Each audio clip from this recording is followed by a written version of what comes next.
best friend. You're the peacekeeper, you're the legend. Thank you, USA, you're my best friend. You're the peacekeeper, you're the legend.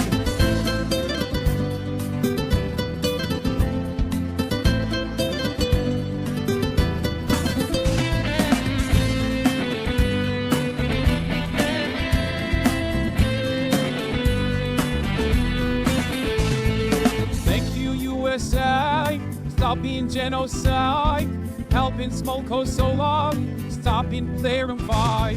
In 1999, helping in Kosovo, 2 men shaking hands, Clinton and Rugova. Thank you, USA, you are my best friend. You are the peacekeeper, you are the legend. Thank you, USA, you are my best friend. You are the peacekeeper, you are the legend.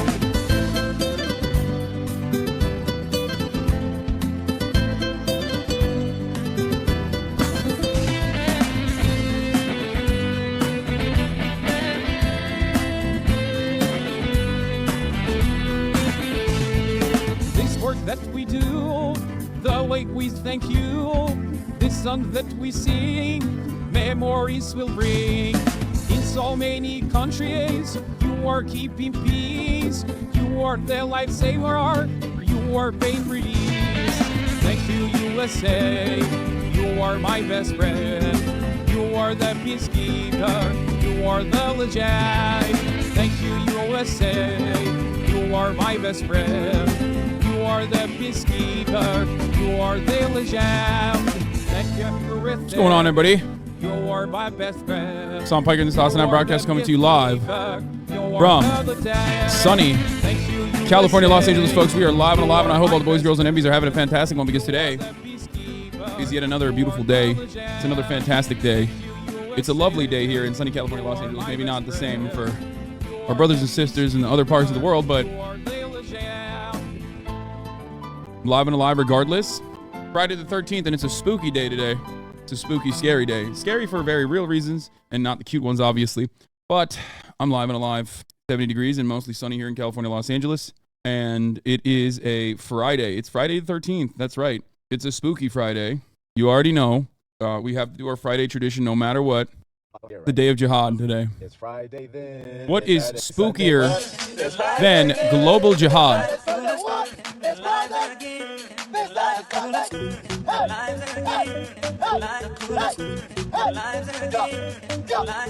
Anyway, it's still Friday, it's still Friday, it's still Fry Slay here in America. It's important to remember the small victories, you know, of living in the United States of America and not in a conflict zone. This Friday more than any other Friday. Okay. But Mufasa did it for us anyway. All right, so what the fuck is this? Can 100 strangers find the hottest person on Jubilee? What if I just immediately was like, yeah, today I'm just gonna watch Jubilee videos all day? That would be ridiculous. Anyway, folks, Friday the 13th, it's spooky. You know what's really spooky? Like I said, global jihad. So, you know, it's the day of global jihad, apparently. And the only reason why I'm talking about this is because, like, well, one, nobody told me, nobody warned me, but also two, I have normies who are like legitimately afraid. Because listen, I like keeping my finger on the pulse, and obviously, like, a lot of my closest Jewish friends are like longtime anti-Zionists, but I like hearing from my normie Jewish friends in America, and you know, the ones that have not been like activists for pretty much the entire their entire lives that I've talked to. They heard about the global jihad, and they're are kind of afraid. Normies freaking out reminds me of 9/11 and other kids being taken out of class in the fucking suburbs because they flew a plane into our school. Like, they're gonna fly in case they flew a plane. Yeah, my Jewish family and Law are freaking out about the attack too. I wonder. I mean, there's got to be some Israelis in here right now. Like, I just like, I wish I could get a better reading of the room in a situation like this. No, there are plenty of Israelis in here. There are plenty of Israelis here that I want to hear from, because it's so hard to have discussions. Salaman is a Jewish man. Free Palestine, says Nandre. Nandre also says, it's so hard to have discussions with my Jewish families and my Israeli friends about this right now. It breaks my heart. Yeah. Is the Hamas anti-Semitic? I mean, what do you say to this claim? I mean, yeah, yes, some are, yeah. I don't know if you know this, but a lot of people are anti-Semitic. Like people in America that are Christian are anti-Semitic. One thing to always consider one thing to always consider when talking about stuff like that is that, yeah, it's like I'm canceling Hamas, sweaty. One thing to always consider. I'm an American pro-Palestine Jew, not afraid of jihad, but I know people who are acting against post 9/11. Every brown person is a terrorist. Yeah.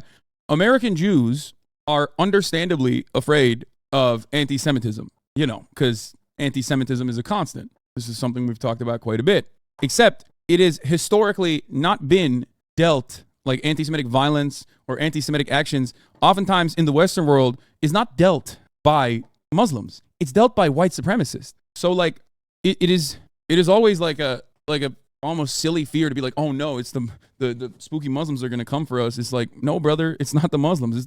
It's the same motherfuckers who are like, we need to wipe out Gaza right now, brother, but like also simultaneously are, white supremacists. Yeah, there's plenty of people who are anti-occupation in Israel as well, which I don't know. I feel like, God, I don't have a good assessment of the situation. It's just that like I do feel as though the Israeli government's policy has been whatever. Israelis are gonna feel some type of way regardless. Let's just do a full tilt effort like propaganda on the Western world so that we can get everyone else on the Western world on board, which is what I feel like is going on, because America still has like there are still, of course, wonderful people that I have on the broadcast that I rely on for my coverage, both in Israel, but also in America, like American Jews, like the Jewish Voice for Peace, If Not Now, and many other organizations, right? Like, and then you have Israeli organizations like B'Tselem. This is what guides my reporting on this issue. But it's like I don't know if in Germany, Jewish people should be more afraid of like the AfD than they are of Muslims. You know what I mean? But Israel maintaining support from the U.S. is more important than Israel maintaining support domestically. Yeah. Except not necessarily, because inevitably Israel's internal issues are going to cause a collapse. And it has already. And obviously you can't continue an occupation and also consistently go further and further to the right, further and further to the right internally with your internal politics, and like lean in on the more radical elements and legitimize their existence, because like you want to continue the maintenance of a Jewish ethno-state.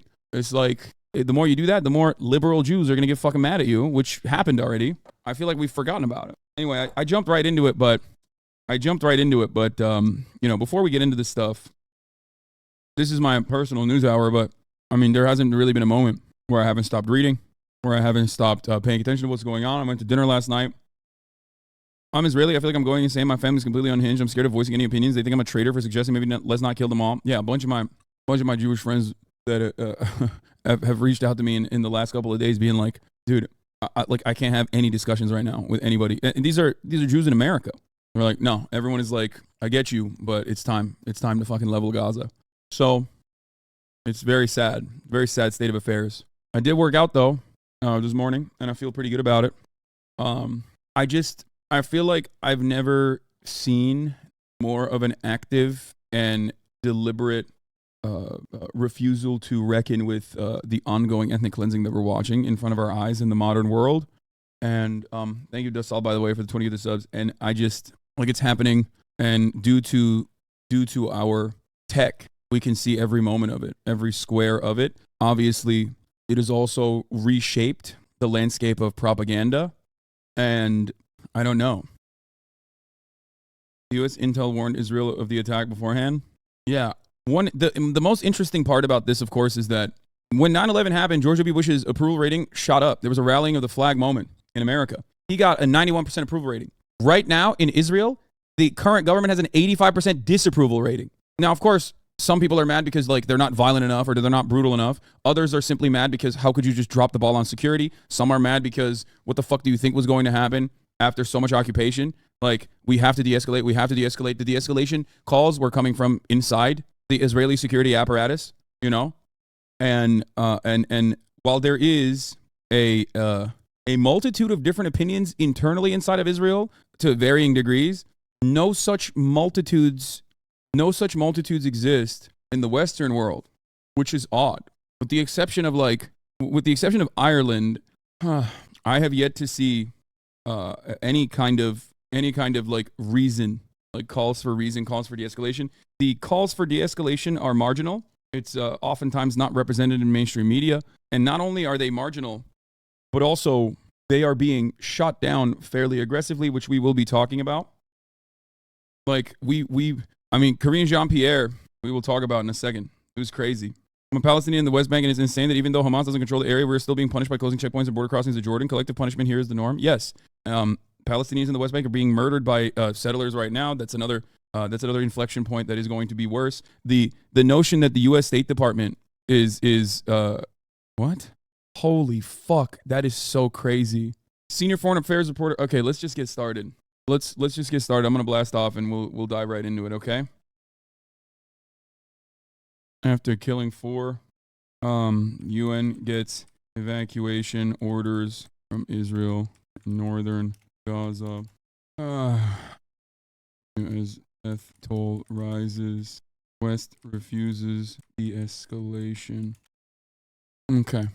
Yes, I saw the GOP rep wearing the IDF uniform. Dude, Americans are so crazy. Americans are so bloodthirsty. We are a disgusting group of individuals, let me tell you. Okay?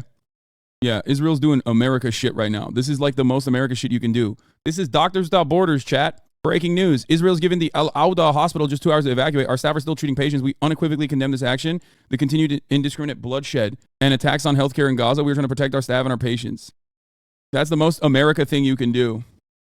I just wanted to quickly say that I think Leftovers is an extremely valuable podcast. I always learn so much, and I think that's a beautiful thing. Yeah.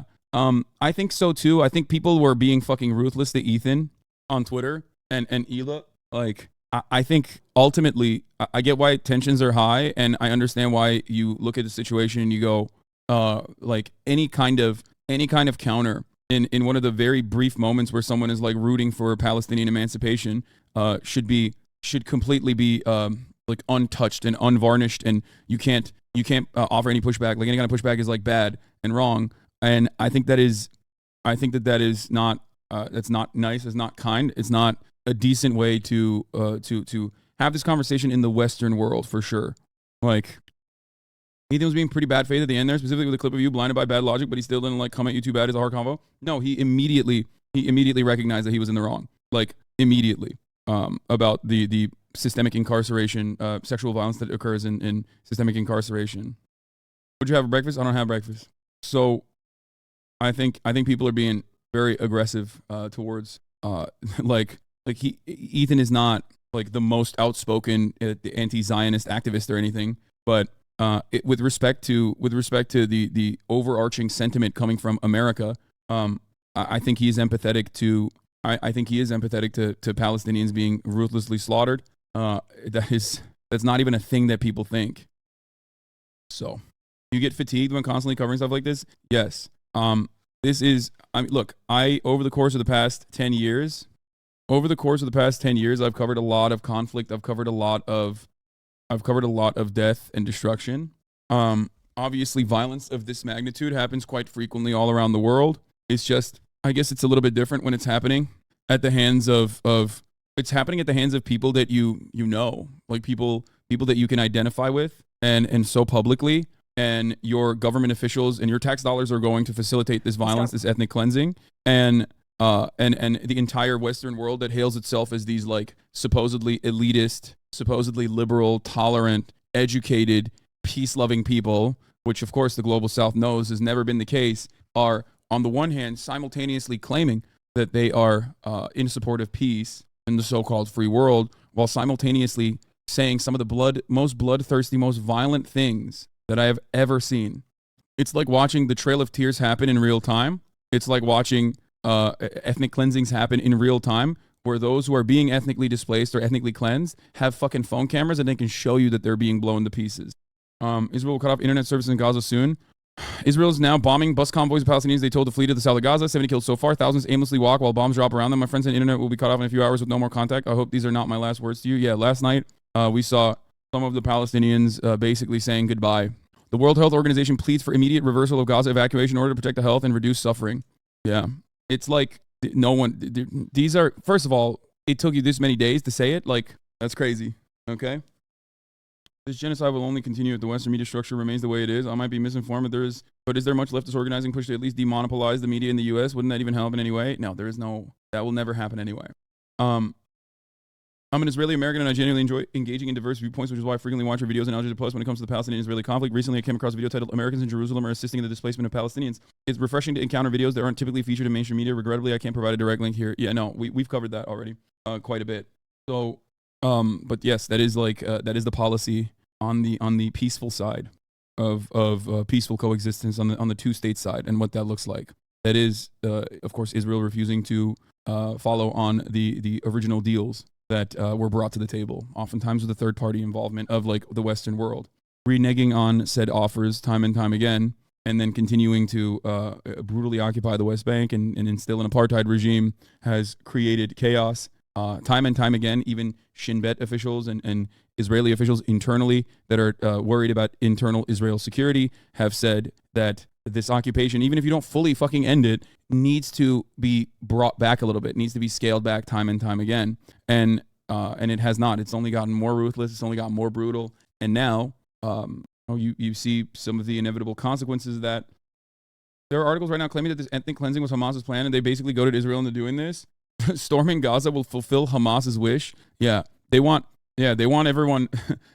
Hamas's plan is what? The same as Israel's plan then? Like ethnic cleansing and displacement so that Israel can build a new parking lot on Gaza? Breaking, the BBC says this journalist and what? Yeah, BBC says journalists were assaulted and held at gunpoint after being stopped by Israeli police in Tel Aviv. Listen, dude, they have not stopped. They why would they? Why wouldn't they do that? Why wouldn't they do that? No, actually, why wouldn't they do that?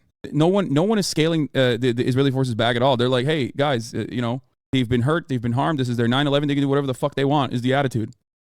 Why did Israeli intelligence failed so disastrously? Okay, I want to watch this and I want to see it. Yeah, it's unchecked. It's completely unchecked. It's completely gotten out of control. It's complete fucking.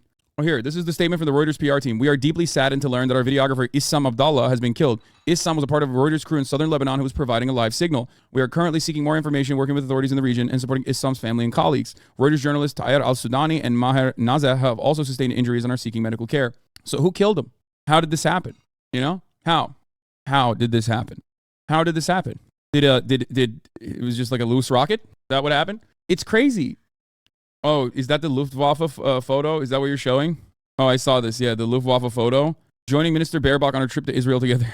Like, I did not realize that they had the Iron Cross on their fucking official military still. Like, is this real? Or is this like I saw this photo and I was like, is this a joke? It's crazy how this conflict is now moving towards ethnic cleansing. Brother, it has never moved away from that. It's just, if there's a dial, if there's an ethnic cleansing dial and an ethnic displacement dial, okay, it just gets cranked up and then dialed back. The Israeli security apparatus calls it mowing the lawn anytime they crank it up, and then they dial it back, crank it up, dial it back, crank it up, dial it back. Right now, it's not even maxed out yet, but it's close. Here, I mean, a opinion you are not going to hear. The son of a missing Israeli peace activist says that his mother would be mortified by the situation in Gaza and that the vengeance is not a strategy. In her closet, and she was hiding in her closet, and we decided to stop talking on the phone so she wouldn't be heard. And we wrote each other and until she wrote me there inside the house. And then we just said our goodbyes. I wrote her, I'm with you. She wrote back, I feel you, 10:54. That was the last message. What would your mother think of what's happening in Gaza now? She would be mortified because you can't cure killed babies with more dead babies. We need peace. That's what she was working for all her life. I don't want people to hear what I'm saying in Israel. I stand by my message. But my friends, how can you not want, everybody to die? Pain is pain. And I talk with people from the kibbutz and we cry together. You can't mend that. But the only way to have safety and to... See, scapegoating? Wait, what do you mean? There is no more moral clarity that you could ever have from someone who has been directly victimized, and yet still, even in that moment where his emotions are supposed to be much higher than you, his emotions are supposed to be much higher than the majority of people. Hamas threatened him to say this. You can see, dude, some of you guys are fucking insane. Yeah, Hamas threatened him. Really? That's the guy? This guy's a Hamas guy? saying that? This is the Hamas guy? Is that what you're saying? At Channel 4 News? What kind of fucking brain dead nonsense are you guys operating on? Bro, Channel 4 is Hamas now? That's crazy. It's insane. And this is far from, he is far from alone on this position. You've heard this from you've heard this from people who are you've heard this from people who've had their children kidnapped. Literally, as soon as, even before Israel started its bombing campaign, one of the fathers whose daughter was kidnapped by Hamas went on television and said, I am afraid that the counter to this from the Israeli government is going to lead to more death and destruction in Gaza, and I am sad for them. I'm sad for them. I grieve for them. Pain. And I talk with people from the kibbutz and we cry together. You can't mend that. But the only way to have safety and to live good lives is with peace. Vengeance isn't a strategy. An Irish survivor of the attack by Hamas whose 8-year-old daughter was killed. We found Emily. She's dead. And I went, yes! I went, yes, and smiled, because that is the best news of the possibilities that I knew. That was the best possibility that I was hoping for. And we actually spoke with one man, originally from Ireland, who was separated from his 8-year-old daughter. She had gone to a sleepover at a friend's house who also lived in the kibbutz. And he described to us the agonizing moment after. This is what Ethan was talking about, by the way. Kibbutz is like a communal formation, and a lot of those dudes in those villages are not like militant formations in the same way that like the settlers are. They're just like a farming village community. It's you say fucking settlers, but like if it's a kibbutz inside of a fucking inside of like barely formed, barely developed fucking Israel proper, it's very different than like the settler formations that you see in the West Bank. It's just a fucking commune. The original idea of kibbutz, by the way, was literally it was supposed to be a communist one, and was supposed to literally occupy areas that people didn't live in. Like there was some of your famous favorite anti-Zionist Jewish thinkers, from Bernie Sanders, well, who is not an anti-Zionist, but you know he's more of a soft anti-Zionist. But regardless, to Noam Chomsky and many others have literally fucking lived in kibbutzes. It's a communal space.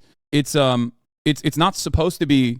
It's not supposed to be weaponized against Palestinians. They're cooperative. They're communes. They're cooperative formations. A lot of those people are just like fucking chill ass farmers and shit. Okay, yeah, they're like the hippies. Now, the reason why people misunderstand it is that like some of those kibbutzes literally fucking predate 1948. Some of those kibbutz formations are, stop saying on stolen land. Listen to me. I don't think you're understanding. Like I get the way that you want to talk about it.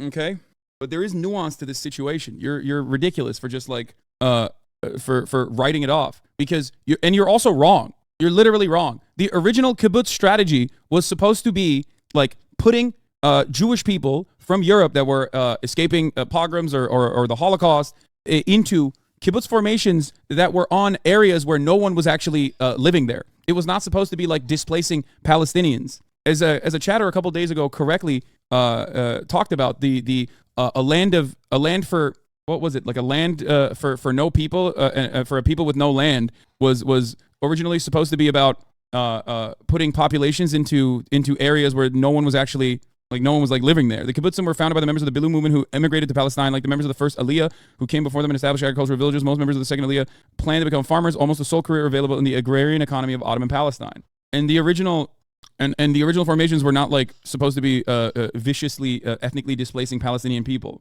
Some of those kibbutz people are literally the most anti-Zionist anyway. It is certainly more complicated. They were not there during the Ottoman era, meaning they were European settlers that came during British colonialism. Stop defending them.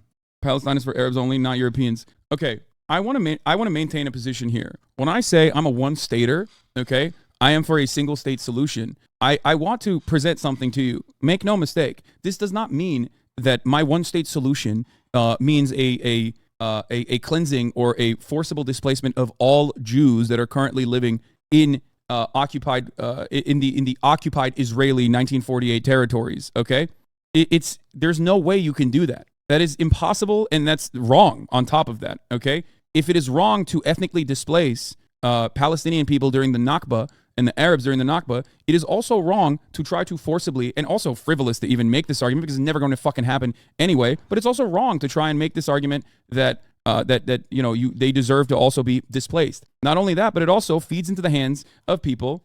It feeds into the hands of people who maintain the position that like that's the goal, that's the ultimate goal, is just wipe out every Jew. A one-state solution for me means giving reparations to Palestinians, allowing a right to return for all Palestinians globally, okay, and having a singular state where everyone has equal rights and equal representation. Now, when you present this idea, which is the best possible idea, most people will say, and it's a singular secular state, not a Jewish one, and not a Muslim one, obviously, which would not happen regardless. So the idea that we can't reach that conclusion is one that people often directly place the blame on the Palestinian side. If you're in the fucking Western world, there is no reason for you to also continue on with this narrative. By the way, people say two-state solution. I have this conversation with my Jewish American normie friends all the time, not like anti-Zionist ones, but normie ones all the time. And they'll be like, two-state solution. They say the inverse of this, where they say two-state solution would turn into like a mass displacement of Jews because there's more Muslims, and then they would turn around and turn it into a Muslim state, and then they would start ethnically cleansing the Jews. This is a very real fear that American Jews have and Israelis have as well. That's like why they claim, whether it's correct or not, that's why they claim that you can never have a one-state solution, let alone a one-state solution that revolves around the maintenance of a secular state, okay? And this fear is irrational because, and most importantly because, there have been plenty of circumstances where a minority has ruled forcibly an area that they originally had emigrated to. South Africa, the South African apartheid, right? The South African apartheid is a great example of this. So even if you tried to do a one-state solution, a secular state, and you got worried that like there were going to be too many Palestinians or too many Muslims, and it was going to become this like fundamentalist place where Jews are going to be ethnically cleansed, don't worry, you can go back to the apartheid state that you are already in. So moving in the direction of a one-state solution, okay, moving in the direction of a one-state solution would quite literally be a better way for the cessation of violence, and would be the only reasonable way to get out of the circumstance, except, for all the Israelis who are afraid, they can always go back to the current apartheid regime that they have. You know what I mean? Like, so the only thing you have left to lose in that circumstance is basically going back to the exact same formation that you have thus far. This slogan persists to this day because it was never meant to be literal, but colonial and ideological. This phrase is yet another formulation of the concept of terra nullius, meaning nobody's land in one form or another. This concept played a significant role in legitimizing the erasure of the native population virtually in every settler colony and laying down legal and moral basis for seizing native land. Bullshit. Why Muslims did not kill Christians? Many Muslims and Christians living together in Mary Arab country. My friend, Muslims also didn't kill Jews either. I don't think people know the history of the Ottoman Empire. The Ottoman Empire is the caliphate. And the Ottoman Empire, quite literally, was one of the only fucking safe havens for Jews historically when the European dogs were fucking mercilessly butchering and doing pogroms on Jews. They would come to the Ottoman Empire for safe haven. This is historically accurate, for the record, for those of you who don't fucking know. That's why there were Jews in Palestine already. 11% of historic Palestine under Ottoman rule was Jewish. The fuck do you mean? Yes, Spanish Inquisition and Russian pogroms, Jews came to the Ottoman Empire.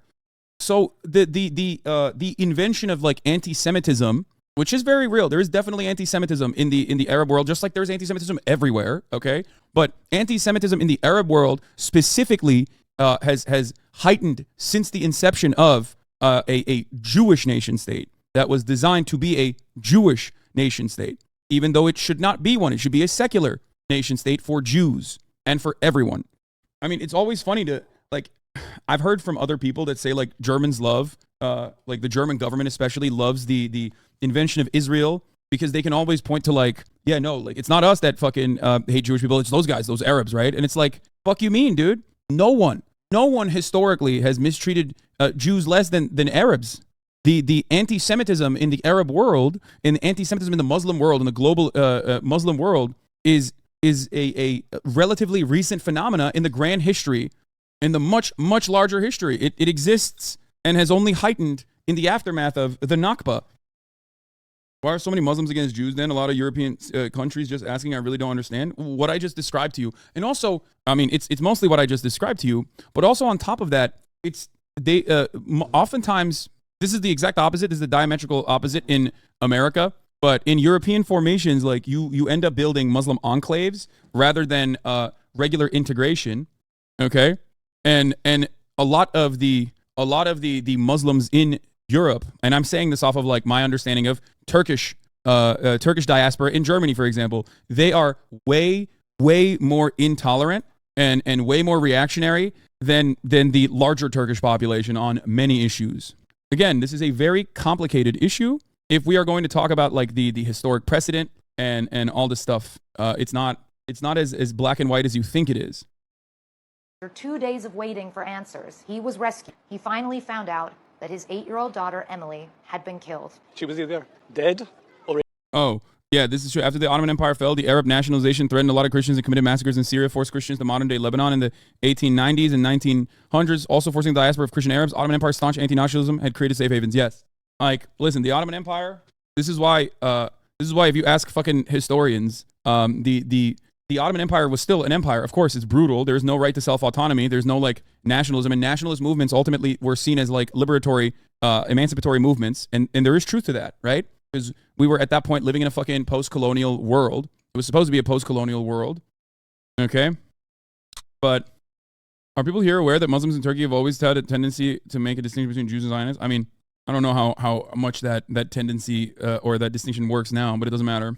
Chomsky also has talked about how the Israel-Lebanon border was barely a border 60 years ago, but now it's one of the most fortified borders in the world. Please describe the Nakba to the chatters. We've talked about it before. The formation of the modern Israeli state, as you understand it, under British mandate, occurred with horrific displacement and violence and rapes. Mass atrocities took place. Palestinians were ripped away from their homes, forcibly gunned down, killed, raped, kidnapped, and those who were able to escape were never allowed back into to their homes. They left with their keys, famously. They left with the keys to their houses, and they kept those keys thinking that they would be able to return. That's why a lot of organizations like Palestinian organizations will often have, symbolically, they'll talk about the keys. Not mentioning Nakba war was started by all of Israel's neighbors. What? What are you talking about? I like that there's always like a reason for why so much ethnic displacement occurred. And that reason never actually 67 war chatter, 48 was Nakba. I know. He's talking about the 67 war, but again, it's never the Palestinians. He's just... The kibbutz near Gaza were placed strategically before and after the Nakba. Even NPR states that.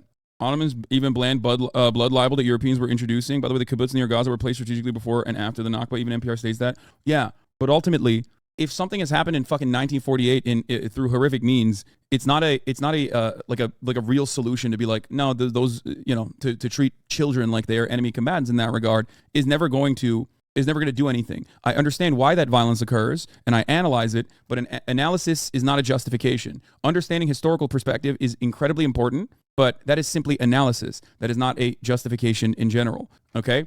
And if you are looking for legitimate solutions, or if you're asking me what the legitimate way out of this is, I will always say the same. Palestinians deserve to have a right to return. They have a right to live in the same areas that they lived in. They have a right to equal rights and equal representation under a secular nation state where Jews, Israelis that immigrated after 1948, and Muslims can live side by side. This is the only way to legitimately stop the violence in its entirety. Not a two-state solution, but a one-state solution. Why don't you react to Ben Shapiro? I did. What do you mean? Did you do another video? Anyway, but ultimately, here's the thing.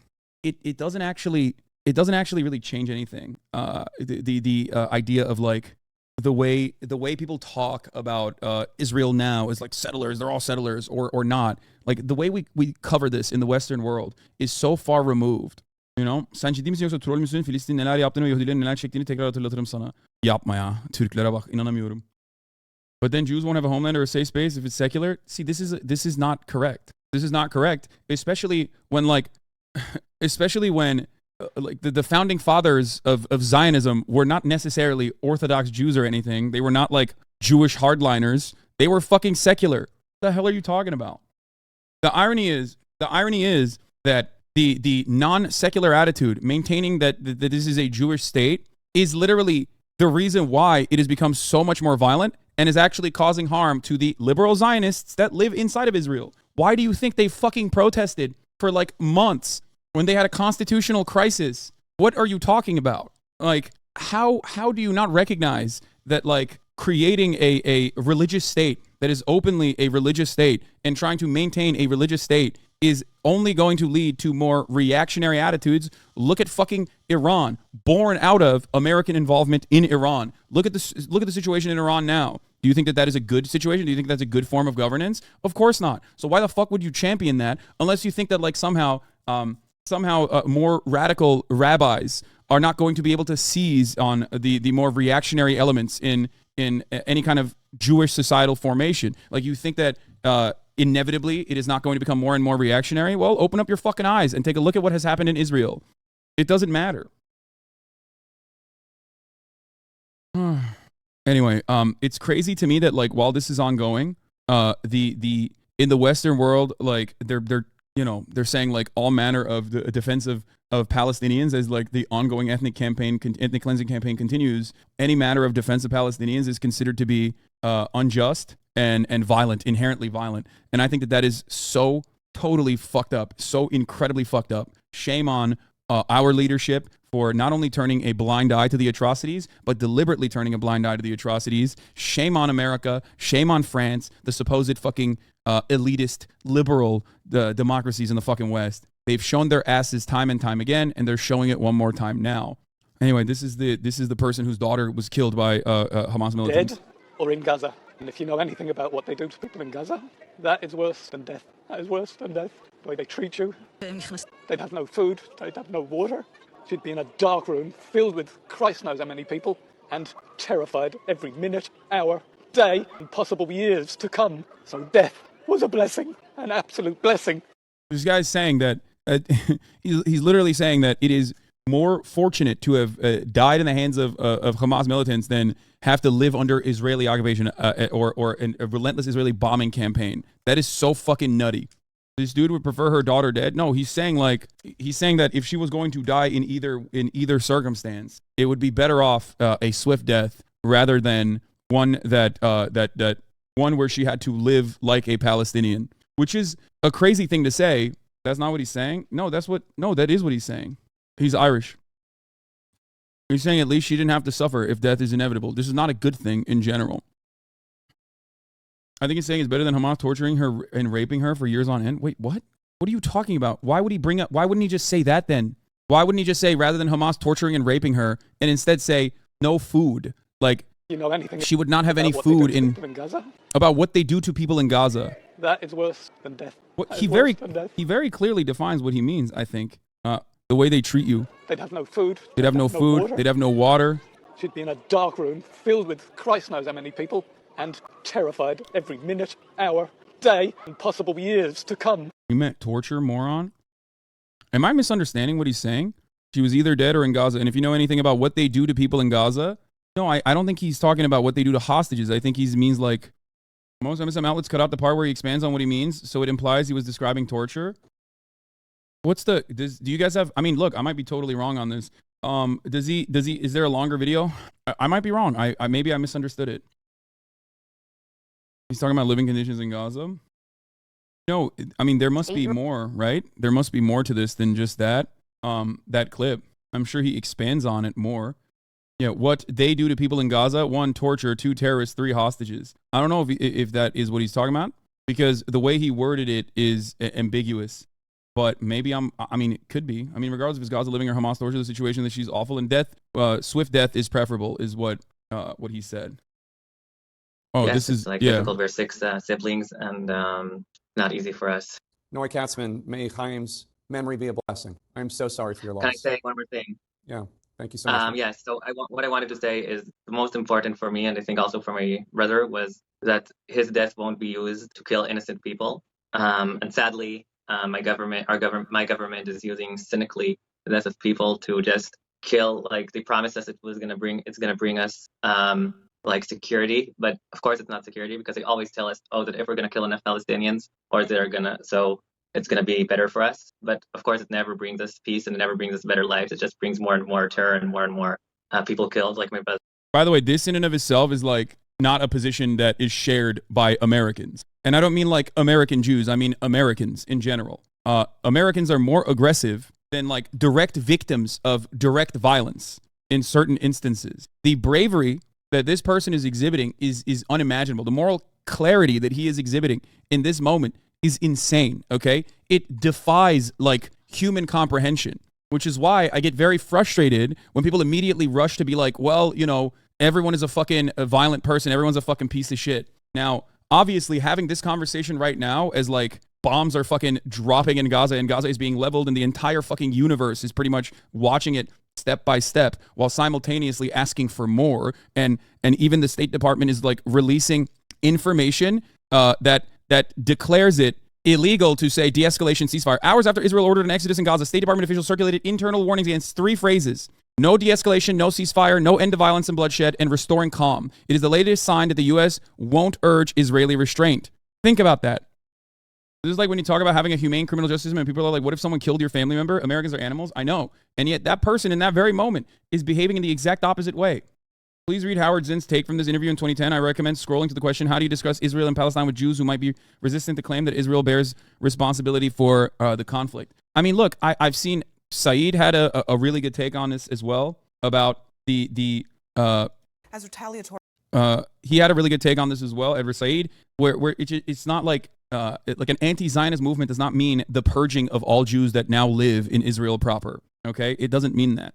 Not only is it unrealistic and it will never happen, it's also immoral at a certain point. It's the same concept behind like land back movements, not meaning that like Native Americans will come in and fucking kill you in your house and take over your house. Okay, it's about offering land and protection of land, and also offering equal rights and equal representation and reparations to people so that we can peacefully coexist. It is silly, especially after all is said and done. But I think Americans are incredibly violent fucking people, so they don't see it in any other way. They only see like violence because our culture is very violent. Our lives are very violent. There's mass fucking shootings happening all the goddamn time. There's so much violence that we have dished out that the inevitable consequence of that is for that violence to come back and haunt us as well. We have a very broken spirit here. We have our psyches, our collective psyche on violence is insane. We're so fucking bloodthirsty.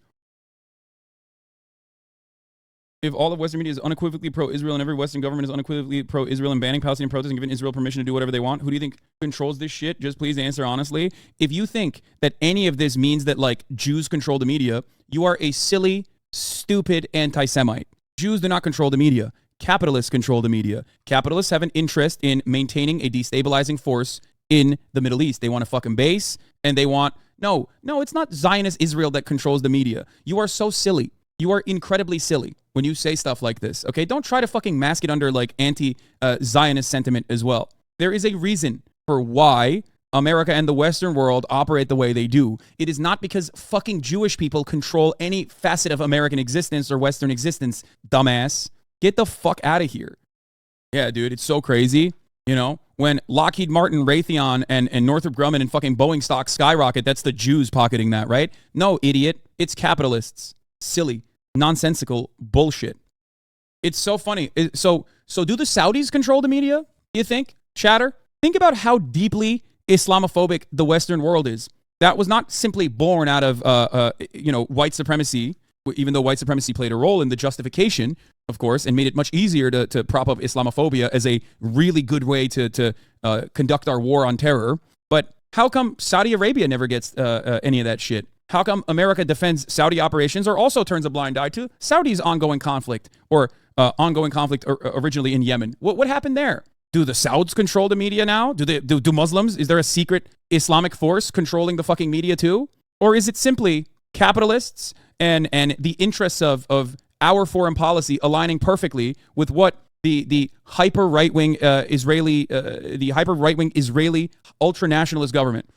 The media does not support Saudi Arabia? Oh, really? That's so interesting you said that. That's so crazy. So when Mohammed bin Salman literally fucking killed a legal permanent resident who was a journalist for the Washington Post, and then he was able to come back to America a couple years later to do English-speaking interviews at a fucking golf course with Fox News, that was not a support for Saudi Arabia. Is that what you mean to tell me?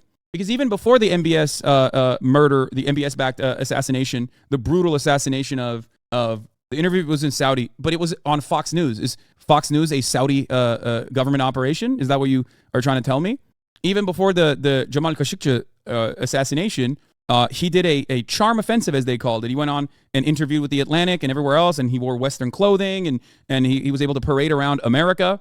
What happened? Was it because there was a Saudi control?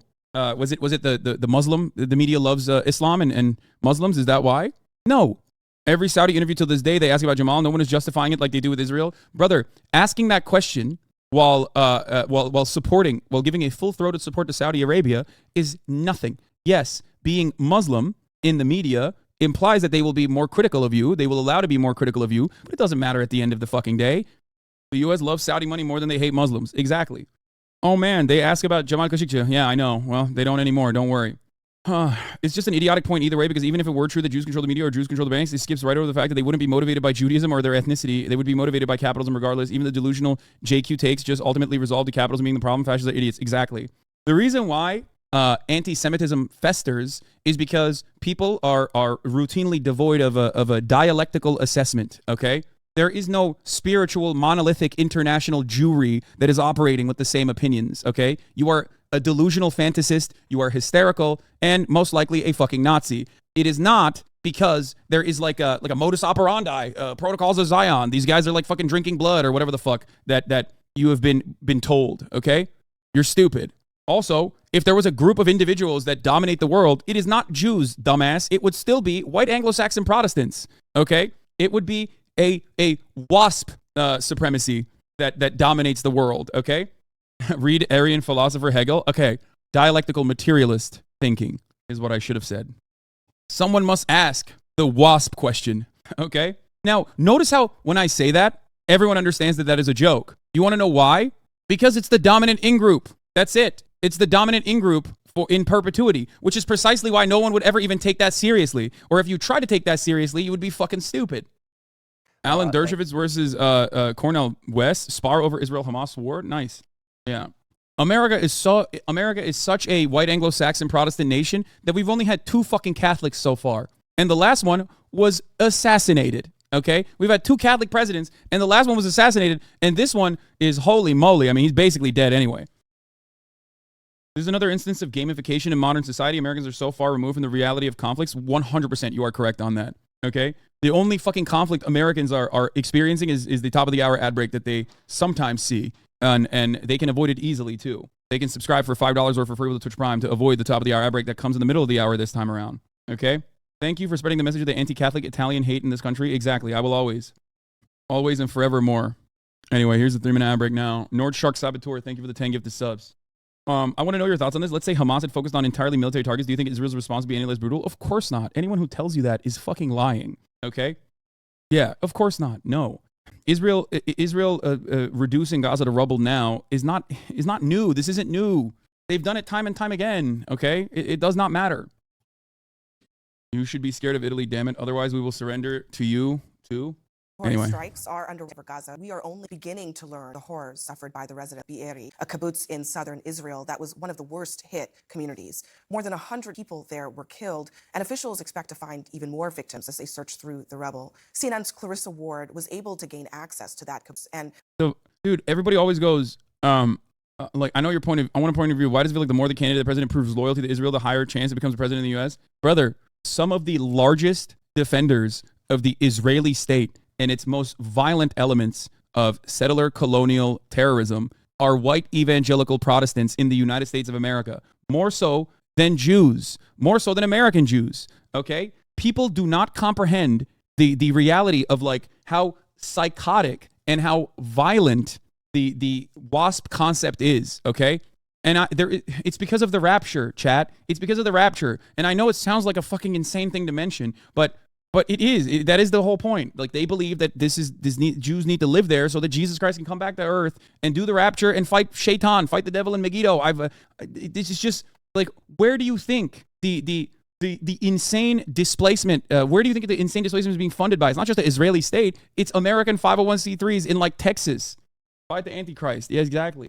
It sounds like a joke, but you're talking about a country. I saw a tweet about this earlier. You're talking about a country that literally thinks that a global Islamic jihad is going to happen in their fucking Chili's, okay, in Duluth. So it's funny. It's funny to look at it, take a deep breath, and like analyze it with a more reasonable, more tempered approach. But you can't. Okay, Americans think that the world is a fucking anime that happens to have them featured as the main character all the goddamn time. Like, they think that there is going to be a Islamic global jihad with like Hamas sleeper cells that have secretly snuck in through the Mexican border and like and they're going to blow up. They're going to blow up their fucking Burlington Coat Factory. Okay, and they're in the parking lot and they're trying to shove jalapeno poppers down their goddamn gullet as that explosion happens.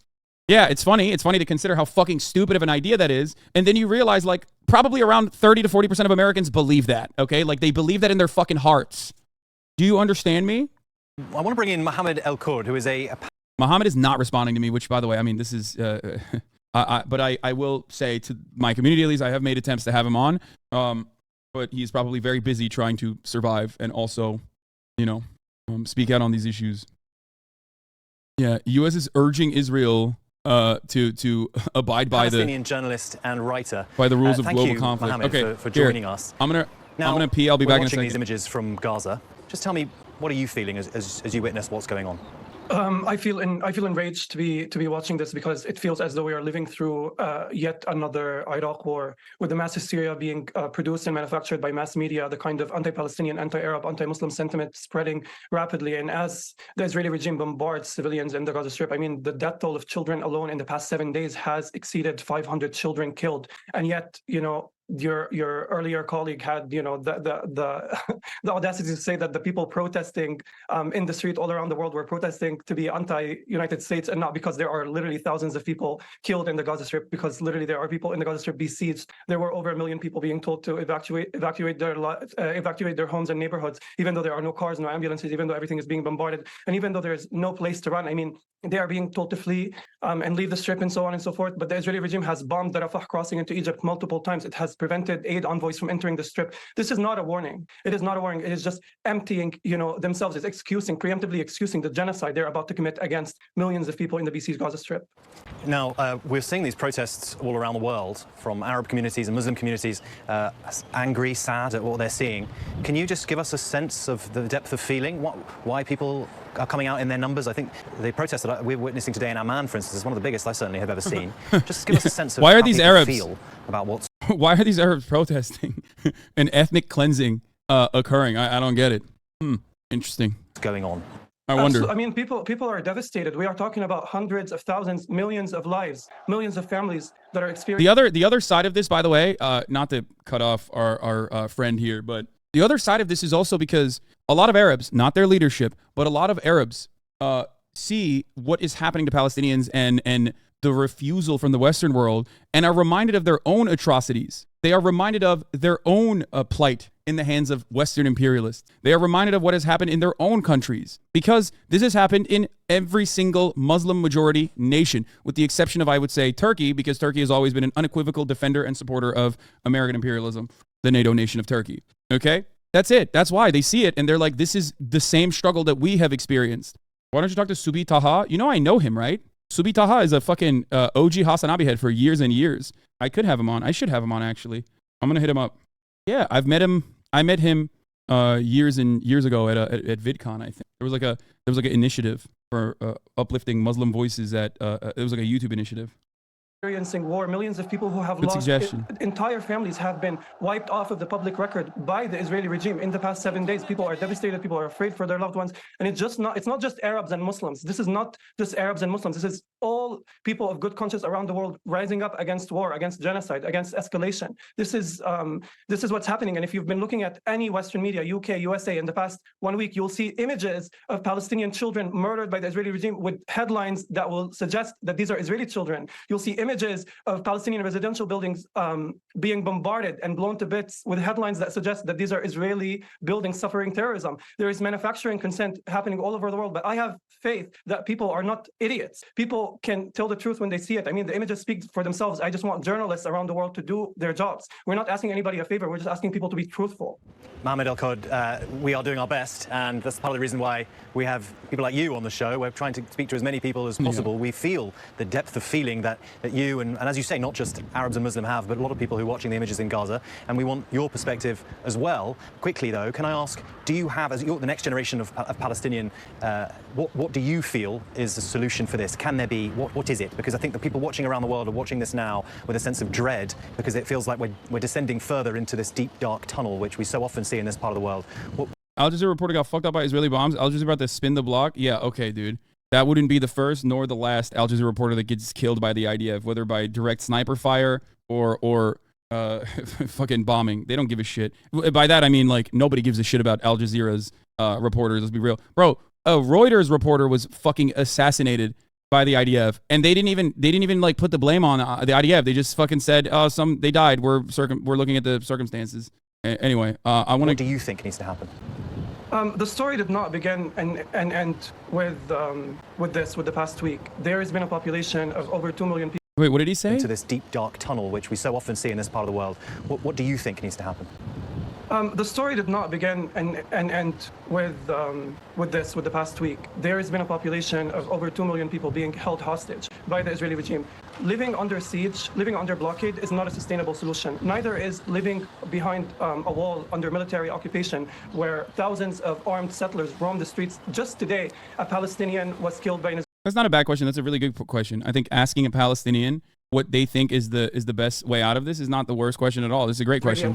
It's rarely one that is asked. They're not going, hey, do you condemn the fucking violence over and over again? So I'm happy. It's good to hear the perspective. By an Israeli settler in Hebron, and 2 days ago, 2 Palestinians were killed by an Israeli settler in Nablus, and during their funeral, 2 more Palestinians were killed by settlers. Again, this has been happening every single day. I mean, my own family has lost. That is not covered by Western media, and I think that is deliberate, and I think that is by design. I'll say that much. I think that the reason why they don't cover the settler violence in the West Bank is because that is the type of violence that Americans can comprehend. That's why I usually will cover the West Bank and the treatment of Palestinians in the West Bank, because settlers engaging in acts of violence against Palestinians in the West Bank are so devastating. And ones that like even Americans can comprehend, because it's very similar to like the mass atrocities that you see in your own backyard. Okay. But usually when I talk about that sort of thing, people don't even believe it. It is very eye-opening for a lot of people.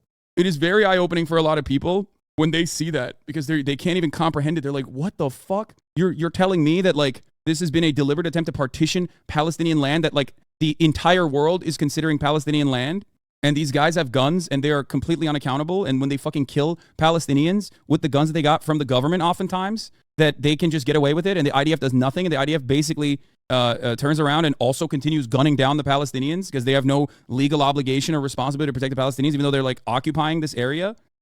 Half of our home to settlers. This happens across the map to every single Palestinian, and the only solution to it is ensuring people have full rights, the right to movement, ending the occupation, ending the siege, allowing refugees to return to their homes, upholding all of these UN resolutions that all of these politicians parrot and talk about. And I just want to say to the viewer, all of this equation between Hamas and ISIS, all of this talk about quote-unquote beheading and raping people is just preemptively readying you to justify and write a blank check for Israeli genocide. Do not believe everything you see on these television screens. People are lying to you.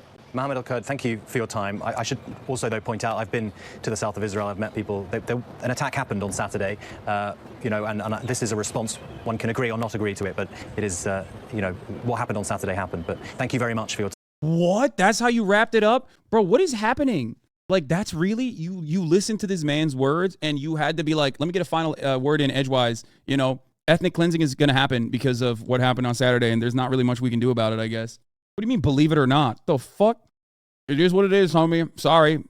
Your family members have to die, I guess.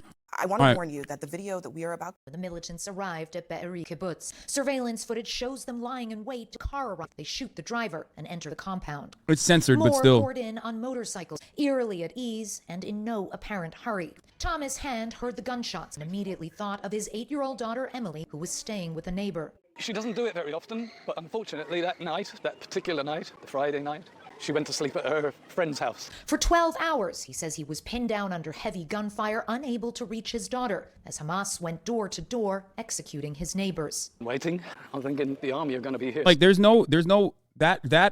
violence is an inevitability, but that does not mean, when I say that this violence is an inevitability, that does not mean that this is a justified thing, okay?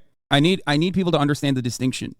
It is not, it is horrific, it's monstrous, and the Israeli government is every bit responsible for it. That is also the type of violence that every day, every single day, Palestinians in the West Bank under Israeli authority, illegal authority of the Israeli government, experience. That is the type of violence that, it's less personal, but still the type of violence that exists in Gaza. That is the violence that begets violence. Soon, just hold on a bit longer and longer and longer. By the time the military gained control of Be'eri, this is what remained of the once tranquil community. It was mind-boggling to me that the first step of action from the Israeli government when Palestinian militants, Hamas, had taken up positions inside of Israel proper in kibbutzes and in police precincts, and their immediate reaction was not to stop that and to defend Israeli citizens, but instead immediately start shelling Gaza. That was their first action. Their first action was to immediately start shelling Gaza. It blows my fucking mind. How do you blame Israel for Arab terrorists? Because, unlike you, okay, I understand how violence occurs. You have a simple way of thinking about it, where you think it's got to be because people are bad, and that's why they're doing it. They're bad. They're anti-Semitic. There's no other reason for it. They just want to kill all Jewish people. Okay, that is no way to actually try and stop additional violence from occurring, because you do not want to analyze this from the framework of people who have never seen an Israeli person in their entire fucking lives. Make no mistake, this is not a justification. Okay, so this fucked up religious extremism has nothing to do with it, right? Religious extremism is seasoning on top of the actual circumstances. It is just a simple call to action that is very effective. Religious extremism in the Israeli government is used as a way to further justify oppressive tools of the state. Religious extremism on the Hamas side, okay, the fundamentalism on the Islamist fundamentalism on the Hamas side is also a simple call to action. Religious extremists in the United States of America do 3%er, Navy gravy seal tactics, and then go eat jalapeno poppers. They go to fucking Burger King. They don't go and institute or facilitate unjustifiable acts of violence. Lone wolf attacks and stochastic terrorism still occurs in America because we're a very violent country. But the overwhelming majority of religious fundamentalists here are just simply going around and eating burgers. Why are they not going around and mercilessly and ruthlessly slaughtering everyone they declare their enemies? Perhaps it has something to do with our material conditions. I don't know. Think about it. Think about it this way. You can comprehend radicalization and the anger that people feel when they're wrong. If you can comprehend that, then try to expand upon that and try for a single fucking moment to see how you would react if you were born into a fucking open air prison where you are being bombed regularly. What is the expectation there? Religious extremism is yet one other cause of said violent apartheid regime. This is a constant throughout history. Every single place where there has been occupation, every single place where there has been violent conditions that people are subjected to, more reactionary components take hold.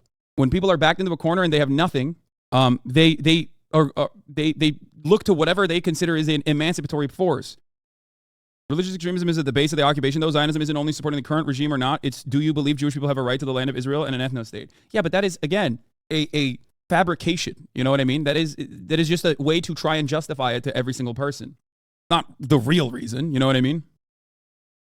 If the IDF wanted to destroy Hamas, okay, militarily destroy Hamas, they would go in and facilitate targeted extraction operations for the hostages. Is the most surveilled place on the fucking planet, densely populated, but it's the most surveilled place on the planet, okay? They would go in, but they don't want to do that because it's much easier to just fucking lob rockets, 6,000 tons of rockets from afar and kill a bunch of children.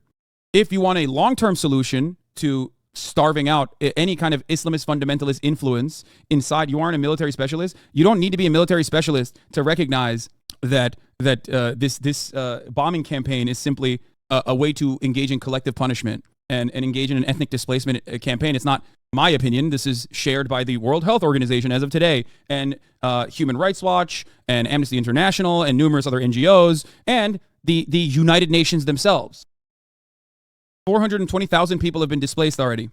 420,000 people have been displaced already in Gaza. Population of 2.2 million. 50% is children. Okay? 50% is children. That's 1.1 million kids that you have displaced, and you are relentlessly bombing. And you're not just bombing the children, you're bombing the Red Crescent, medics, another war crime. You're bombing UN. You're bombing UN. You're bombing the Doctors Without Borders Hospital, or you've said the Doctors Without Borders Hospital is slated to be bombed. Here's what they said about it. that Israel has given the El Auda hospital just 2 hours to evacuate. Our staff are still treating patients. We unequivocally condemn this action, the continued indiscriminate bloodshed and attacks on our healthcare in Gaza.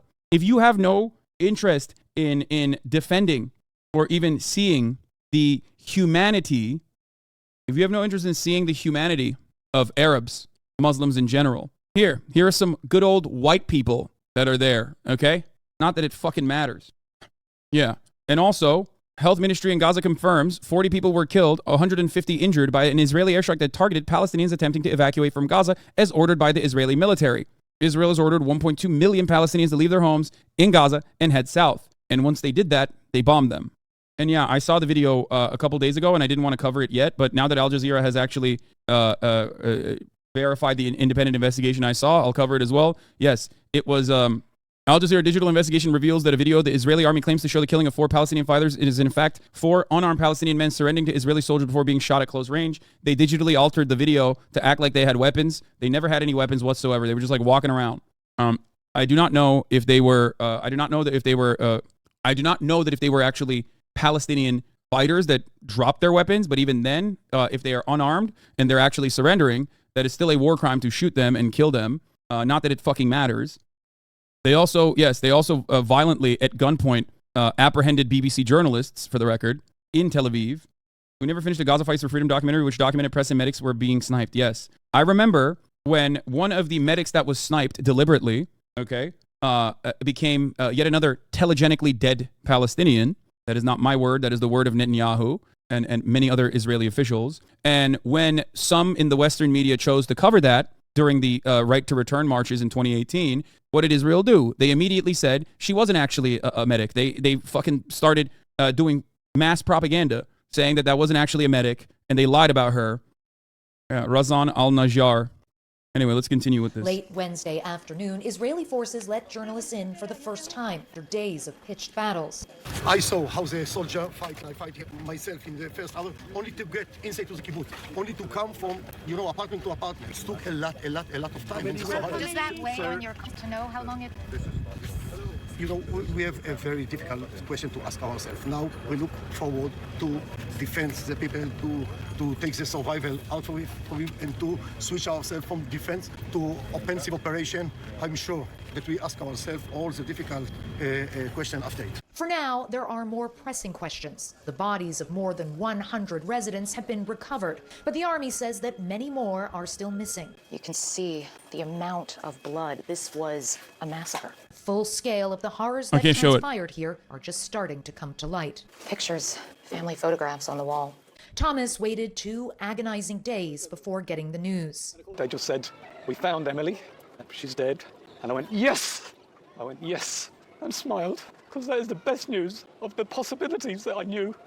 That was the best possibility that I was hoping for. She was either dead or in Gaza. And if you know anything about what they do to people in Gaza, that is worse than death. That is worse than death. The way they treat you, they'd have no food, they'd have no water. She'd be in a dark room filled with Christ knows how many people, and terrified every minute, hour, day, and possible years to come. So death was a blessing, an absolute blessing. Yeah, I don't think he's saying. I don't think he's saying that like a fate. Living under Israeli occupation is a fate worse than death. I don't think he's saying that. I think he's saying that like they would have tortured her. Larissa Ward, CNN. Battery. I think they're saying that they're saying that. I think he's saying that that's what would have happened to her. But I don't really know. I don't really know why he didn't explicitly say it. Kibbutz, Israel. So you were wrong. That's what your takeaway is? Shouldn't your takeaway be, hey, Hassan, I appreciate you trying to get a full fucking a clearer picture of what he's saying instead of going along with a fucking thing that could have been clipped in either direction. That's your assessment here? Your goal is to try to win fucking points? Really? That's what you care about? There's a fucking baby that was murdered, an 8-year-old child that was murdered, and that's all you give a shit about? Thanks, man. Thank you for showing your ass one more fucking time, you monstrous piece of shit. It is so psychotic. Like, my job is to sift through misinformation. There is a lot of it that goes around, and that is precisely what I did. It's still an ambiguous take, but regardless. I want to bring in now Ahal. It's also wild that like when he says they would have deprived her of food and they would have deprived her of electricity, and we all understand that to be torturous conditions. The wildest thing is like, I don't know if he means like it was a faith worse than death because this person is taken hostage or not, because those are the conditions that people in Gaza are currently experiencing. And the reason why I thought that was because, as I mentioned already, there are people in the kibbutzim that have had their family members fucking slaughtered, and they demonstrate more moral clarity than you fucking animals here in the United States of America that say that this violence is a consequence of the brutal occupation. And I hate that the Israeli government is using my dead brother, who would be horrified at the reality that it's like he's being used, his death is being used to like shell Gaza in the way that it is. But he didn't say that, Hassan. Electricity? Yes, he did. What? Are you fucking stupid? He literally said that. What are you talking about? They do to people in Gaza. What? That is worse than death. That is worse than death. Dead or in Gaza. And if you know anything about what they... He said in a dark room with no food and water. What do you mean? It doesn't matter. I feel like Ben Shapiro is exploiting our pain and push support for this. Yes. I mean, most Americans are. IDF took the footage of Razan, the medic who got sniped by IDF, saying, I was a human shield to protect and save the wounded at the front line, and cut it to only, I was a human shield, and run with the narrative of Hamas. Yeah. Meanwhile, while we're having this fucking conversation, this back and forth, one, not only is Gaza being flattened, okay, but also simultaneously, like I mentioned, internal documents show that the State Department memo warned diplomats to say no Gaza de-escalation talk. Think about that. And we're on fucking day 4 of the back and forth surrounding whether or not the babies and toddlers that were killed were decapitated or not. It's fucking so insane. I hate this. I feel like it is all serving a purpose of deflecting away from the ongoing atrocities and the atrocities that have taken place and the real root cause of said atrocities. People killed, like my brother. And I don't want anything to happen to people in Gaza like it happens to my brother. And I'm sure he wouldn't have any either. So that's my call to my government to stop killing innocent people. And that's not the way that brings us peace and security to people in Israel. We're losing the information war. There is no way to win the information war, chatter. You are silly if you think that would have ever happened. I live with that recognition every day of my life. I knew that we would lose the information war or whatever from the jump. There is no way to combat media. If you are wondering why, what are you doing? Imgur / what? No name hack? Check out this crazy thing. Dude, take a second off and reconsider. Noah Katzman, thank you so much. And may your brothers, may Chaim's memory be a blessing. There are many people bringing up the argument that Palestinians refuse a two-state solution multiple times, and I haven't been able to find these solutions actually included and why Palestinians refuse them. It's a lie. It's a lie. Not only were the two-state solutions never actually implemented in good faith, but Israel never followed it. Israel demonstrably doesn't follow it right now. If you want to know the two-state solution, look to West Bank. There was reporting even at the time that the last time this happened, the Palestinian leadership was willing to concede to so much land in the West Bank with hopes of getting a recognized two-state solution. The two-state solution is also the formula of national consensus in Hamas's 2017 charter. They accept international law. So you don't really hear about that. You also don't hear about like the new Hamas charter in general. The more moderate charter where they're like, we actually don't want to kill all the Jews now. We want to live peacefully, coexist peacefully. That never gets recognition for understandable reasons. One, because like I don't know how believable it is to begin with, and two, it is that sounds like BS. No, it's not BS. They actually did. They actually did come out with a new charter in 2017. That is not bullshit. It's real. It's just like. And if you are considering the Donald Trump two-state solution, that was bullshit to begin with. The Jared Kushner deal was silliness. Anyway, what's crazy, Hamas has their literal charter statement is to destroy the state of Israel via jihad war and replace it with an Islamic state. Yeah, that was the 1988 charter, its original formation. The 2017 charter has completely deleted that and replaced it with Hamas's ultimate goals are to live peacefully, coexist side by side with all Jews, Muslims, Christians, and anyone who would like to live in the land. But yeah, I mean, here's the 2017 document in full if you want to actually read it, if you genuinely care about it, but ultimately it's one of those things where it's like you can believe it, you don't have to. It doesn't change the realities on the ground. So it literally does not matter. Fuck.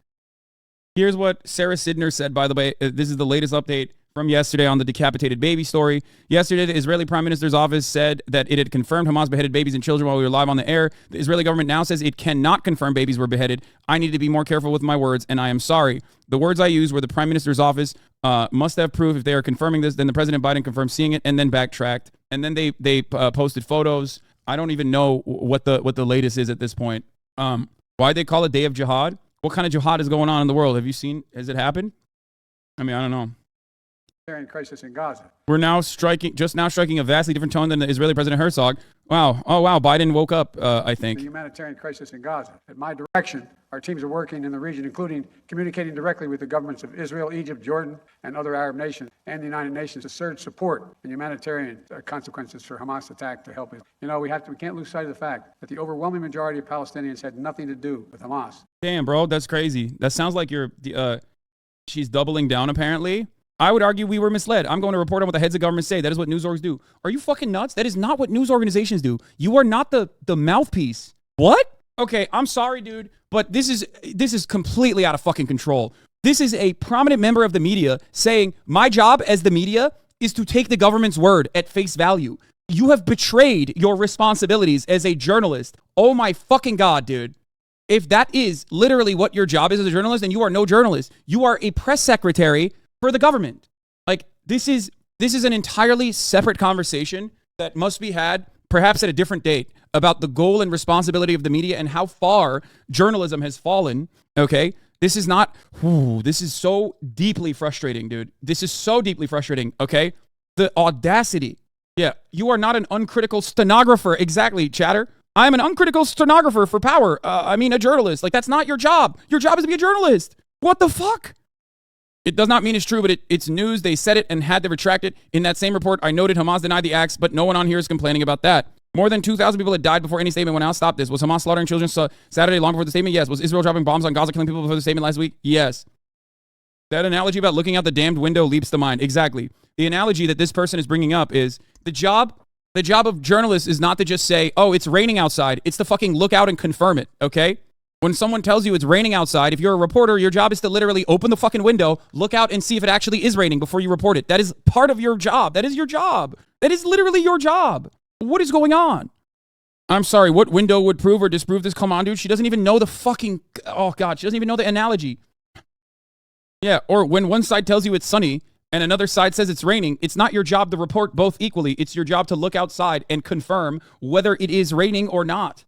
I guess the only way that she would understand that analogy is if, like, the Israeli prime minister or the American president told it to her. Then she could fucking comprehend it, maybe. But even then, she probably would not comprehend it. She would just repeat it verbatim without understanding what it means. I'm losing my fucking job. I mean, I'm losing my fucking mind, not my job. Sorry. It is mind-boggling to me. Anyway, Oh, yeah. Well, you know, journalists are not the only people forgetting their fucking responsibilities. Like, I forgot to run the top of the hour ad break, and I'm running it now at 1:22. Because at the top of the hour, there's a 3-minute ad break, and if you no longer want to see those ads, all you need to do is subscribe, which you can do for $5 or for free with the Twitch Prime by connecting your Amazon Prime account to your Twitch account. You get 1 free Prime subscription a month. Use it on your favorite broadcaster, or you can get gifted a sub if you're lucky. Here's the 3-minute ad break now. Yeah, the last Instagram post of the Lebanese journalist who was killed today by Israeli bombs on Lebanon was Shireen Abu Akleh, who is, of course, the Palestinian journalist who was shot dead by the Israeli occupation forces in Palestine last year. People do not understand how important she was, how important of a figure she was in the entire Muslim world. And now he's dead too. I don't know how he died. Maybe we'll see.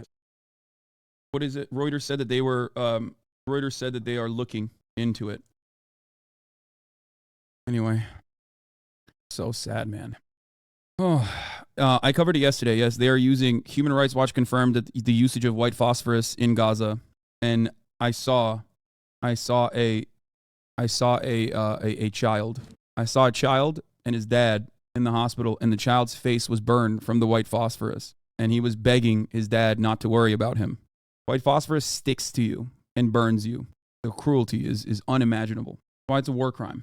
I would like to grieve for the 1,300 Israelis who were killed. I think their deaths were pointless and sad, and I keep thinking about them, but I can't. I can't grieve, not really. Neither can you. How can we grieve the death of 1,300 Jews when they are used as a justification to destroy a people? How can we grieve when Israel has ordered the evacuation of North Gaza, 1.1 million people, an act which will have devastating consequences, which according to the Red Cross is illegal under international law? How can we grieve when Netanyahu supported Hamas, saw them as an important instrument in the division of Palestine? How can we grieve when so many Palestinians have been killed before, pointlessly, tragically? No, in its apartheid and its cruelty, Israel Israel has taken away even grief, and what a great tragedy that is.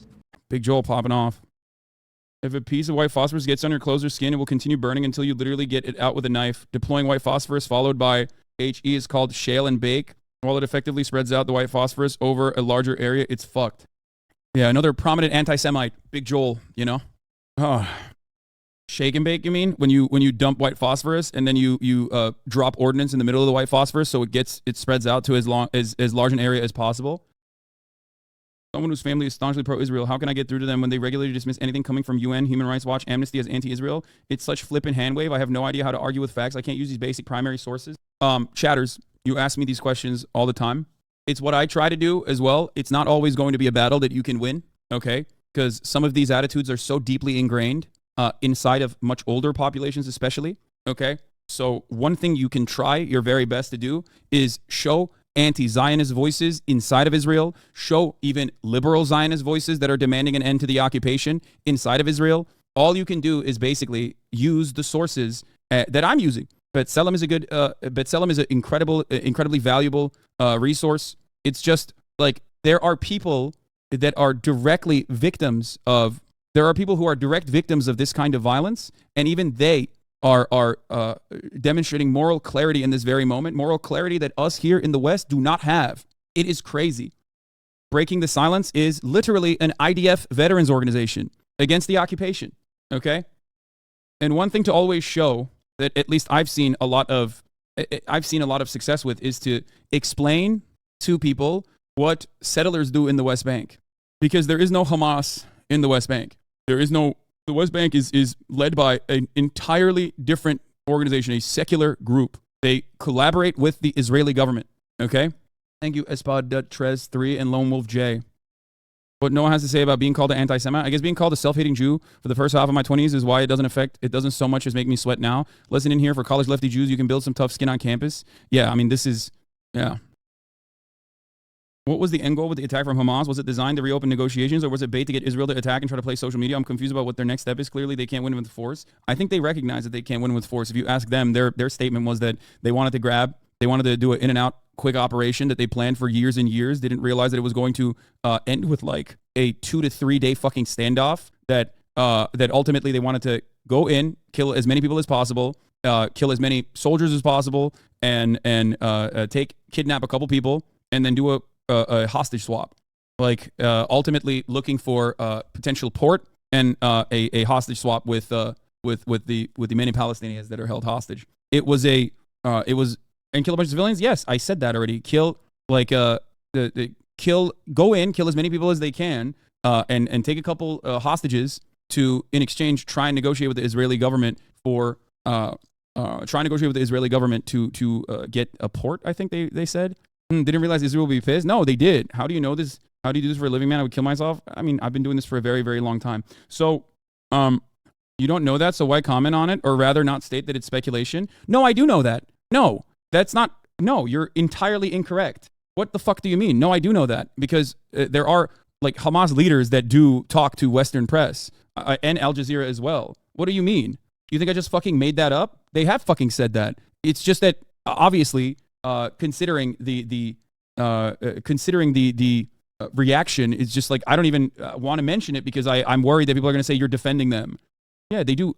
Chatters, I don't know if you know this. They do press conferences. Many of you probably are unfamiliar with this, but like here, I'll give you a couple examples, okay? I look at every side of a conflict. There is no other way to analyze it, okay? It does not matter. I do not, even if I don't agree with the side, I recognize the biases that they have at play in an effort to better understand what the goals are, what the motivations are. There's an 18-minute presser from the leaders of Hamas explaining their plan afterwards. They also did a press conference as well. Are you anti-Semitic for saying it's a war crime for Israel to use white phosphorus? No. Here, this was their press conference. The operation is called the Al-Aqsa Flood, by the way. This was a retaliation for what is going on in the West Bank. This was something that Shin Bet directly warned the Israeli Knesset on, and was called a fucking pussy. Like their internal FBI warned the government, saying that they are going to fight. They are going to fight back because of what you are doing in the West Bank. We have to scale back our violence in the West Bank. We have to take control over what settlers are doing in the West Bank to Palestinians in occupied West Bank. And and they literally were called woke, okay? They called the FBI woke. I just want you to understand that. I covered this the first day. Here, I'll show it one more time. Not 1,000 ARs, chatter. Ben-Gvir has gotten 10,000 rifles for the settlers in the meantime, by the way. So opportunist right-wing pieces of shit are using this in a way to further escalate conflict and further increase the pain, okay? Here. Where the fuck is it? Hold on. Let me see if I can find it was a Haaretz article. Yeah, I saw this. This is Israel shows mutilated babies. It's literally Palestinian children in small font. It's fucking nutty, dude. That's how it works, though. That's how you fucking manufacture consent. Hold on. Here. Times of Israel. Not the Times of Israel one. Where's the old article? Holy shit. Why can't I find it now? I have to pee again. God damn it. Yeah. This has been the discourse within Israel over the past year. Their own intelligence services said that their policies of repression were hurting their security. They were not only ignored, but denounced by the government. Is it acceptable to point this out? When the head of Shin Bet, the Israeli Domestic Intelligence Service, warned Netanyahu earlier this year that deadly attacks by settlers on Palestinians would increase the security threat to Israel, he was roundly denounced by the members of Netanyahu's Likud party. One Likud member of the parliament complained, the ideology of the left has reached the top echelons of Shin Bet. The deep state has infiltrated the leadership of the Shin Bet and the IDF. The reason why they were saying that for the IDF is because the IDF is supposed to be a secular institution. And there's also internal conflict there as well. The IDF is upset that it's always tasked with the protection of settlers who are ultra-Zionist, okay, and very religious, and due to their Orthodox Judaism, do not have to actually serve in the military. So that is a deeply and undesirable prospect for many people who look at that situation and go, why the fuck are we doing this? Well, the real reason why they're doing it is because it is the design of the Israeli state. But yeah, their own security state, not protesters, not Palestinians, Shin fucking Bet said that their policies were counterproductive. The ruling coalition's response was to call them woke. Does this come across as a regime that cares about peace and stability first and foremost? Of course not. What happens was that they made a bet that they couldn't handle a level of managed chaos if it meant accomplishing the priorities of the settlers and their supporters in the ruling coalition. That bet didn't pay off. Here is the Financial Times article as well. מה קורה? ברוך השם, איך אתכם? לצערי אתם צריכים ללכת מפה. למה? יש פה צפת מחר? כן. טוב, אז אנחנו רק שנייה לעשות פה כמה דברים, אנחנו יוצאים, אנחנו לא מתקדמים. אנחנו צריכים לפתוח עכשיו. So the Israeli military are now telling us to move because this is, they say, a closed militarized zone. We're not allowed to be here, so we're going to go move and do the interview somewhere else. So there's Israeli soldiers here who are telling you you have to move, and they've previously also pulled down this building. Why is that? The Israeli nation doesn't understand our reasoning for being here in this country. In the end, the sole reason morally for being here is a promise that was given to us by God. Did you have permission to build this house when you did it? Right now, there are millions of Palestinians who live in the West Bank. What do you think should happen to them? Also, because Israel views any money into Gaza benefits Hamas, they have blocked any aid groups getting in, even on the ground. That the irony is, they do not want money to get into Gaza through like many charities. There's still some like the Palestinian Children's Relief Fund and medical aid. But the irony is that Netanyahu has specifically directed funds into Hamas himself, like foreign aid directly to Hamas in an effort to prop up Hamas so that they can use Hamas as like the singular force for Palestinian people and further justify a brutal campaign against Palestinian people. This is also 1,000,000,000% well documented. Time and time again, he has openly said that this is his purpose. His purpose is to thwart any attempts at a Palestinian nation state being designed, and the best possible way to do that is by propping up Hamas as the major player in the region. You're not Jewish, and we're talking, it's all great. But if someone doesn't recognize us and keeps using terror and violence towards Jews, his head needs to be chopped off right away with no hesitation. No compromises. Doesn't matter if it's a million or a billion people. Palestinian residents of the West Bank say raids by Israel have become more frequent and more ferocious. This is from 4 months ago. 61-year-old Abdel Hadi al-Ashgar was one of the 123 Palestinians killed by Israeli forces this year. He was treated in hospital by his own son Elias before he died.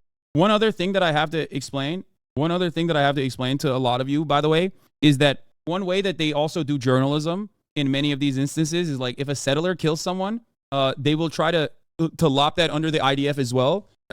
Fuck, I forget what the verbiage is, but they use like a specific language to make it seem like it's actually like Israel security or whatever. Yeah.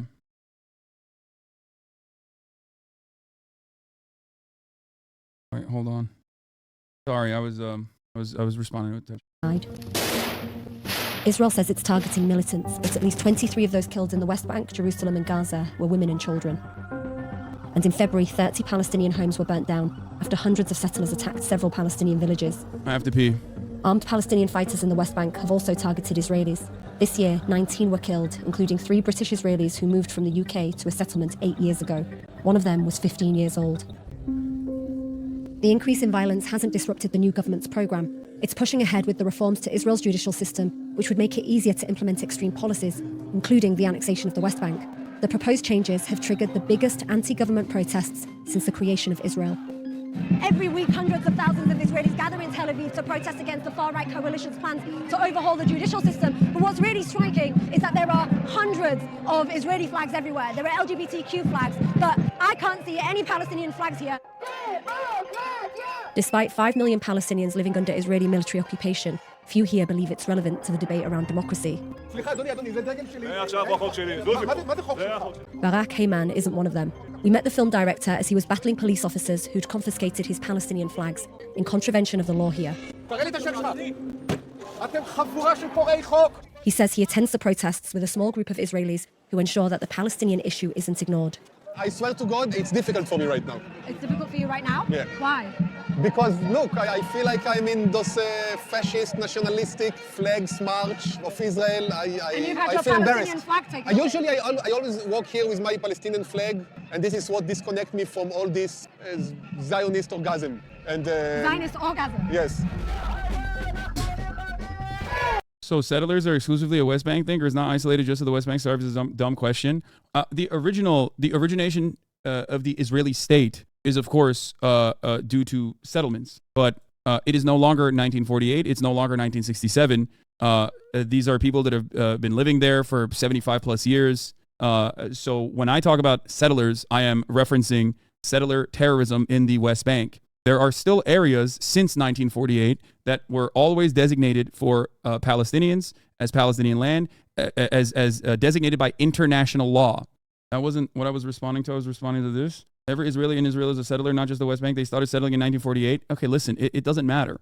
That is entirely unproductive. The goal should be not to rid every single fucking Jewish person and kill them and push them out of Israel, which is 1, immoral, and 2, not ever going to happen, and 3, is exactly what Netanyahu claims what Palestinians want, okay? There is no, it's just like you're leaning into that for no fucking reason. It's ridiculous. The goal for a singular nation state in Israel is for peaceful coexistence. Anyway. It's very rare to see this sort of commentary. What do you think the people holding the Israeli flags will say if I go to them and ask them what do you think of occupation? The reason why there are not many people here with my opinions is because the Zionist system is very efficient. Yeah. And they taught us from very, very early age that this is the place for the Jewish people. One of the biggest supporters of Israeli settlement expansion has been former Israeli Prime Minister Naftali Bennett, who only a few months ago handed over power to Benjamin Netanyahu.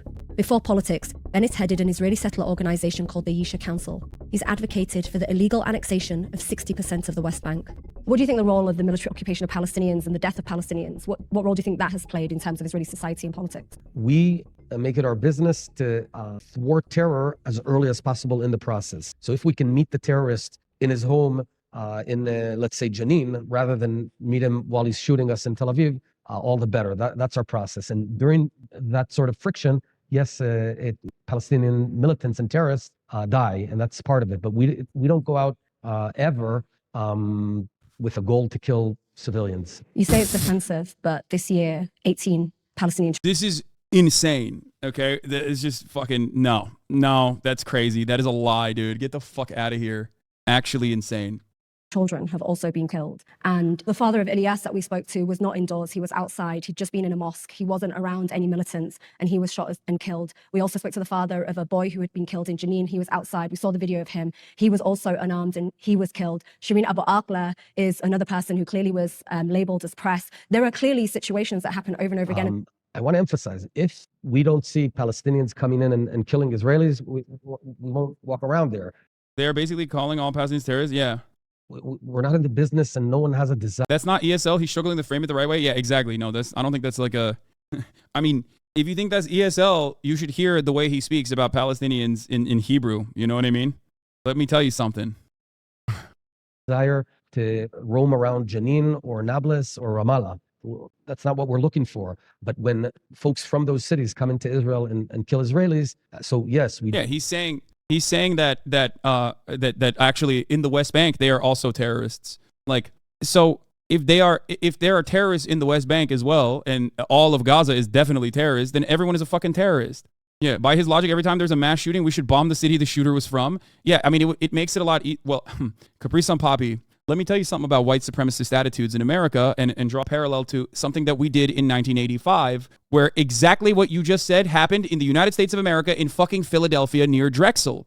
The move bombing. That was when the Philadelphia Police Department dropped C4 out of a helicopter and wiped out an entire city block where the Africa family lived. And their slated purpose for it was exactly this. They killed an entire fucking family. Yeah. In 1985, they did that. They were kids. Move is a crazy cult. Yeah, no, then the way to deal with that is by dropping C4 on the entire city block and the police chief at the time saying, let it burn.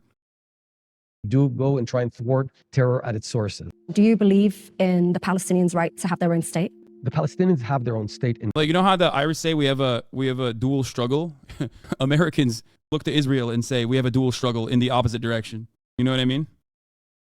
In Gaza and have half of a state in the West Bank in Judea and in the PA. So as I said, they already have 1.5 states. We're talking about. I don't believe in another one. We're talking about no Israeli military occupation. We're talking about Israeli soldiers withdrawing from the West Bank. We're talking about them controlling their own borders. We're talking about them making decisions for themselves, having their own army, having their own system. Do you believe in a Palestinian? Thank you, Shint Kami Simp. And all you said. Do you believe in a Palestinian state? I'll answer. You said having their own army. No. Controlling the borders so they can bring in millions of Palestinians that will flood us? No.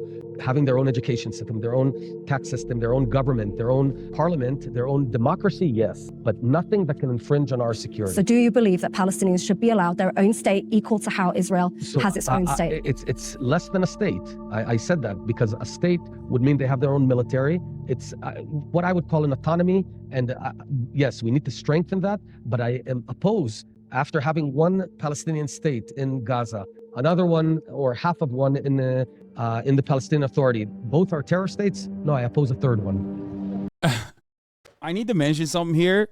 He is the reasonable voice. He was slated to be the more moderate. He is the moderate voice against the Likud party. Barak Heyman finally found another Palestinian flag, but many Israeli liberals here agree with Naftali Bennett that their democracy doesn't depend on the Palestinian right to freedom. אתה עושה נזק, תוריד את הדגל, בבקשה. אתה מוכן להוריד את הדגל? לא, זה דגל שלי. וזה דגל שאני מזדהה איתו, והוא מייצג את המאבק הפלסטיני. אבל זה לא מאבק פלסטיני פה. אתה מחפש פרובוקציות, אתה עושה נזק, זה מה שאתה עושה. I've been to the West Bank, I've been to Jerusalem, I've spoken to many Palestinians about these demonstrations. All of them, nearly all of them that I spoke to seem indifferent about what's happening. And they say this is Jewish people protesting for Jewish democracy. It's got nothing to do with us. I'm very sad to say that I totally agree with them.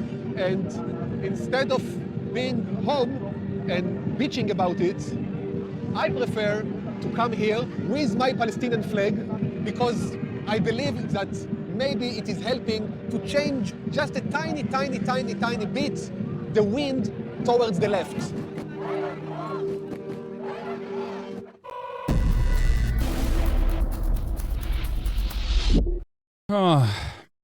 Is it real to assume that an Israeli leader he'd be assassinated going against his own government, though? What, you think that's fake? What do you think happened last time? And Rabin was the Israeli leader that actually did try to negotiate with Palestinians, and he was assassinated. And those who called for his assassination are now in power, to give you a good framework of what has happened in Israel and how the attitudes have shifted. What are you drinking there, boss? Diet Mountain Dew, baby. Yeah, Brandon has finally changed his tone only slightly and has called for not even like full-blown de-escalation, but here, we'll look at the Hamas thing in a second, but here is Brandon's latest take. The humanitarian crisis in Gaza. At my direction, our teams are working in the region, including communicating directly with the governments of Israel, Egypt, Jordan, and other Arab nations, and the United Nations to surge support and humanitarian consequences for Hamas attack to help us. You know, we can't lose sight of the fact that the overwhelming majority of Palestinians had nothing to do with Hamas and Hamas's appalling attacks, and they're suffering as a result as well. This morning, I spoke with the family members of all those Americans who are still in the humanitarian crisis in Nice, dude. Thanks. Gaza. Thanks. I mean, we weren't there for the other stuff. We weren't there for the other shit. So anyway, this is their English. This is the Hamas. If you want to hear what they had to say, this is what they said. They published an 18-minute English. Bismillah ar-Rahman ar-Rahim. Press conference on Al-Aqsa flood operation. Over 75 years, our Palestinian people leading armed resistance. Here in the Palestinian context, we are speaking about a 75-year-old occupation that neglected and ignored all political and legal means to settle the conflict, where the Israeli enemy continued their policy of denial of the Palestinian people's existence and their national rights. There's a version with subtitles below. What, this? Have No, this is the repeatedly transcript. warned during the past few months and years that the situation on the ground was not sustainable and that the explosion was about a matter of time. Is it? Oh, here's the statement in Bismillah English. ar-Rahman ar-Rahim. Press conference on Al-Aqsa flood operation. Over 75 years, Yeah, we the have subtitles also suck. warned from the systematic crimes against our prisoners, including women and children, in Israeli jails. And lastly, we have warned from the Israeli siege imposed on Gaza for more than 17 years. It is in English, Omegalol. Why do you think it's in English? It's why do you think Israeli politicians speak in Hebrew when they're messaging specifically to Israel, and English when they're messaging specifically to the Western world?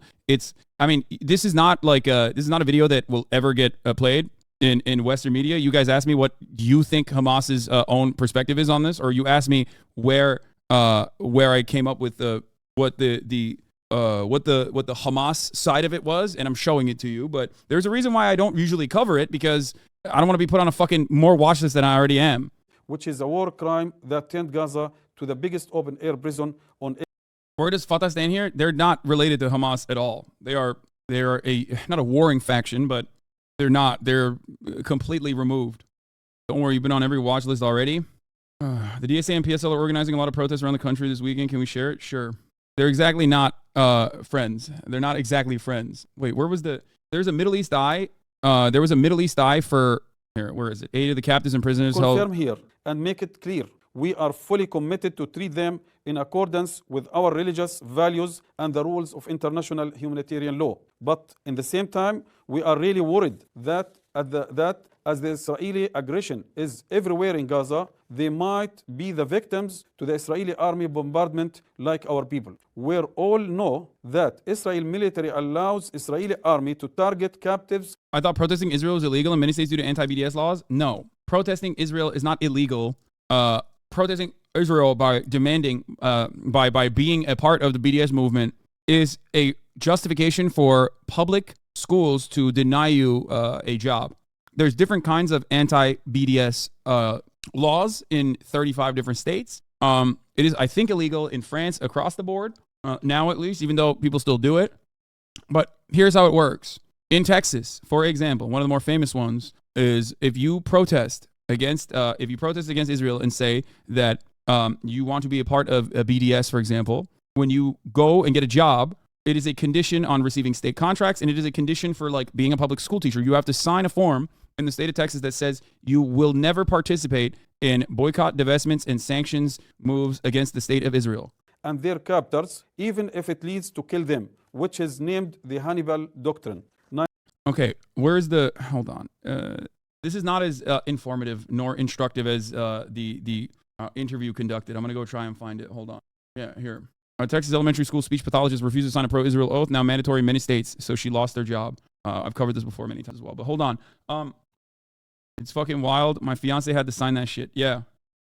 I just think the move is a bad example to use in general. I feel like you've used them in the past. Yes, what happened was truly horrible, but they were provoking the police on purpose. Yeah, they were asking for it, dude. Just to be clear, I'm not justifying Rizzo and his pigs. He was a psycho and so were the police. If you want to learn more about Move, check out Murder at Ryan Runs podcast. It does a great detail about the horrible stuff they are up to. Brother, there is no excuse for the United States of America literally wipe out an entire city block with C4 dumped from a fucking helicopter. It's just, that's not a thing. That has never been a thing. That has never been allowed or acceptable. That's crazy. It does not matter. Like, there's no, oh, they were purposely provoking police shit. Brian Mast is an evangelical Christian born and raised in the U.S. He said he didn't even follow what was going on in Israel until he got into an alleged altercation during pro-Palestinian protests at Harvard. So he volunteered to go to Israel in 2015 to serve in the IDF. And I think he I think that's like a great example. I think this is a great fucking example of like American evangelicals. Yeah, Brian Mast is wearing his IDF uniform for the GOP conference meeting today. He says, Tlaib has her flag. I got my uniform. Evangelical Christian Brian Mast spent January 2015 volunteering at the IDF logistics depot because pro-Palestine protesters at Harvard told him, you're the big Satan and you're a pawn. At Mast, the congressman told JNS. Mast, who was Christian, hadn't followed Israel closely at the time, although he saw references on the news. Same Brian Mast. I'm so proud of you. I hope you hook up with at least 15-year-olds there. It's legal there, right? Jesus Christ. How did you find this? Commentator on how UCAN media overall has not been helping the humanitarian humanizing. crisis. Oh, this is great. I mean, friend of the show, Owen Jones, calls out war crimes being committed in Gaza on both sides and how military aid contributes to the crisis in the Middle East. Place happen because it's supporting what is a war, and that's what we should be talking about. Is a war crime being committed with the support of the British government. This military contribution, by the way, is completely tokenistic. If anyone thinks it's going to do anything worthwhile, it won't. And I don't understand the framing of prevent all-out war in the region. It won't do any such thing, clearly. What it does show is that the British government will stand behind the Israeli state whilst it commits a war crime. Now, what's happening at the moment is collective punishment, which is illegal under international law. We were all horrified by the atrocities committed by Hamas against innocent civilians in Israel. What is now happening is illegal under the Geneva Convention. You cannot cut off... Okay, let's just go back to these ships, though, because what we have there is a hospital ship. There's not... And certainly from the way that I... But the reason I'm frustrated about talking about that is... We witnessed the military... there's nothing... Medics, they didn't regard which side people came from. They treated them. And if we are about to see a humanitarian crisis on... Al Arabiya reports Israel's military has advanced a small distance into Gaza with its tanks. Oh, they're moving in. Scale, then that ship could be there to help out, Owen. This is too tokenistic a contribution to be worth commenting on. All it shows, the only significance of this, is that it shows the British government will unequivocally, unconditionally back Israel while it cuts off water, food and electricity, while it drops white phosphorus. People should Google white phosphorus. What it does is like raining fire on civilians. It sticks to your skin and burns it off. It's a war crime to use that against the civilian population. The British government's position is that it will support collective punishment against a population which is the size of Gaza of East London. It has 2.2 million people. 80% of them rely on international humanitarian assistance. 50% of them are children. 50% of children. They are hungry, desperate kids. They did not kill those people, those poor, innocent people in Israel. And the position of Britain is that the hundreds of Palestinian kids who have already died, more will be killed, as well as medics who are dying, as well as UN officials, journalists, the whole works. I think we need some balance here. We genuinely need a bit of balance here. I was talking to a Jewish friend this morning who lives in London and said that her daughter, who's Jewish, is in Paris, is not going out because she's so fearful. You've got WhatsApp groups in the Jewish community saying to people, you don't go out because they're really worried about... I'm sorry, this is so fucking callous, dude. This is so callous. Like, this is crazy. Like, Christ. Like, look, I don't want to say that people and their fears are ridiculous or unreasonable, but I cannot comprehend how you can see human suffering, like so much human suffering, and dial it back to like, well, you know, I got friends who are scared in Paris. I got friends who are scared here. Like, well, what do you think those kids are, or how do you think those kids are feeling? Are they not kids? Are they not real? Do they not have dreams? Do they not have family members? Do they not fear bombs being dropped on them? Like, how can you there is no equivalent here. Okay? There is no equivalent here. It's just, it blows my mind. They keep repeating this fucking argument on Swedish news all the time. Like, what the fuck? This man is explaining children that are currently in danger. The first thing he has done, of course, is to understandably condemn and unequivocally mention the horrifying toll on children on the Israeli side as well, and then move into talking about the ongoing bombing campaigns in Gaza. Those children are like they're experiencing fear as well, and they are under real attack, not some hypothetical attack that might happen to those who we care about more here. It is unimaginable for me, at least, to present this as a counter, to be like, well, you know, I know you're talking about children who are being killed right now, but what about a possible attack that might happen hypothetically in the future in my backyard? That is crazy. Like, how is that an argument? Is that a real balance? Is that genuinely a real balance? Is there any morality in the situation? That is so crazy. Anti-Semitic attacks in the UK, all over the world. So there's an, you know, if you were Jewish, I think you would feel different. I think you'd feel very afraid. I think the shock and the as you always said, the horrific nature of the attacks that happened. Like Islamophobic attacks happen all the time in America, okay?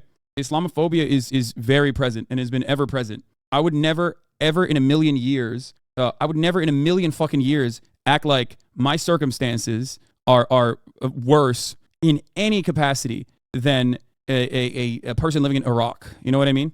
It's ridiculous. Like, the counter to this literally would be if I were to turn around and say, well, you know, Islamophobic attacks happened after 9/11, and I'm very scared when someone is telling me about, like, the atrocities that occurred in kibbutzim in southern Israel. You know what I mean? That would be understandably an insane fucking thing to say. Everyone would look at me and go, you're a ridiculous person for saying that. You're a piece of shit. And guess what? I would be a piece of shit for saying that. Okay? Sorry, I can't really consider, if I were to fucking ever have the audacity and the lack of moral clarity to turn around and say, sorry, Islamophobic attacks happen in America, and I am actually scared of other Islamophobic attacks happening in America to people like me, and that's why I can't even consider the atrocities of children being killed inside of Israel proper. That would be fucking psychotic. You would go, hey man, why did you say that? You are an insane person. And I would be an insane person for saying that. To my Jewish brothers and sisters that are afraid of anti-Semitic attacks, I will always repeat the same things I say in my life that I say to my friends. You are significantly more likely to be victim of an anti-Semitic attack by a Nazi or a white supremacist than you are in the Western world by an Arab nationalist or something, okay? The only serious response here is explaining the danger of conflating the interests of Israel with the global Jewish community. It harms Jewish people. Yes, that too. To completely innocent Jews. And calling civilians is a kind of very, it's euphemistic. These were families, these were mothers and fathers and children. And the way they were killed and the fact that it was absolutely unashamedly, we weren't even trying to get a military target, we will just go and kill people in a terrible, terrible way. So I understand. I want to. I really have to. I don't think I really want to focus on our subject, yes, which is about the purpose of these ships. Now, the two ships, just so we're clear, but just so we're clear, what they're aiming to do is patrol to prevent arms making their way to Hamas. Can I answer why I just think I'm frustrated about it? Why my response is somehow not acceptable, because I'm saying that the significance of what Britain is doing is through this tokenistic gesture, it's showing that it supports what Israel is doing. And just on no, I have to respond very quickly to that. You're absolutely right. Anti-Semitic incidents always go up during these flares of violence. That's always true. And every attempt to blame Jewish people for what's happening committed by Israel is anti-Semitism. What is also happening, it always happens at the same time, is you get an increase in anti-Muslim hate crimes, and they are being spiking in Britain and elsewhere as well. But the point I'll just make very politely to you is, you talked about the fear people have, Jewish people here and in France and elsewhere. The fear of people in Palestine now is based on the fact they are being bombed. They are having white phosphorus dropped on them. And the reason I'm frustrated is Palestinian... Hamas those Palestinian children didn't do that. No, of course and they're paying. And Palestinian children are of equal worth, their lives, to that of an Israeli child. But I think and also, people aren't saying that in the media. Yeah, I would like to hear that from her. I would like to hear that from anybody, really.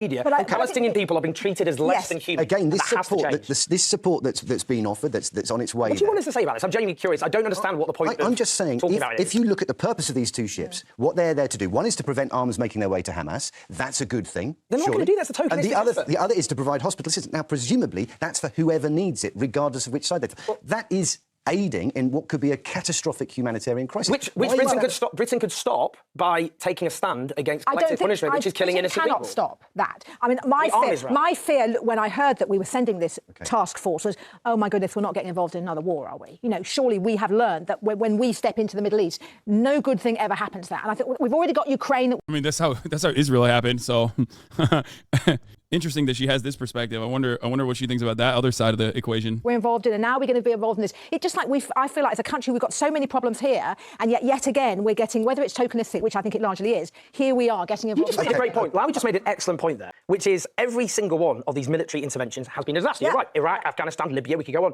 But that's also true with Gaza. Every single Israeli onslaught on Gaza killed huge numbers of innocent civilians, and it did not stop Hamas, and you also had Israeli soldiers dying.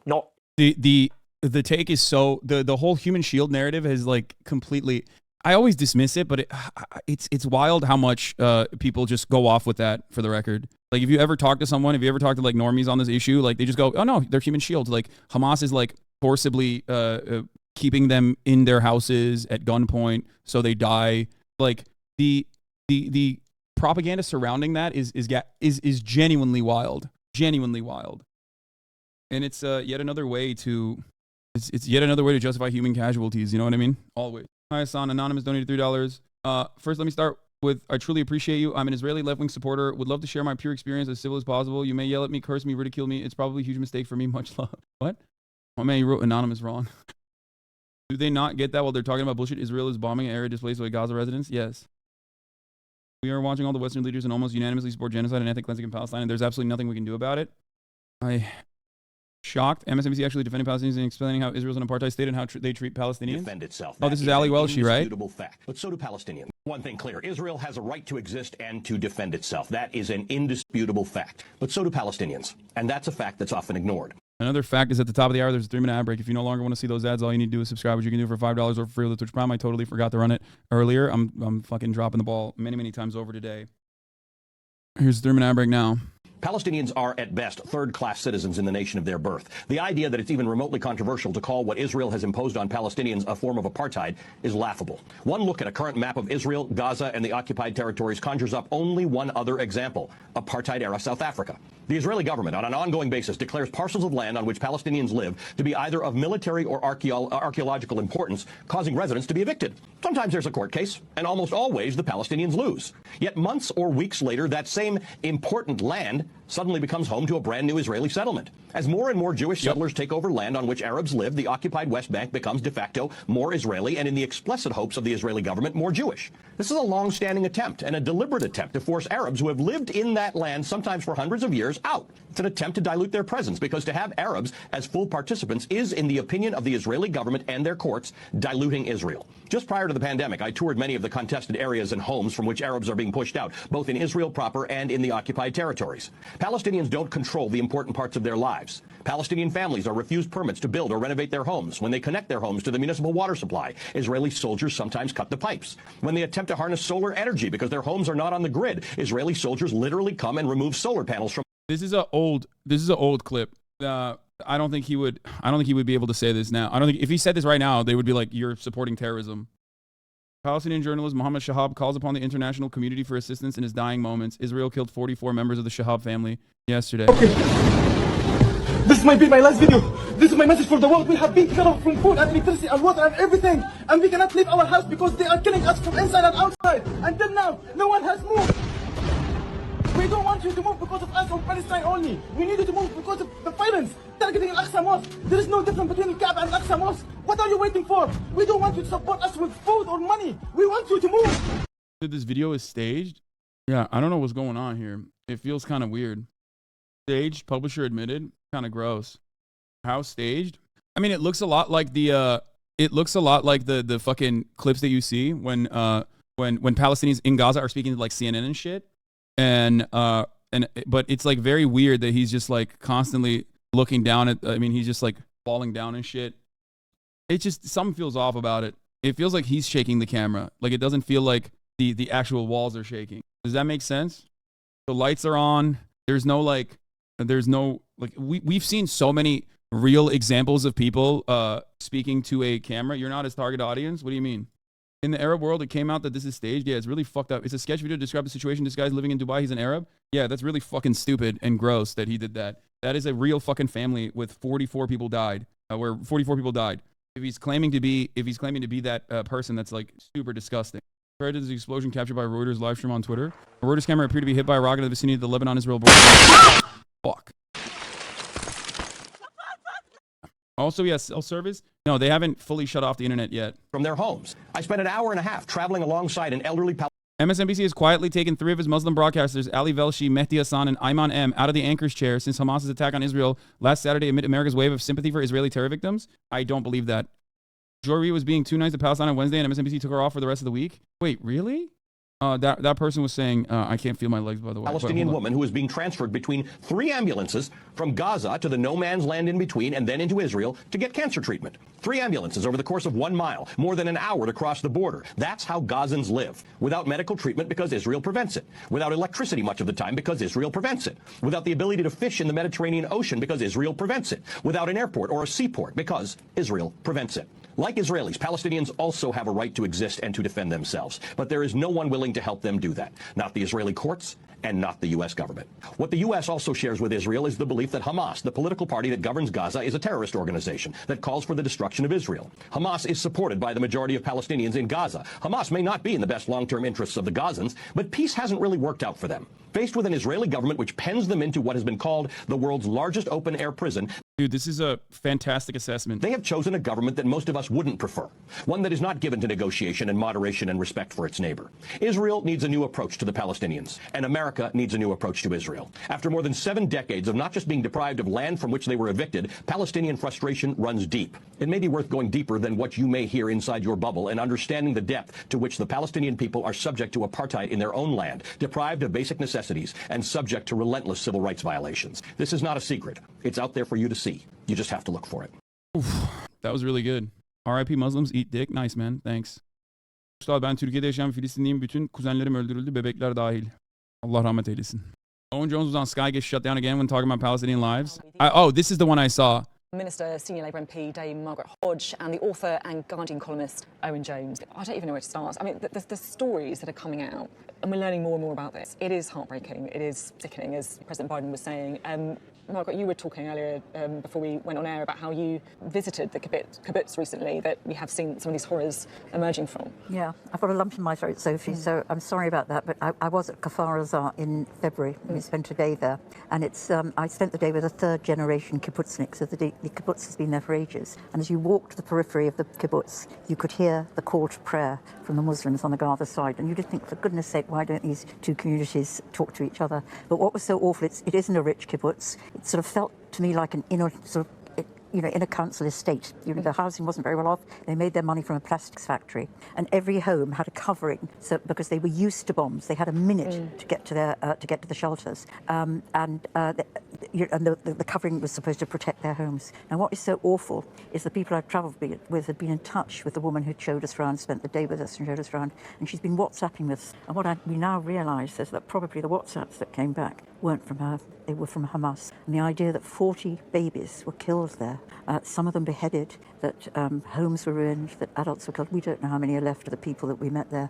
It's just beyond horrible. And what is worse about it is I think it's going to get worse before it gets better.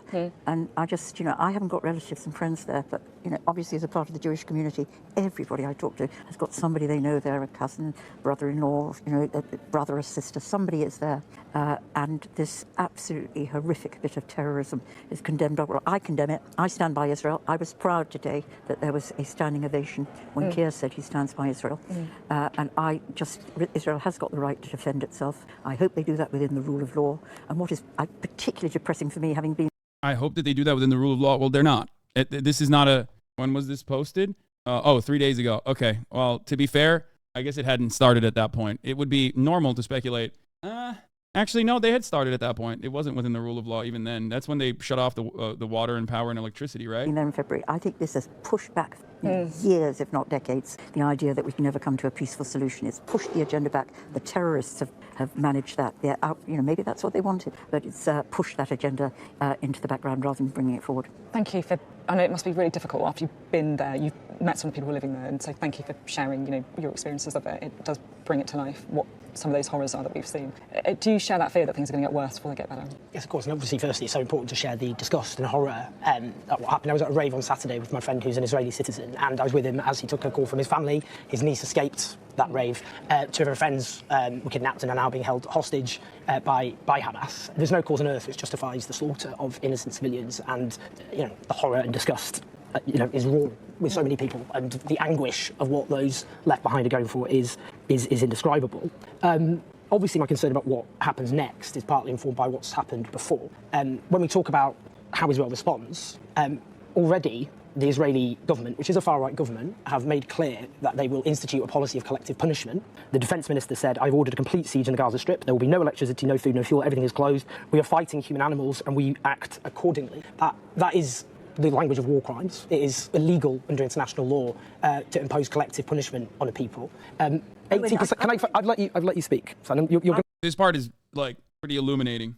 The woman he's debating, Margaret Hodge, was one of the main perpetrators of removing Corbyn from Labour on bogus claims of anti-Semitism. Oh, yeah, okay. To respond, 80% of those who live in Gaza, which is an open-air prison, depend on humanitarian aid. But you're not acknowledging, Owen. 50%, You're not acknowledging, 50%, Owen. Margaret, I'd let you speak you're at great using, length. I tell you what I can't stand, is that you're using the horrors that we've experienced in the last 3 days to bang the drum about an issue that you've been banging the drum on forever. No, I'm not. And what I think Margaret, you should really Margaret. think about is how the people of Israel who have now been there for, have nowhere else to go. Margaret, they have nowhere else to go. Is it possible for me to respond? Right now, Palestinian children whose life is as sacred as a child in Israel are being slaughtered. They are dying, okay? Now, 50% of the... Please let me finish. I'll let you come in. 50% of... It's like, come on. You have to let him get a word in edgewise. Like, this is crazy. This perspective is rarely ever reflected in general. This perspective is rarely ever reflected in mainstream media, let alone British media, which is like infinitely worse than the population of the Gaza Strip are children. I have to pee, hold on. And those children are being bombed by a government which has said that we are fighting human animals and we act accordingly. Benjamin Netanyahu demanded the civilians of Gaza Strip leave. You cannot leave the Gaza Strip. It is under blockade by air, sea and land. Now, 96%, please let me finish. Yeah, I will, but... 96%, because Margaret spoke at length, 96% of those who have died in the last 15 years are Palestinians. And we cannot talk about what's happened because, when I spoke to my Israeli friend who took that call, for him, what he wants is this to never happen again. And that context for him was so important because unless there is a lasting peace, which does mean ending the occupation and a policy of apartheid and ending the murder of Palestinian civilians, then this will never end. Margaret. Well, all I would say is that Owen is completely and utterly ignoring what has happened over the last few days. You haven't ignored Owen, just wait. All you've talked about, Owen, is your obsession with so many people around the issue around Palestine. It's been an obsession forever. And you should just think Wow. for a moment. If you were an Israeli sitting there... That's crazy. Oh, you've been obsessed with the Palestinians? Like, really? That's your counter? I mean, I watched this already, but it is mind-numbing.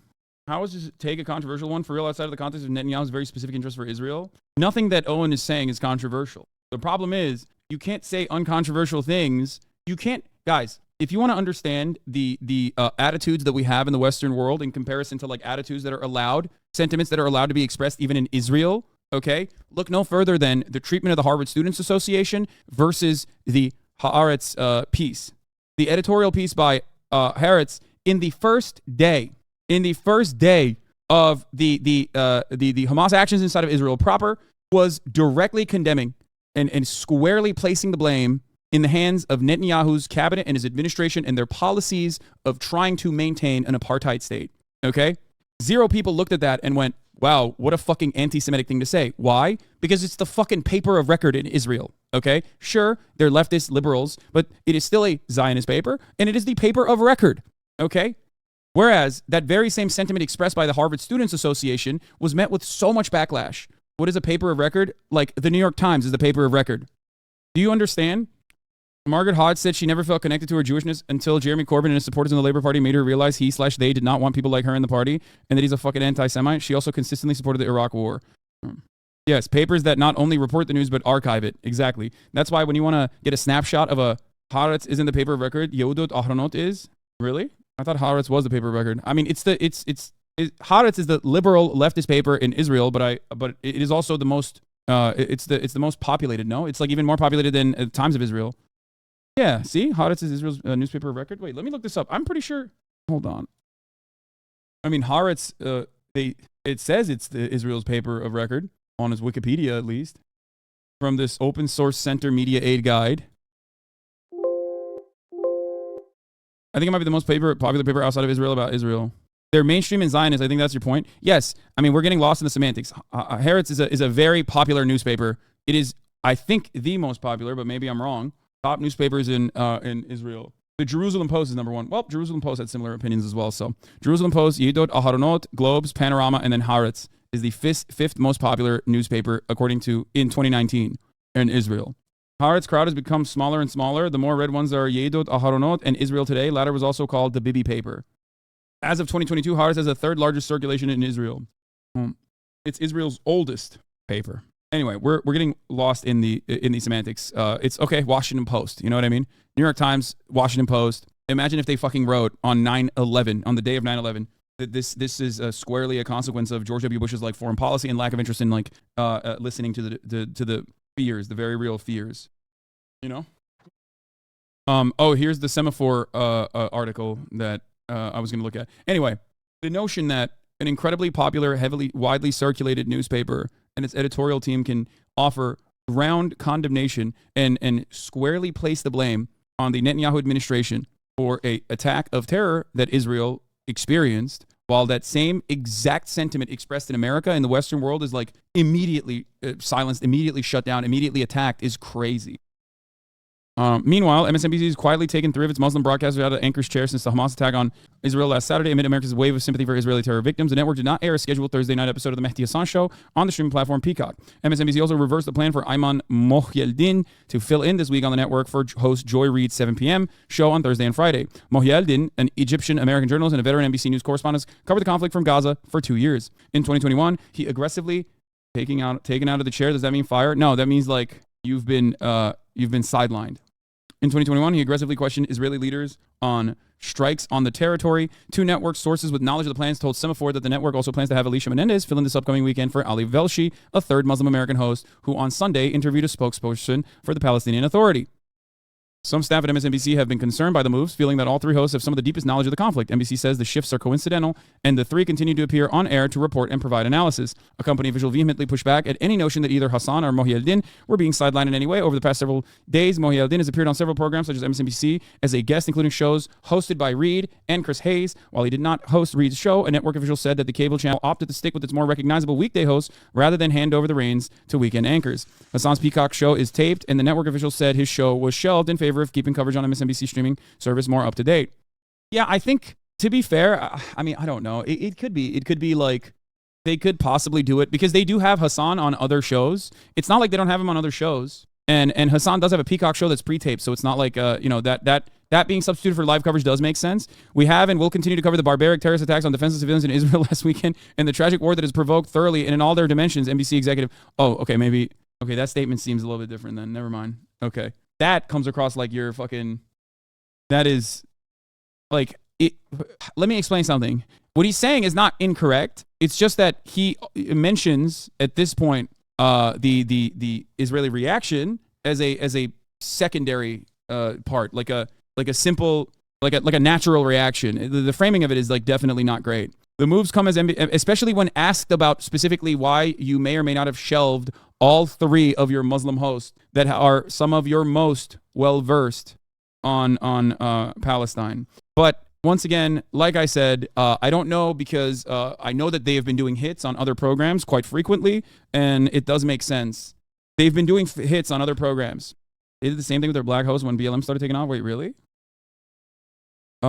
Ethnic cleansing is considered a compromise. Breaking. Wall Street Journal reports Egypt and the U.S. are nearing a deal to allow foreigners to leave Gaza through Egypt. Yes, mass displacement and refugee camps are in the future and seen as a more peaceful way to ethnically displace members out of Palestine, like human beings that live there. If you had family, I mean, here I am, I'm sitting here, and the people I visited, probably, I don't know how many of them are still alive. Are you saying they have no right to defend themselves? Are you saying they have no right to peace? All you have argued is how, I've never supported the Netanyahu government. No. I've always been critical of that. But at this moment in time, this is the most horrific occasion and you should, you condemn it. You condemn it. I just opened in the strongest possible terms condemning the atrocity. But you don't think they have the right? I don't believe a military solution. You don't think they have a right to defend their state of Israel? The military solutions that have been pursued against the Gaza Strip have led to huge bloodshed. You don't think they have the right to defend themselves? I think a military attack on Gaza will lead to countless dead Israeli soldiers and huge numbers of civilians. They should allow the hostages to die. I have to say, Margaret, when you said, it's very difficult to have a conversation if you just speak over each other. Because you make me really angry because you're using this horror. I'm going to come in. I am actually going to come in. Okay, right. I'm going to come in. Sorry. Thank you both of you for speaking. No. We have to talk about the Palestinians being killed now. That's the point. That's not an obsession with the issue. I get that. But to say it's an obsession with Palestine when we're talking about Palestinian civilians who are being killed right now. Thank you very much for coming on the programme and having the debate. I utterly accept that with babies, children dying, both. And they both matter the same. With babies and children... To say that controversial is... I think it's pretty clear that with babies and children dying, emotions are running extremely high, and I actually think that this just demonstrates... Oh, come on, dog. Are you serious? When I try to talk about the killing of Palestinian children and innocent civilians, which is happening right now, Margaret Hodge blamed it on your obsession and obsession with so many people. The issue around Palestine has been an obsession forever. What the fuck? They cut his microphone and we're like, yeah, passions are high. Anyway, the move comes out of MSN, like Democratic Party, MSNBC, like the Democratic Party, which is often aligned, had swung in intense solidarity with the Jewish state after the murderous Hamas attacks. That shift has come with a heated internal and external objections to anything that breaks with solidarity, and has come with social media criticism of Hassan, Mohieldin, and Velshi. Hassan had also been vocal on X, formerly known as Twitter, condemning the Hamas attack and calling attention to the plight of civilians in Gaza. I don't know. Like, there's never a good time to speak on Palestinians and their plight, I think. Like, it always feels like it's not the right time, especially when their struggles are ongoing. You know what I mean? Frankfurt Book Fair cancels award ceremony for Palestinian author. Organizers cited the Israel-Hamas war as a reason for stepping back from honoring a novel about the 1949 murder of a Palestinian girl by Israeli soldiers. Yanis Varoufakis got canceled from his speaking engagement, from what I understand. Here it is. Good and bad news for those who want to cancel me for my opposition to Israel's apartheid and occupation. The good news is that I was canceled in Vienna, where on Monday I was to deliver a 2023 Otto Wagner 2023 lecture organized by the ICA Institute for Art and Architecture, even though I had no intention to refer to the situation in Israel and Gaza. The bad news for you good people who want me canceled is that the organizers lacked the guts to admit that they were terrified of hosting me because of my opposition to Israel's apartheid and occupation. They suggested that we all pretend the lecture was postponed until my new book is out in German. When I refused to participate in that lie, they cited the current dramatically escalating geopolitical situation. The gist of it: civilized Middle Europe recoils in horror when faced with a principled opposition to Israel's apartheid, and then immediately afterwards covers up its cowardice in lies. It's nuts. I covered this yesterday. 2 Palestinians were killed in settler attack on ambulances. Wait, no, this is new. Another 2 Palestinians have been killed. I don't know what the death toll is now since yesterday. Here are some pro-Palestinian protesters in Rome. Some good old, liberty, egalitarian principles, fraternity, all that good stuff. 16 Palestinians have been killed in the West Bank in the last 24 hours. Apparently, the French government banned pro-Palestinian protests, but these people still took to the streets. To be fair, it's France. You know what I mean? They're like, they love protesting. Like, they love it so much. You know what I mean? They fucking love that shit. Oh yeah, here. 6,000 bombs in 6 days. For comparison, an international anti-ISIS coalition dropped an average of 2,500 bombs per month across Syria and Iraq. I believe 6,000 bombs dropped in the last fucking 4 days or 6 days is more than the number of bombs that was dropped in Afghanistan in the first year of the occupation of Afghanistan. I don't want to say it wrong. I don't want to say the wrong thing, but it's a lot of bombs, okay? Especially in a very small area. But yes, in France, they love the protests, so. I was driving home today. I drove by a mosque. I don't know how to spell it. And there were 3 police cars outside of it. Yeah, I think that police have beefed up protections of synagogues and mosques as well due to the heightened fears and tension. Israel is dropping in less than a week what the U.S. was dropping in Afghanistan in a year in a much smaller, much more densely populated area where mistakes are going to be magnified, said Mark Garlasko, a former UN war crimes investigator. Yeah, I watched the footage of the Israeli settler walking up to a Palestinian point blank in the West Bank and shooting him. I saw. It's going to be more complicated now because the teacher has been killed by a guy who apparently yelled Allahu Akbar. Jesus. There were some armed police outside when we were praying Jummah in the UK. Yeah, it also could be Jummah prayer too. That's true. For those of you who don't know, Muslims will gather at the mosque and pray together, usually 5 times a day, of course, but you can't go to the mosque for every single one. But on Fridays, you pray at the mosque with the rest of your community. Oh, here is George W. Bush sharing his thoughts. I always wonder, like, what will be the best war criminal? Like, what does he have to say about it? It's going to be chaotic, and it's going to be, look, it's a democracy, and in a democracy, the people's voices matter, and there's going to be a weariness. You watch, the world's going to be, okay, let's go. I didn't even move. Well, what? It just started on its own. What is happening? That was weird because I didn't even fucking move. She literally came up behind me and cried. Little lady. The guy that killed that teacher was a Russian. He's a Chechnyan Russian, is what someone else was saying. Israel's got to negotiate. They're not going to negotiate. These people have played their cards. They want to kill as many Israelis as they can, and negotiating with killers is not an option for the elected government of Israel. And so we're just going to have to remain steadfast, but it's not going to take long for people. It's gone on too long. Surely there's a way to settle this through negotiations. Both sides are guilty. My view is one side is guilty, and it's not Israel. I don't even know what to say about this. It's like, you're George W. Bush. Like, do you not know who you are? Like, when people ask him this question, like, what do they think that the answer is going to be? It's like coming to me and asking me what I do at the top of the hour. Always the same. I serve you a 3-minute ad break at the top of the hour, and if you no longer want to see those ads, all you need to do is subscribe for $5 or for free with a Twitch Prime by connecting your Amazon Prime account to your Twitch account. You can also get gifted a sub if you're lucky. Here's the 3-minute ad break now. Never expected you to turn into such a rabid anti-Semite.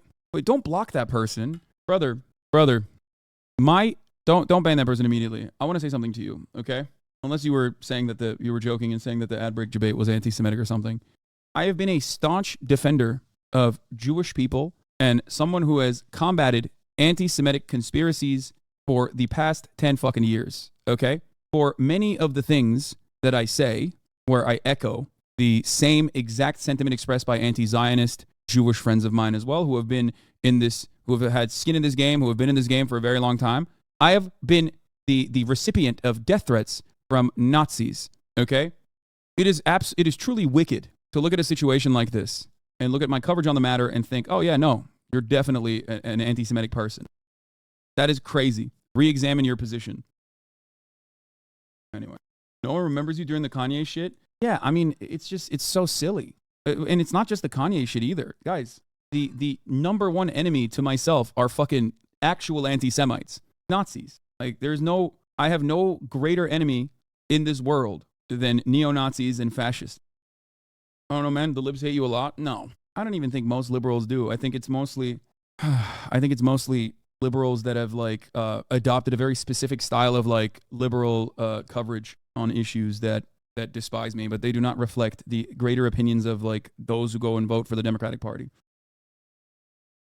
Here is what the Secretary of Defense Lloyd J. Austin's visit to Israel looked like, and it's from today. Well, Biden is on the one hand saying, "Hey, we should probably assume that Palestinians are human now. I think it's time, Here's what the Secretary of Defense Lloyd J. Austin said. Okay, traveled to Israel and met with Prime Minister Benjamin Netanyahu, Minister of Defense Yoav Gallant. Now, Yoav Gallant is the guy who said human animals when referring to the Palestinians in Gaza. That we are fighting human animals, and that's why it is justified to shut off their. That is why it is totally and utterly justified to shut off their electricity, food, and water. And the Israeli War Cabinet. During his visit, the Secretary reiterated the United States' ironclad support for Israel in the wake of Hamas's abhorrent terrorist attack and reaffirmed President Biden's message of U.S. commitment to deterring actors that may seek to escalate the conflict. Secretary Austin highlighted how the United States is expediting security assistance to Israel, including precision-guided munitions and air defense ammunition. That is more American taxpayer dollars going directly into Palestinian child evaporators, for the record. Secretary Austin highlighted that the USS Gerald Ford strike group is now operating in the Eastern Mediterranean and that the U.S. Air Force fighter squadrons have been bolstered in the region. Secretary committed to deploying additional assets as needed and to remain in close contact with Minister Gallant in the few days and weeks ahead. I mean, look, the thing is, America was never a moral actor in any conflict, and I think that like the just emancipatory needs of Ukraine muddied the waters a little bit. Many people who believed it at that time and probably still continue to believe that America has been a beacon of moral and morality and ethics still will continue to believe it. But that was never the case, and it will never be the case. And I think that hopefully this is eye-opening for many who say that my commentary simply revolves around saying America bad, America bad, America bad, when in fact that commentary is almost always, or not almost always, entirely guided by what I see, what I experience, what I cover. It is historically important. And perhaps the way that America has positioned itself and all of its enemies, no matter how powerless they are, as the true evil, will maybe help shed a new light on your perspective of America's involvement in conflict in general. I mean, after all, you are seeing America's involvement in ethnic cleansing that is ongoing in real time. You're watching it. You're watching it unfold. You're watching how we react to it. You're watching how the media reacts to it. You're watching how... Wait, I have to check to see if there's any blood here. Okay. Yeah, you're watching how the media reacts to it. Thanks for all you do, man. A lot of people your size be too cowardly to say and do what you do. I mean, yeah, well, I've been ridiculed and ruthlessly and endlessly bullied and harassed for far too long. So it's made me have thicker skin, I think. Ultimately, what I do here is nothing in comparison to the plight of Palestinians, okay? They go through this every single fucking day. Much, much worse. Much, much worse things every single day. All I can do is use the limited time and opportunity I have to shine a light on ongoing oppression. And I think that is the right thing to do. NBC News can now report 3 convoys of what appear to be evacuees were just hit by Israeli strikes in Gaza. That's according to the Palestinian Health Ministry, and also some of our own interviews. You said Hamas not Palestinian, and you said USA stands with Israel. So okay, USA stands with Israel in wiping out Hamas. So what happens when this happens then? Because it's a very odd time to say that, because 70 people were killed after convoys of evacuees in Gaza were hit by Israeli strikes. These are fleeing civilians. 70 people. Fleeing civilians that were evacuating following what Israel told them to do after cutting off their food, water, and electricity, of course. 70 people are dead. Only an hour. IDF said an extensive attack. What? And also some of our own interviews. 70 people are dead. Only an hour. IDF said an extensive attack. Oh, fuck. This is an MSNBC upload? What is happening? Fucking Twitter video, man. NBC News can now report 3 convoys of what appear to be evacuees were just hit by Israeli strikes in Gaza. That's according to the Palestinian Health Ministry, and also some of our own interviews. 70 people are dead. Only an hour. IDF said an extensive attack against military targets within Gaza was underway. This morning, Israel dropped thousands of leaflets in the north of the Strip warning civilians. You know why they dropped the leaflets, right? Because they know that that most people don't have access to the internet anymore. Most people in Gaza at this point do not have water. Their batteries have run out. Be back with you. Okay, their batteries have run out. They have no electricity, so they're dumping leaflets so they can still retain the position that they are the most moral army, which, of course, I don't think anybody really believes. I really, listen, I think that this doesn't work, okay? This doesn't work if, like, every single instance, every single attack on civilian infrastructure by Russian soldiers, Russian military, is a war crime that has been adequately considered as such, okay? Completely. Would it be justifiable if Russia was like, hey, before we fucking do an artillery barrage, we're warning you, like, it's coming? Would that change the reality? Would anybody sit here and say that Russia is the most moral military in the world? Well, I know some people who would say that. The people pushing Z, they'd be like, Russia is so moral. They don't have the gay, they, them military that America does. That's why they're the best military. But, like, would any normal human being, okay, would any normal serious human with, like, at least 3.5 fucking brain cells say that is like a genuine attempt at being moral? No, of course not. To be evacuees were just hit by Israeli strikes in Gaza. That's according to the Palestinian Health Ministry, and also some of our own interviews. 70 people are dead. Only an hour. IDF said an extensive attack this is like weird. I don't know what happened with MSNBC. Gaza was underway. This morning, Israel dropped thousands of leaflets in the north of the Strip warning civilians to go south. Quote, Gaza City has turned into a battlefield. Leave your homes immediately, read those flyers. The IDF told Gaza City residents they would refrain from touching an evacuation route until 8 p.m. That was just about 2 hours ago. Quote, no one knows where we're going, one Gaza resident told NBC News, but we're ready to run. Joining us now from Tyre, Lebanon, is NBC News chief foreign correspondent Matt Bradley. So, Matt, thank you for being with us. I know we're going to start at the north end of this, but tell me what's been happening there today, because everyone is still very concerned about the opening of a second front. Yeah, this is a big issue. And of course, when it comes to the opening of a second front, that would be with Hezbollah, which is the dominant military force here in southern Lebanon. You know, Hezbollah is, like Hamas, backed by Iran. And so far, they haven't weighed in fully into the conflict. But they did say in a statement today that they were fully prepared to do so. They rejected the urging of Western governments to stay out of the conflict. And we got some other ominous signals. You know, yesterday we heard that the foreign minister of Iran, again, the main benefactor of both Hamas and Hezbollah, financially, politically, and in terms of training, he was actually in Beirut. And he gave a press conference last night and today at the Iranian embassy. And he didn't really answer the question of whether Hezbollah was going to be entering into the fight. I spoke with a Hezbollah member of parliament today here in southern Lebanon. I asked him about President Biden's speech and about President Biden parking naval assets right off the coast right here. And I got to tell you, Katie, the lights are going off. This is Lebanon. This is the situation. And this is kind of part of it. And we're seeing flares going up right here off to my right shoulder here. This is a dicey situation. And the reason why so many Lebanese people don't want to go into this war is because of the situation like this. We're under constant blackouts. There's been a 4-year-long economic crisis that have seen blackouts like this going on over and over again. The currency has tanked. The situation in Lebanon for the vast majority of people is desperate. Poverty is something at like 80%. And that's why even if Hezbollah does decide to go into war, there are a huge number of Lebanese people who will be dragged kicking and screaming along with it. They feel they can't afford Hezbollah's war with Israel. They all remember 2006 when there was that war with Hezbollah and Israel where that devastated the southern part of the country. It killed around 1,500 Lebanese. The vast majority of them were civilians. Hundreds of Israeli soldiers were killed in that war. No one wants a repeat of that, even though There is a lot of sympathy and solidarity with the Palestinian people here, and we saw that today on this day of rage that saw protests throughout, here in Lebanon, in Iraq, in Jordan, where we saw an enormous protest in Amman, in Yemen. This was a collective coming together of the Arab world in solidarity with the Palestinians, just as the Israelis marshal their forces to move into the Gaza Strip. So when it comes to war, yes, there is an appetite for it in the Arab world, but I can speak for here in Lebanon, it is a reluctant appetite. It is one where people really feel as though they don't want to have to carry the burden of the entire region once again fighting against Israel. Katie?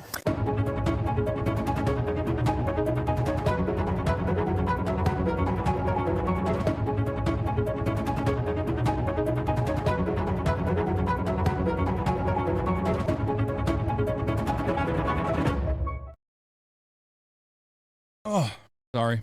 Kaya is taking control of over the situation here. Here's a young journalist in Gaza named Bassan. By the way, as we speak, I believe tanks are starting to make their way into northern Gaza after evacuation orders were given. Here's a testimony from a young journalist in Gaza named Bassan. So, more updates about the evacuation that I've been talking about since the morning. Do you remember when I said that they push people to evacuate from the northern to the southern areas via a safe route, as they said? Okay, that was a trick. That was a trick. They targeted ambulances, cars, and buses in the road, and more than 150 people were killed until now, as I heard from other press and other journalists. So this is part 3. They are playing with us. They are playing with and on us. They told us this is a safe route. Innocent people took anything from their homes and went to the southern areas, and they killed them. They literally killed them. Literally more than 30 ambulance cars until now reached the Shifa. I think the Ukrainian, like the Russian invasion of Ukraine and that invasion and the world's response to it, in my opinion, changed something really significant. One, it gave many more tools to smaller nations and smaller militant formations to be able to fight against like much larger foes, which I think benefited Hamas, certainly. But more importantly than that, I think that people, even if you are an enemy to the Western world, people basically just look at people just look at your actions and they're like, what am I going to do? Just think about it. What Russia did in Ukraine pretty much showed that even if you are not a part of the Western, even if you're not a part of the Western Marvel Cinematic Universe, you can still pretty much get away with doing whatever the fuck you want to do. Like, sure, there's a tremendous amount of retaliation, and they will flood your country with weapons from the Western world, but ultimately there's not much more interest in like stopping casualties in any meaningful way. I know a lot of people say, "Oh, Hassan, I can't believe you would ask for a ceasefire," which I have time and time again, and a interest in like negotiating and trying to stop the endless bloodshed in Ukraine. I think ultimately, though, the lessons learned for larger state actors is you can do whatever the fuck you want. Now, obviously, Israel was doing that already. It was an apartheid state already. But I don't think that this is, I think that, like, the severity of these crimes and the frequency of these crimes have greatly increased. As a huge Ukraine supporter, check my history. I've given you shit before. I'm livid. The world is so worried that Ukraine might cross the line against Russia. And politicians out here pulling all the red lines to stay out of Israel's way. They rightfully condemn what Russia did, attacking power grids. They turned around and praised Israel for doing worse. So, for the record, those who are still in here who have heard me speak on Russia's invasion of Ukraine have probably heard me say similar things, and perhaps due to my coverage of the Palestinian side, you will get a better understanding of it when put in the same framework. My fears for my fears for Ukraine were always valid, and that I always, despite what my interlocutors and what haters tried to claim, was, oh, Hassan does not care about Ukrainians, he's lying, he's obfuscating the truth. I've always maintained the position that Ukraine wanting to rid its borders of a Russian invasion was moral and just. But the other side of the conflict is what the larger parties and their interests were. And their interest, in my opinion, has always been maintaining it rather than trying to stop it because of their material interest in the matter. They might align with the Ukrainian interests in the short term, but they certainly do not align in the long term. One thing that I mentioned back then on the day of Russia's invasion of Ukraine that I still believe is very important was how worried I was that the most reactionary forces will always hold root and get galvanized and become the emancipatory forces in a country when they are invaded. And in that regard, Hamas and the reactionary forces within the Palestinian emancipatory cause, while just, have grown as a consequence of endless occupation, endless apartheid, and the violence that Palestinians have been subjected to, with no way out other than a desperate attempt of pushing back. Instagram just suspended Motaz's Instagram at the request of Israel. Wait, what? Journalist Motaz Azazia is being threatened with assassination and asked specifically not to film northern Gaza. Right now, huge bunker buster bombs are being dropped on the north, and the sound of explosion can be heard all the way to the West Bank. Wait, what? You keep saying no way out, but don't they have a border with Egypt? Why aren't they giving refugees help? This is yet another attempt. I mean, I'm going to assume that you're being charitable and not necessarily knowledgeable over the relationship that like the current Egyptian government has with Israel and the relationship that the current Egyptian government has with Hamas in general. But there was in the past a Egyptian leadership that was at least seen as sympathetic to Palestinians. There was a coup, and the current administration does not like Palestinians in general. And even beyond that, though, the Egyptian government has tried to send in aid, for example, through the Egyptian border for Palestinians, and Israel said that they would shoot those trucks. So that's, there is a very real reason. So the Egyptian border is not necessarily controlled by Egypt. It's more so controlled by Israel. Controlled by Israel by way of Egypt. Now, there's also another side to this, which is it the humanitarian option? Because this is not a tornado. This is not a volcano. This is not a hurricane. This is the Israeli government. These are human beings behind the weapons pulling the trigger. The idea that like we have to open up a humanitarian corridor to facilitate in Israel's ethnic cleansing and ethnic displacement campaign is crazy to me, especially because the humanitarian corridor is going to lead a bunch of Palestinian refugees into tents inside of a fucking desert landscape where they're going to be fucked by bandits and roving gangs and other forces and be deeply insecure. Much worse overall than even being inside of their homes in Gaza when they're, sometimes bombed. You are so fast to fuck. Chat pulls out pitchforks and torches so fast because of you. Because you are so fast to fuck someone's mom, you lost talking points? What? I don't know what you're trying to say there, but... And it's not ended. It's not ended yet. Many people are killed. Most of them are children.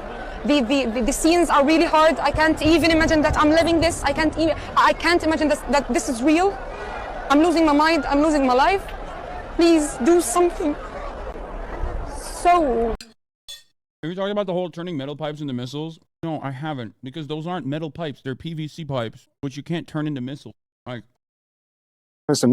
they're saying out loud over and over again that they plan to commit mass ethnic cleansing while they are doing it IRL. There's no reason to hide it when you've been given explicit guarantees of blanket immunity by the US-led rules-based international order. Yeah. Netanyahu's Likud party, also a member of the Knesset, said this on the social media platform X. Right now, one goal, Nakba, a Nakba that will overshadow the Nakba.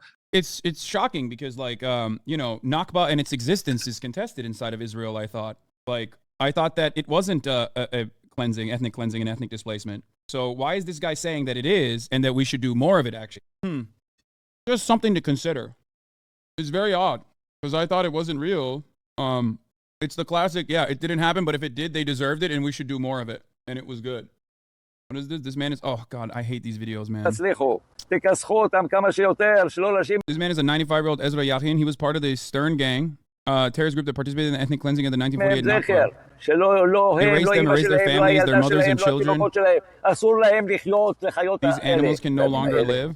Nowadays, we have no excuse. Hezbollah tomorrow can send airstrikes on us. Bro, this guy is being kept alive by the hate in his heart. I swear to God. Bro, come on, dog. You've already gotten enough kills. Like, what the fuck's wrong with you?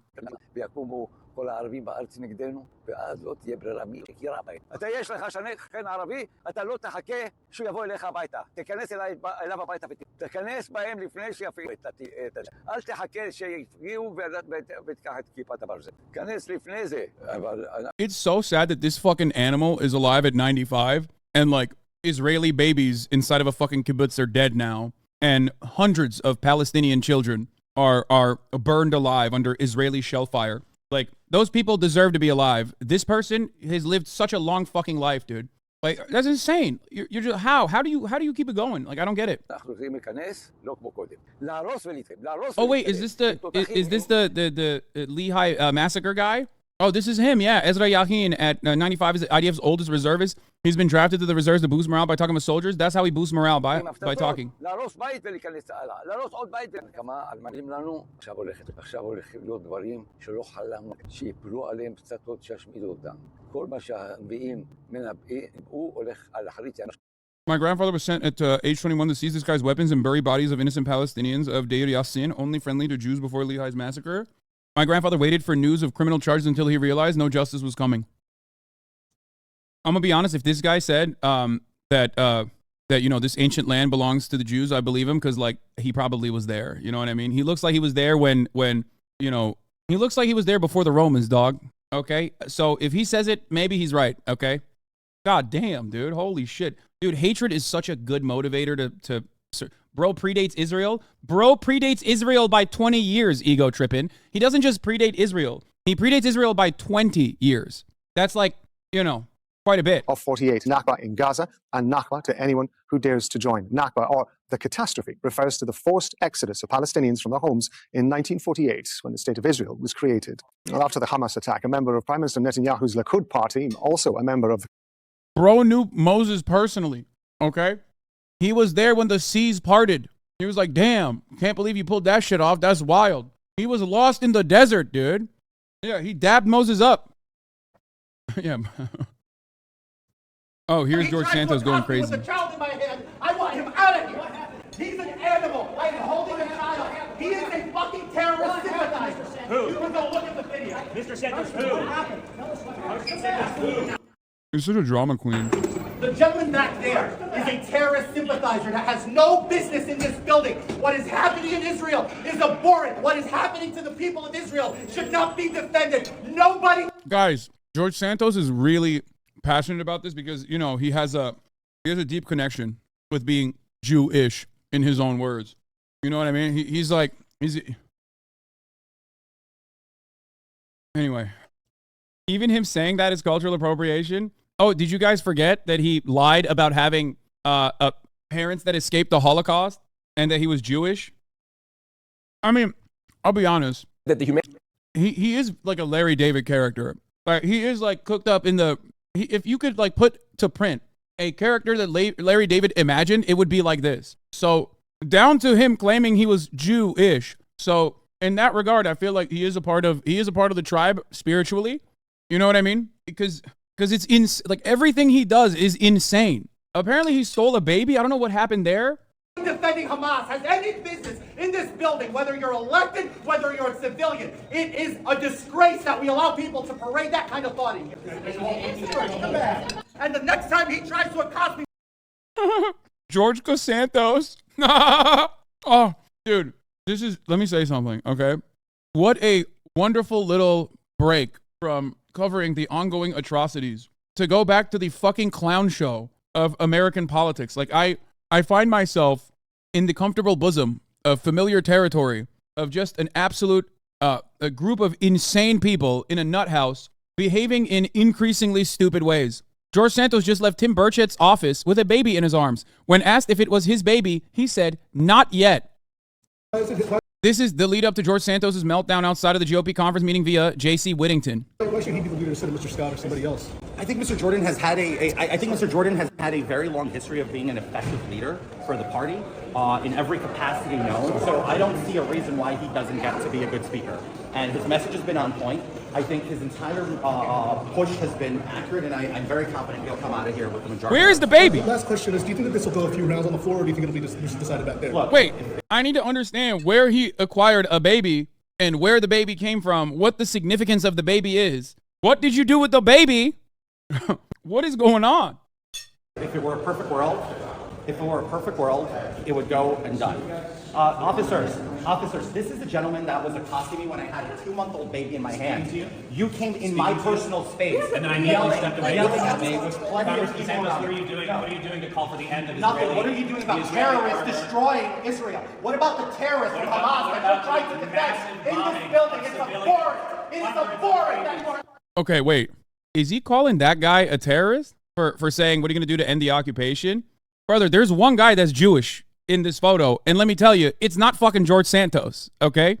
What is happening in the world where, like, this is like Germany telling Bernie Sanders, that you know, we no longer want your book tour here because of your takes on Israel. Okay, what are you doing? Like American Christians have long mistook, I think, the attitude that, like, as long as you stand in solidarity with Israel, that, like, you're more Jewish than Jews themselves. Like, what the fuck? It is the most insane thing. Like, I think people have lost their fucking minds. People routinely forget that Jews in general have a very long history of emancipatory struggle, both for themselves and for others. They have always been at the forefront. What is going on? What has the insane propaganda from ultra-Zionists in America turned the structure into? They have, like, literally they've made motherfuckers feel comfortable just shitting on Jewish people and calling them anti-Semites when the guy calling him an anti-Semite literally lied about being Jewish. In this building, stepping up for terrorists. You are a terrorist sympathizer. You are human scum. Yeah, dehumanize a Jewish man more, George. That's so funny.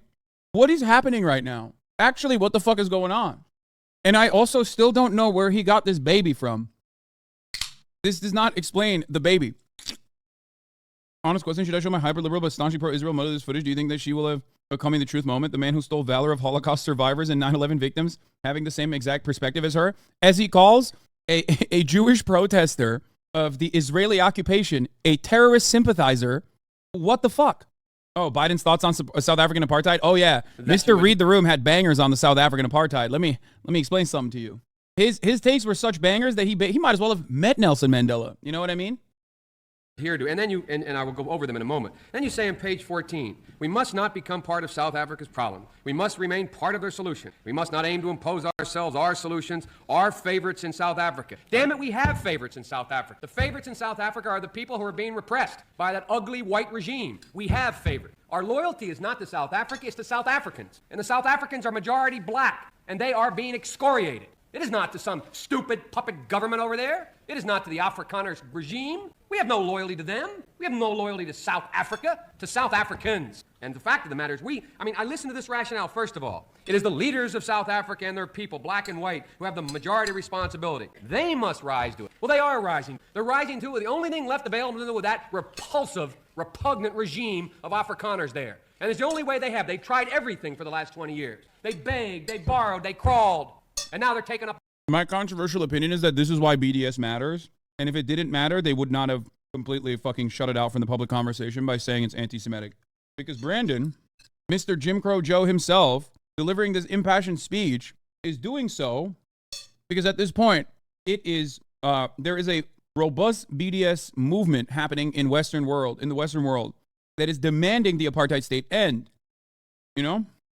Yeah, U.S. intelligence warned of the potential violence days before the Hamas attack. Bro, Netanyahu is so bad. Arms. The second thing, progress toward peace requires a timetable. Timetable, elimination of apartheid. What's our timetable? What are we saying to that repugnant regime? Are we saying you've got 20 days, 20 months, 20 years? We asked them to put up a timetable. What's our timetable? These people are being crushed.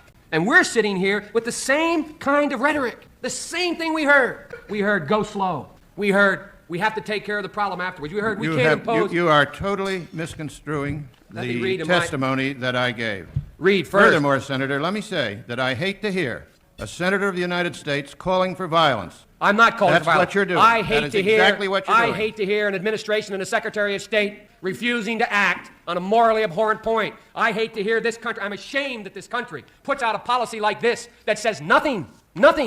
Damn, bro, he was so hot. He was so fucking hot, dude. What happened? What happened to that guy? Well, I mean, he was also Jim Crow Joe. Let's be real. In Strasbourg, French police arrested the president of the Union of Jews for Peace. Israel is preparing to raise Gaza, but it is peace that is being criminalized this evening. World's failed me, and that is not normal. We are in the unspeakable. Bro, this is what I mean. It's like, dog, listen, Europeans, what are you doing? What the fuck are you doing? Like, what's happening here? We are not that far removed from Jews being in concentration camps. You can't just all of a sudden be like, no, we stand with Israel so we can do whatever the fuck we want to the types of Jews we don't like. What are you doing? Like, I thought you were supposed to be ultra careful. You know what I mean? Dude, European countries went back to what they know best so quick, dude. Okay? They're like, listen, this is basically the like legalized formation of what George Santos was doing that we're making fun of, which is, oh yeah, oh, are you anti-Israel? Are you fucking demanding peace? Doesn't matter. I got the muscle memory right here, dude. I know how this works. Like, what the fuck?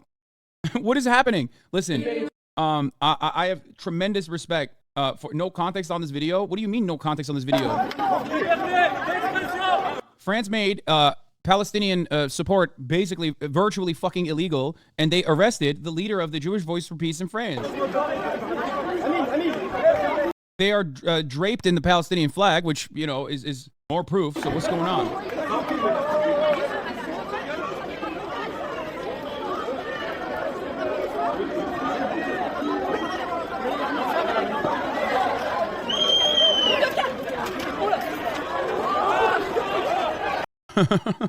The dude said the strike should be outlawed and that the age of consent should be 18. That's why they're jailing him. Oh no, you can't do that. Never mind. Arrest this man. You are going against our cultural heritage. What do you mean? Raising the age of consent to 18?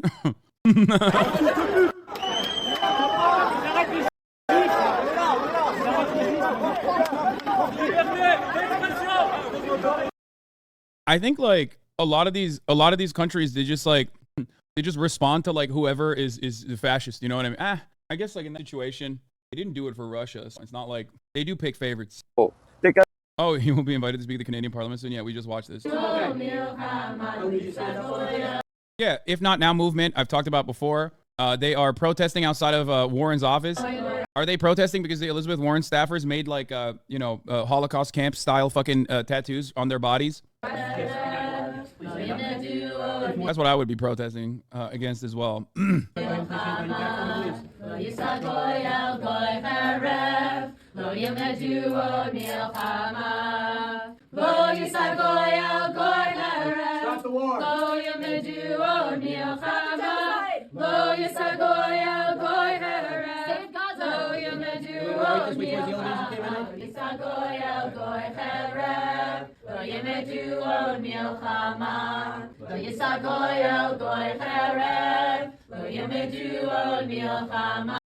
Woman in France arrested for speaking Arabic. I've never seen mass hysteria like this before. Flash, a woman was placed in police custody because her neighbor allegedly heard her say salam alaikum to workers in her building and filed a complaint. She's taken into custody before being... I don't know if this is real, man. I don't know. I don't know. Look, I don't know the intricacies of French media. Like, I'd have to talk to some homies. You make it sound like just because they're from Israel, the protesters in France are mostly brown. Make it sound like because they're for Israel, the protesters in France are mostly brown. What are you talking about? I know that. I know that the overwhelming majority of protesters are, of course, like Arabs or Muslims. I'm making a joke about how like European police are arresting Jewish people for protesting against Israel. Massive crowd of Jewish New Yorkers assembling to refuse U.S.-backed Israeli attacks on Gaza. Not in our names. No Gaza genocide. In an open-air prison where 2.2 million people live, almost half of whom are children. They are now without food and water and electricity and fuel, and they are being bombed. They are being rained down on with white phosphorus. They are trapped. This is genocide. This is genocide. As Jewish New Yorkers, we are here to say, not in our names.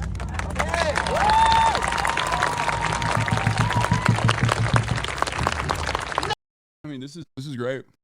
There's more Palestine rallies in New York Times. I mean, not New York Times, Times Square. Look at this thread of the state of Northern Ireland politics on this. The Protestant community of Northern Ireland stands strongly with the IDF and the people of Israel. God bless. Yeah, no shit. That is the least surprising thing. Brother, are you familiar with the Protestant community in Northern Ireland? Go look at the fucking wall where they defend the Confederacy, okay? They've always been... Northern Ireland Protestants are, like, literally openly antagonistic to anti-colonial action, which is hilarious to just say that out loud because, like, that's why they exist. But also on top of that, they just, like, they ride for it. Do you guys know what the fuck I'm talking about with the wall that has, like openly defending slavers wall that they have? I'm serious. They defend Anywhere and everywhere, whoever is the colonizer, they will defend. It's not even a fucking joke, like straight up. Anyway, it's like Rhodesia saying they stand with South Africa during apartheid. I think they might literally actually stand with South Africa and Rhodesia, for the record. I don't know what, like, oh, here, this is it. Confederate monument controversy makes its way to Ireland. Oh, this isn't even what I'm talking about. No, there's more than this. They're just ride or die, baby. Rebels without a cause. The Confederate flag in Ireland. Oh, here it is. The Sons of Ulster, who led the Confederate Army during the War of Northern Aggression. What are you saying? It's so much funnier because it's Northern Ireland. Yes. It's also funny because, like, there were Irishmen on both sides of that war, but they're choosing to ride with the Confederacy because they're just so, they're such rabid supporters of any kind of, like, anything bad throughout history. They're like, we ride for you. What is it? You see this shit? Oh, yeah, I did. I covered it. Yeah, did you see the press secretary saying that the journalists from Reuters died with no mention of Israel or how they died? Yeah, I did. I also saw the press secretary this morning say it is repugnant to call for a de-escalation. Does anyone have that? Does anyone have the video of Karine Jean-Pierre saying the squad is repugnant? Humanitarian situation, quote, will only deteriorate exponentially, and that crucial life-saving supplies, including fuel, food, and water, must be allowed into Gaza. So the UN is saying you must do this. You are saying you're not going to do this. How do you? No, we're not saying that. He's saying do it. He's saying doing it immediately. What I'm saying is what you're doing. No. He's saying doing it immediately. I got you. I'll tell you exactly what we're saying. I'm saying we will do everything for the Gazan people. Once and now, we demand immediate surrender, unconditional surrender of Hamas. If Hamas people come out with their hands up and clear their weapons, believe me, everything will be restored to Gaza. It is Hamas in Hamas hands. Okay, now I understand. Thank you for clarifying that, sir. I think we're actually on the same page here. You're saying that once Hamas leaves, you'll grant the Gazan people food, shelter, fuel, electricity, hospitals, schooling. And if they don't, and if Hamas doesn't leave, then they'll continue to starve and die in hospitals. You are defining for the international community right now collective punishment. You're saying until Hamas. I mean, they don't hide it. Like, it's not like any of the leaders in Israel have hidden it, right? I don't really know why they fucking turn around and whenever they're faced with this question, act like they're not saying that. You know what I mean?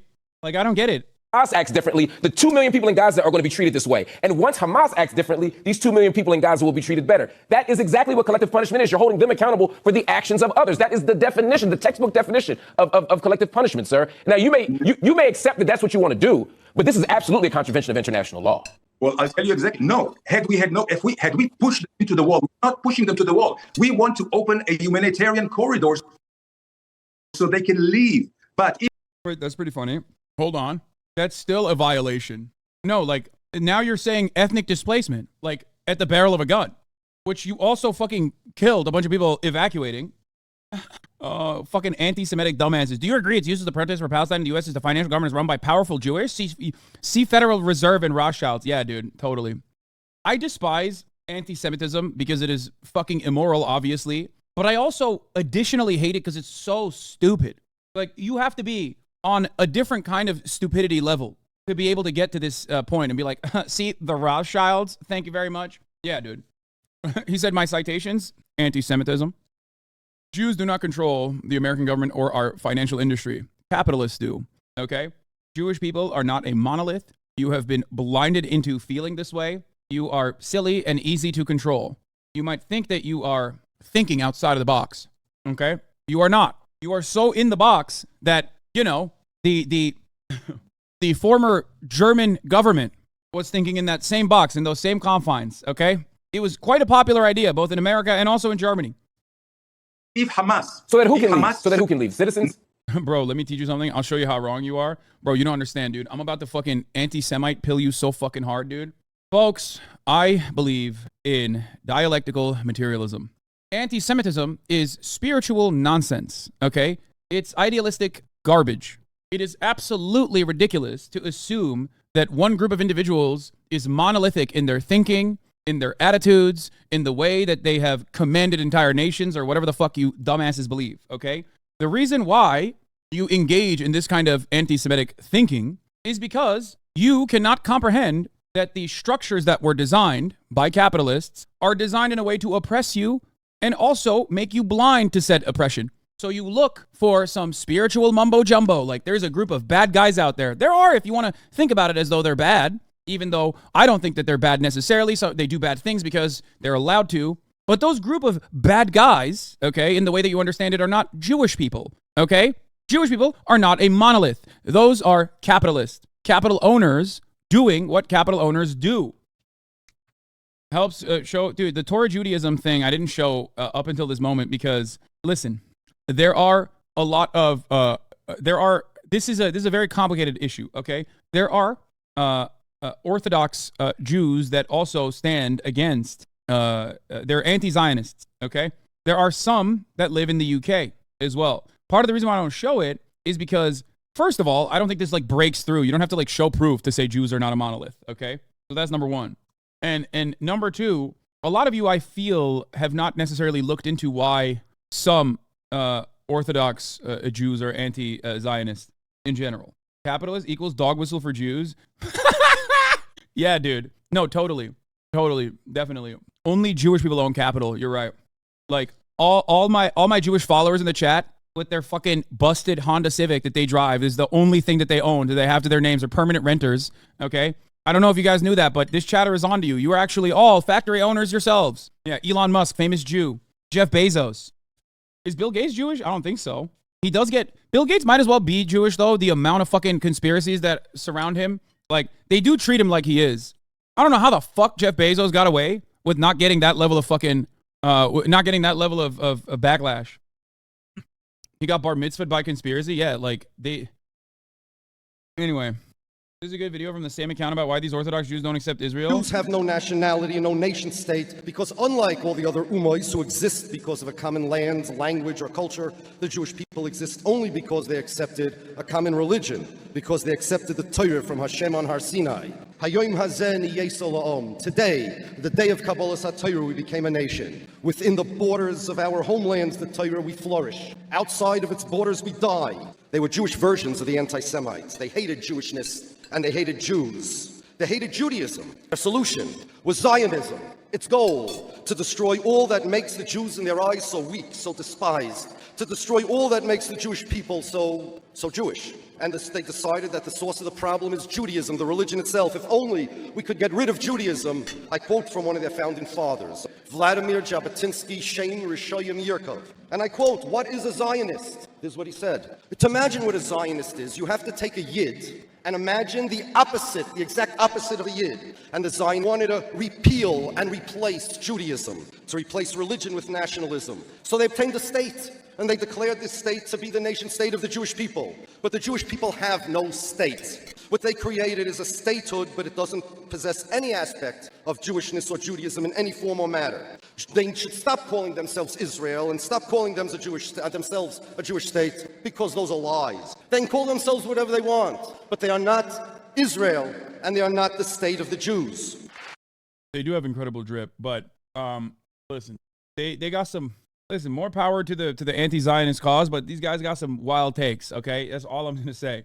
So the reason why many of you, when you first encounter some of these Orthodox Jewish communities and you hear them as like anti-Zionist, you're like, whoa, that's crazy. Like, what's going on there? Like, look a little bit further and you will be like, okay, maybe they got one point that I agree with, but like maybe not the rest, you know? I mean, to be fair though, I do love just like religious guys that are really religious, but like keep to themselves and have cool drip. You know what I mean? Like that's their thing. Look at Williamsburg in Brooklyn. No, brother. You think the Orthodox Jews in Williamsburg are anti-Zionist? Are you fucking insane? No, not all Orthodox Jews are of the same mindset. You have to be out of your mind to think that. This is what I'm trying to explain to you. The Jewish community is not a monolith, and there are wonderful different opinions inside of it. And I guess like these guys, you see some Orthodox Jews wear Margiela tabbies. Wait, really? That's pretty fire. There's a video of a group of Orthodox Jews beating up the Israeli police. They prevent the police from removing a Palestinian flag. Yes, some Orthodox Jews are anti-Zionist because they don't believe that Jews have a nation state until like I don't know what the exact reason is, but like there's something in the Torah that they believe means that they can't have a nation state until like the Messiah comes or something. And then other Orthodox communities are omega Zionists. Like, I don't know how to describe it. Like, for the record, for example, it goes both ways inside of Israel as well. A lot of the settler expansionists, like they're American Orthodox Jews that go and believe that they are following their religious purpose by like settling in the West Bank, and then because of their religious status, they don't have to serve. Jews who criticize or oppose Zionism are usually Orthodox and maintain that Israel can only be regained miraculously. No, not all. No, that's not true. No, not all anti-Zionist Jews are not fucking Orthodox Jews who believe that the Messiah is going to deliver the Holy Land to Jews. But these guys certainly do. Okay, that's it. And not even all Orthodox Jews are anti-Zionist. Many, I would say more Orthodox Jews are not anti-Zionist. But anyway, they got some crazy ass fucking takes overall, which is why I usually don't show the Zionist Israeli police raided the synagogue to arrest Jewish youths who were drawing Palestinian flag graffiti on the street walls in Mea She'arim neighborhood in Jerusalem. Arrested Jewish youth during the worship. Jews are arrested for being anti-Zionist. Yeah, they are in the forefront of the anti-Zionist movement in Israel for sure. What do you mean by religious status? Aren't all Israelis Jewish? No, and no. Also, Hebrew is a holy language not meant to be spoken. Zionism made up its phonetics. Oh, the Neturei Karta. Yeah. The Neturei Karta, Jewish Babylonian Aramaic, Guardians of the City is a fringe religious group of Haredi Jews formerly created in Jerusalem, then in Mandatory Palestine. In 1938, splitting off from the Agudas Yisrael, Neturei Karta opposes Zionism and calls for a peaceful dismantling of the state of Israel in the belief that Jews are forbidden to have their own state until the coming of the Jewish Messiah, and the state of Israel is a rebellion against God. In Israel, some members also pray at affiliated Beit Midrash in Jerusalem, Mea She'arim neighborhood, and in the Ramat Beit Shemesh Bet. Neturei Karta states that no official count of the number of members exists. Here is Vladimir Lenin talking about anti-Semitism, talking about anti-Jewish pogroms. Антисемитизмом называется распространение вражды к евреям. Когда проклятая царская монархия доживала свое последнее время. When the accursed Tsarist monarchy was living in its last days, they tried to incite ignorant workers and peasants against the Jews. The Tsarist police, in alliance with the landowners and the capitalists, organized pogroms against the Jews. The landowners and capitalists tried to divert the hatred of the workers and peasants who were tortured by want against the Jews. One thing I want to mention, because like things have changed so much in global history, and there is really no fucking there is really no adequate representation of history ever, that like people get away with saying like communists are anti-Semitic or whatever. Dog, like that is so insane. Communism is like considered the Jewish mentality. Okay, like that's where like the Nazis killed communists and said cultural Bolshevism, Judeo-Bolshevism is running amok. The very same people who like try to present, which Karl Marx was Jewish, but you know he's a typical secular Jew. But the presentation of like claiming that the original formation, like original Marxists were anti-Semitic is such a fucking stupid take, because Russia was anti-Jewish. You mean Tsarist Russia? Because there's like as far as under Stalin, you know, there was conspiracies certainly, which in my opinion is literally a testament to straying away from actual Marxist principles. The Bund, which was one of like the three pillars that founded the Communist Party, was a Jewish organization of communists. Yeah, it is so psychotic to say that like communism is like anti-Semitic when it literally defeated the worst force of anti-Semitism. In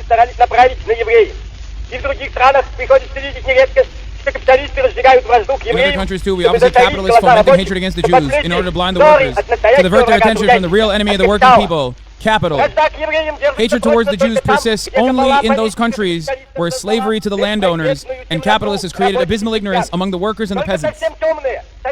Only the most ignorant and downtrodden people can believe the lies and slander that are spread about the Jews. This is a survival of ancient feudal times, when the priests burned heretics at the stake. Soviets killed far more Jews than the Nazis. Russia and all of its Eastern Bloc countries was anti-Jewish. Look up the refuseniks and anti-Semitism after World War II. Soviets killed more Jews than the Nazis. 14-month subscriber.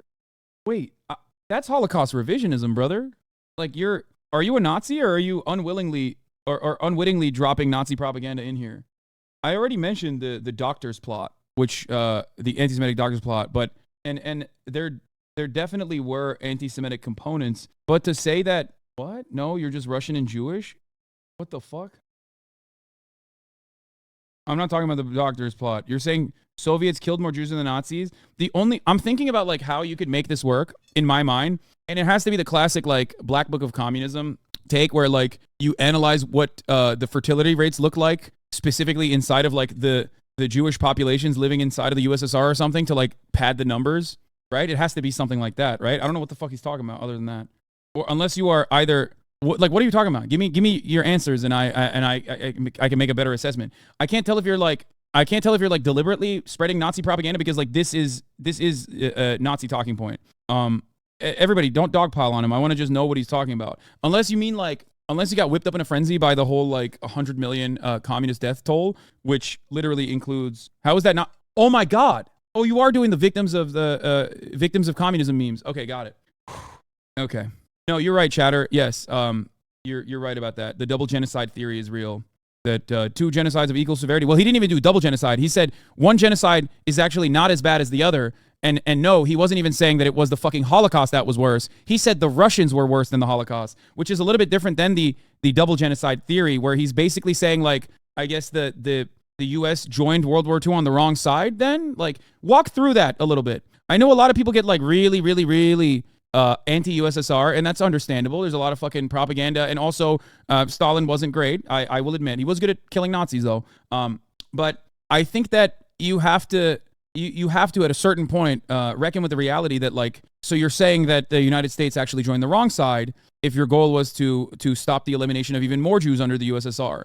I don't know what's happening here though. Like, I don't know why this is like a new thing. I feel like this has to be a little bit more of a new thing. But yeah, the Black Book of Communism alleges that communism killed 94 million people during the 20th century. This number is accumulative with more than 10 different nations and various movements around the world. It includes some of the most populated nations on earth, China and the Soviet Union. Despite being cited often, the Black Book of Communism has repeatedly been criticized for its reckless, careless, and highly questionable methodology. For those of you who don't know, in the Black Book of Communism, the reason why they say communism killed 100 million people is not only because they add obviously famine deaths and famine-related diseases, as though this is like a deliberate attempt to murder people.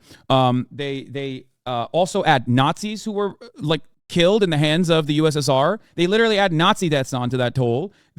I think they add Nazis and the people that Nazis killed onto that toll to pad to the deck. But last but not least, the funniest thing that they do, okay? The funniest thing that they do is not just, they don't just add Nazis, they add the unborn. So in order to pad the deck, in order to fucking pad the stats as hard as they can, they have created this complicated methodology that is not so complicated, which is looking at birth rates and how much birth rates declined in that time. So, and then saying like those are unborn that could have been born, and also simultaneously adding additional numbers in the sense that all of the people that were killed, they would have had children too. It is the most idiotic. Math is racist, apparently. You have to be a Nazi, right? Like, what's going on here? This is the same. This is what like Holocaust revisionists say. What? I'm memeing. Okay. See, I was taught this in American high school. Stalin killed more people than Hitler. That is, oh my Lord. Anyway, but here's the double genocide theory, which that chatter wasn't even engaging in. That chatter was engaging in something even different than the double genocide theory, which, by the way, doesn't mean that the USSR was fucking, pog. The USSR made many mistakes, okay? Many mistakes. And we should learn from those mistakes, never to repeat them again, so that we can figure out historical socialism in a real existing way, in the real existing world, rather than fucking fantasize about how awesome the USSR was or how shitty it was, okay? But let's not do this thing where we engage in the double genocide theory or whatever that chatter was saying, which was worse than that, where he was basically saying the USSR was worse to Jews overall than the Nazis, okay? But yes, that of the Holocaust against the Jews perpetrated by the Nazis alleged second genocide the Soviet Union committed against the local populations of Eastern Europe. The theory first became popular in post-Soviet Lithuania in discussion about the Holocaust in Lithuania. A more explicitly anti-Semitic version of that theory accuses Jews of complicity in the Soviet repression and characterizes local participation in the Holocaust as retaliation, especially in Lithuania, Eastern Poland, and Northern Romania. Double genocide theory has been criticized by scholars as a form of Holocaust trivialization. The Wikipedia for this is so bad. Yeah, it doesn't look great to me. I think it mostly just talks about the Lithuanian perspective. But anyway, my great-grandpa got put in a camp but got killed during Stalin. My grandpa also got put in a camp and got out in 1956.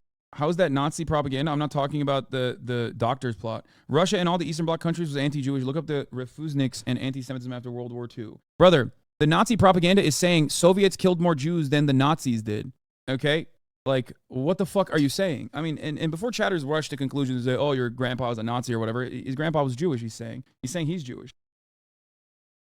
And for the record, this conversation started by me saying that the USSR under the direction of Stalin went in a I wouldn't say revisionist, I guess, but in a wrong direction. And there was anti-Semitism in the USSR. The reason why I'm responding to this person is because he said the USSR killed more Jews, deliberately killed more Jews than the Nazis did. That isn't even that isn't even like, that's not even double genocide. That's saying that it's worse. As in, like, first of all, it's incorrect. It's like patently incorrect. Okay?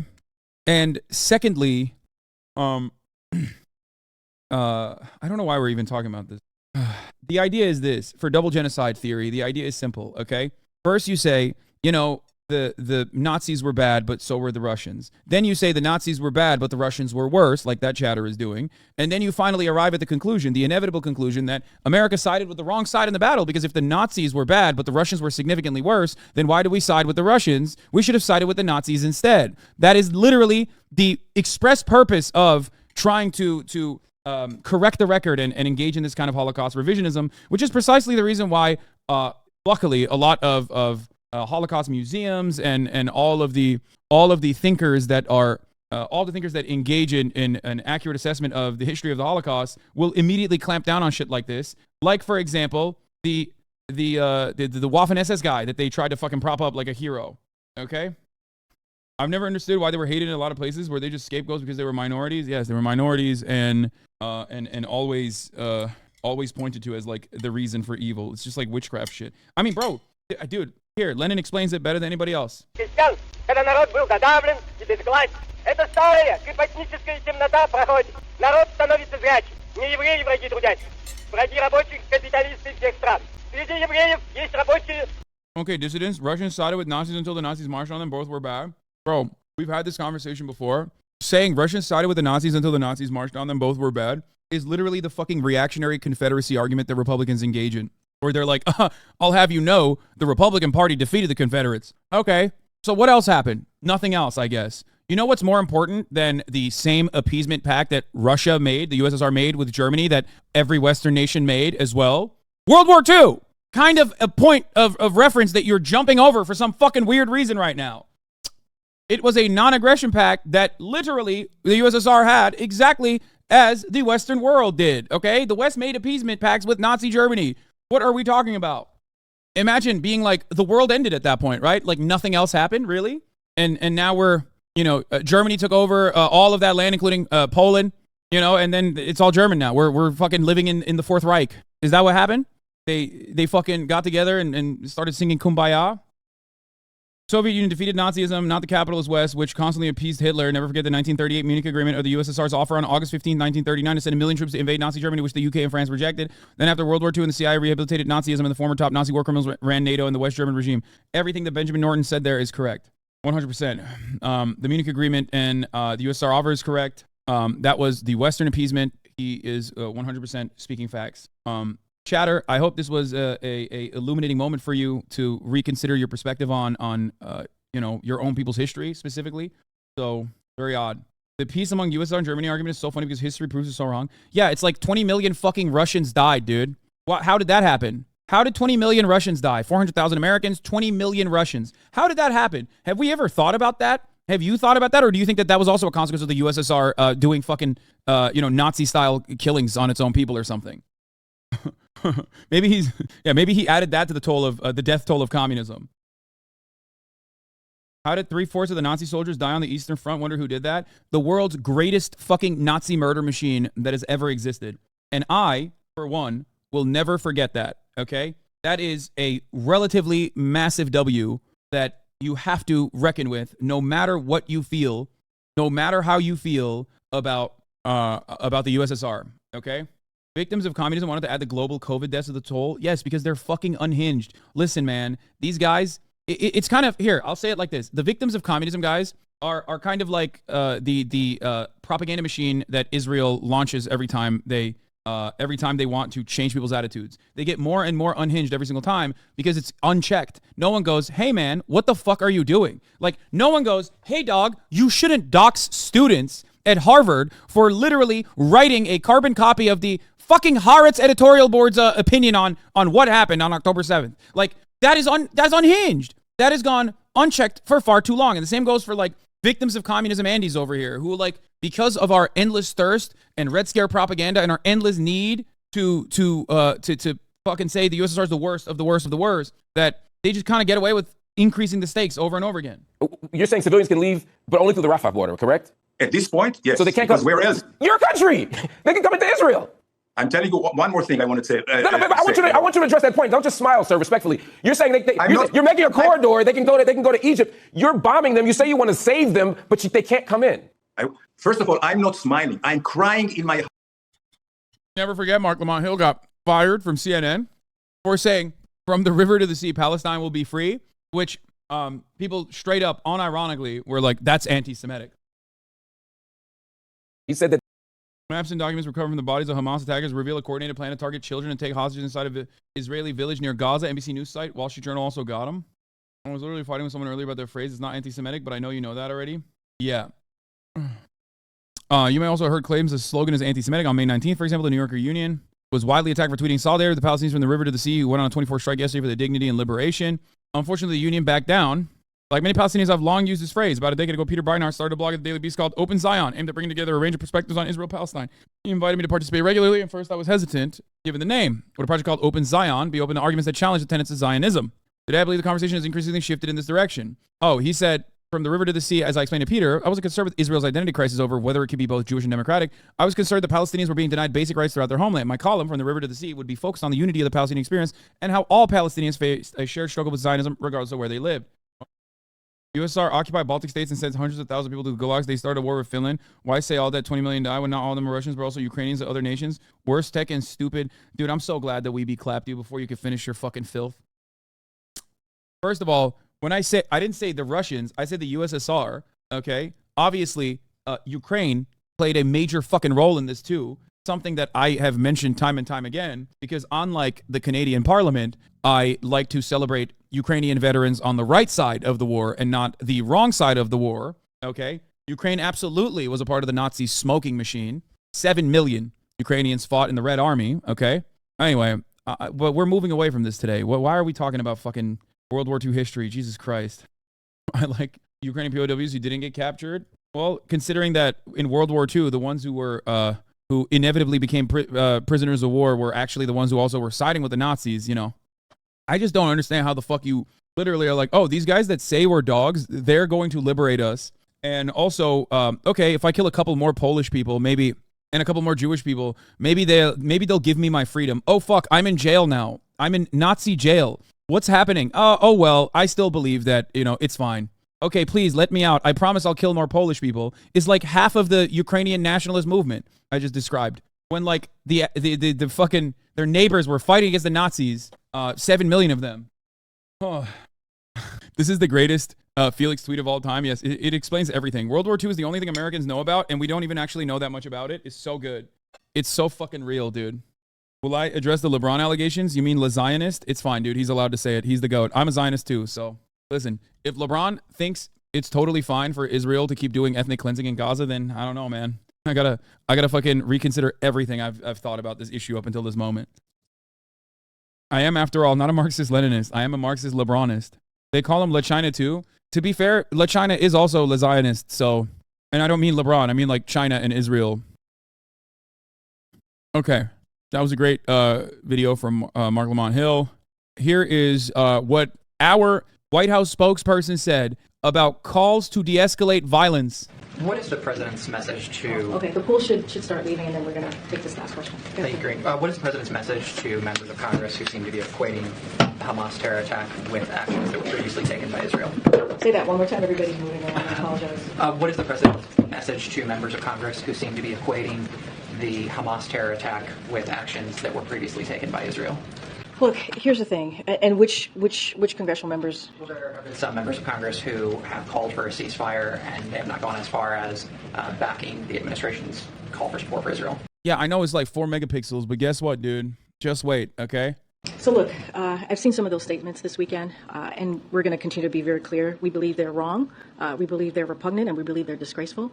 She said she believes they're wrong, repugnant, and disgraceful. Who have called We believe they're wrong, we believe they're repugnant, and we believe they're disgraceful. our condemnation belongs squarely with terrorists who have brutally murdered, raped, kidnapped hundreds. Like, this is the most insane fucking... I have never felt more like I've taken an endless amount of crazy pills than this past week, okay?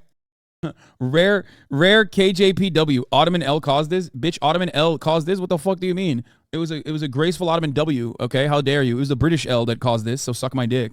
And secondly, I love that you just like openly stated your position. Like you don't like the White House, you don't like the Democratic Party, you don't like Karine Jean-Pierre, which by the way, I am not exactly a fan of either. Okay? But once again, like the only time you like her is when she says it's disgusting, repugnant, and sickening that someone tell that guy to turn his fucking audio back on. You say it's disgusting, repugnant, and sickening to call for de-escalation of conflict and de-escalation of fucking violence when Israel is like openly saying that they're doing blood and soil shit in Gaza. It's crazy, dude. Hey, Kaya, you want to go outside? Hundreds of Israelis. There can be no equivocation about that. There are not two sides here. There are not two sides. President Biden has been clear on where he has stood. You heard from him directly today. You heard from him also on Saturday on this. There's been multiple statements from this president, and he's taking action to provide additional support to ensure that Israel has what they need to defend themselves. Yeah, there's only one side to this because the other side are not fucking humans. Wait, what the fuck? What the fuck did I just look at? What the hell was that? Was that an ad? McAfee, you are protected. Working. Scanning infected areas? What is this? Threat detected. High risk. Your Windows is infected with viruses. Renew to keep your Windows protected. That's so crazy. What website was I looking at that just straight up had like, apparently, use uBlock's origins, homie? I do use uBlocks. I'm gonna start hacking you? Yeah. All right, let's watch the heated debate between Cornel West and Alan Dershowitz over Israel-Hamas war. We'll check back in with him throughout the evening time. First, left-wing bigotry, anti-Semitism, running rampant on university campuses.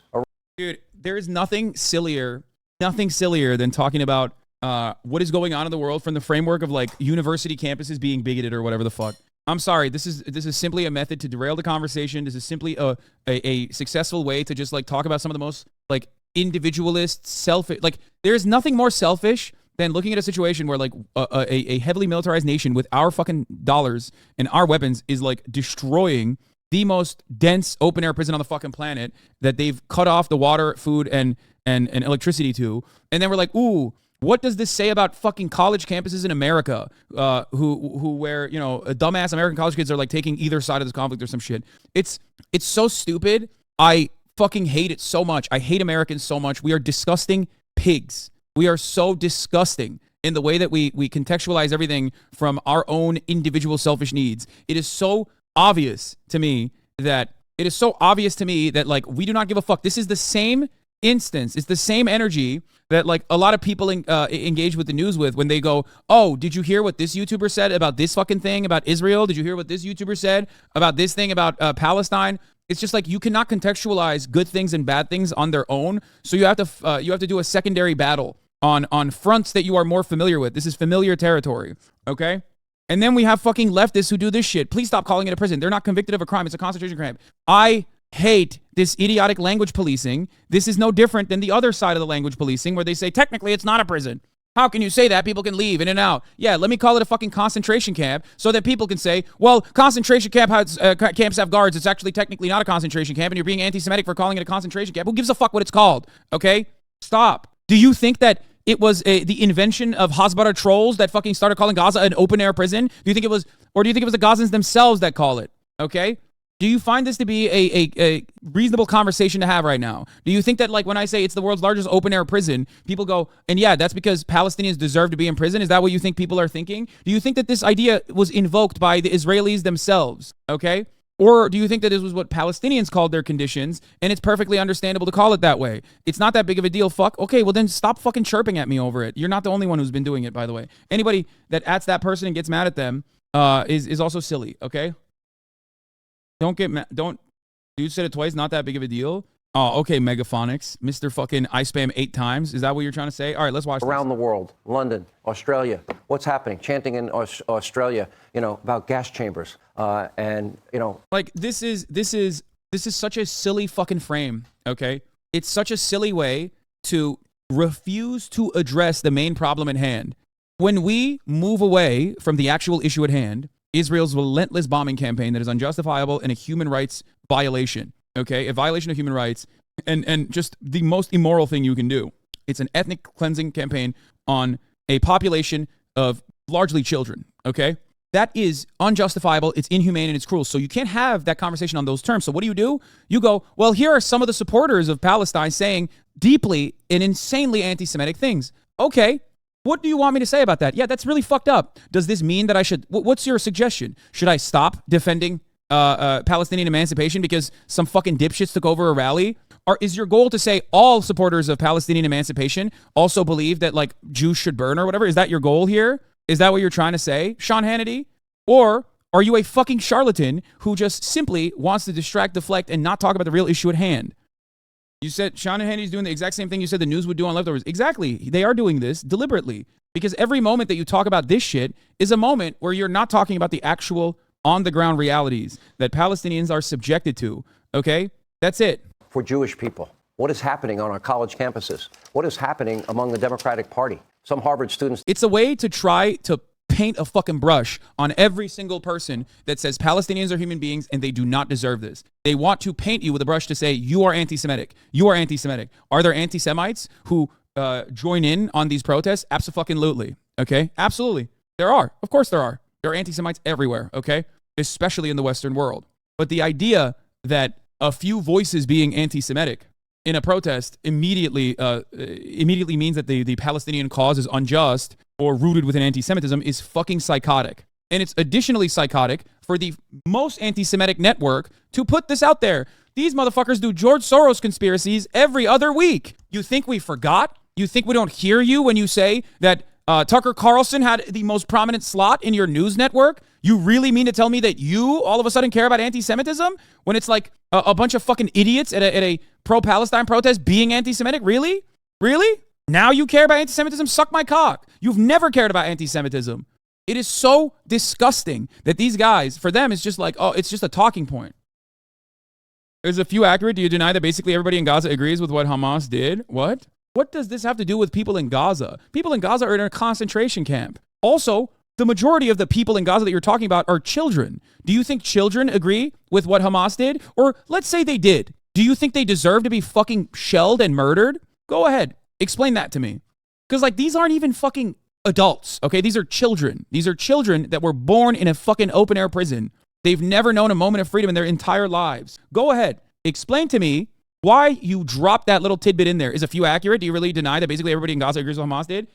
If Russia launches a nuclear attack on U.S., should we not launch back because children? Brother, if Russia launches a nuclear attack on the U.S., it's over. Everything is over. The world, you know, it is over. And quite frankly, I would rather, have that happen than have to entertain these fucking idiotic counterpoints, these idiotic hypotheticals that somehow compare a group of fundamentalist militants propped up by the Israeli government itself, retaliating in an incredibly violent and unjustifiable way against Israeli civilians, to a nation state with a nuclear warhead launching its nuclear warhead in a hypothetical scenario towards the United States of America. You are such a fabulist, okay? You are living in a world of fantasy. Why do you live in a world of fantasy? Because you cannot live in the real world, because there is at least some shred of humanity inside of you that I think deep down inside recognizes the humanity of Palestinians, and it makes you feel bad. You want to support Israel, but simultaneously you're like, oh, this like kind of hurts inside of me. So I have to create more and more insane hypotheticals to be able to justify the situation that is in front of me that is unfolding while simultaneously maintaining the positions that I believe.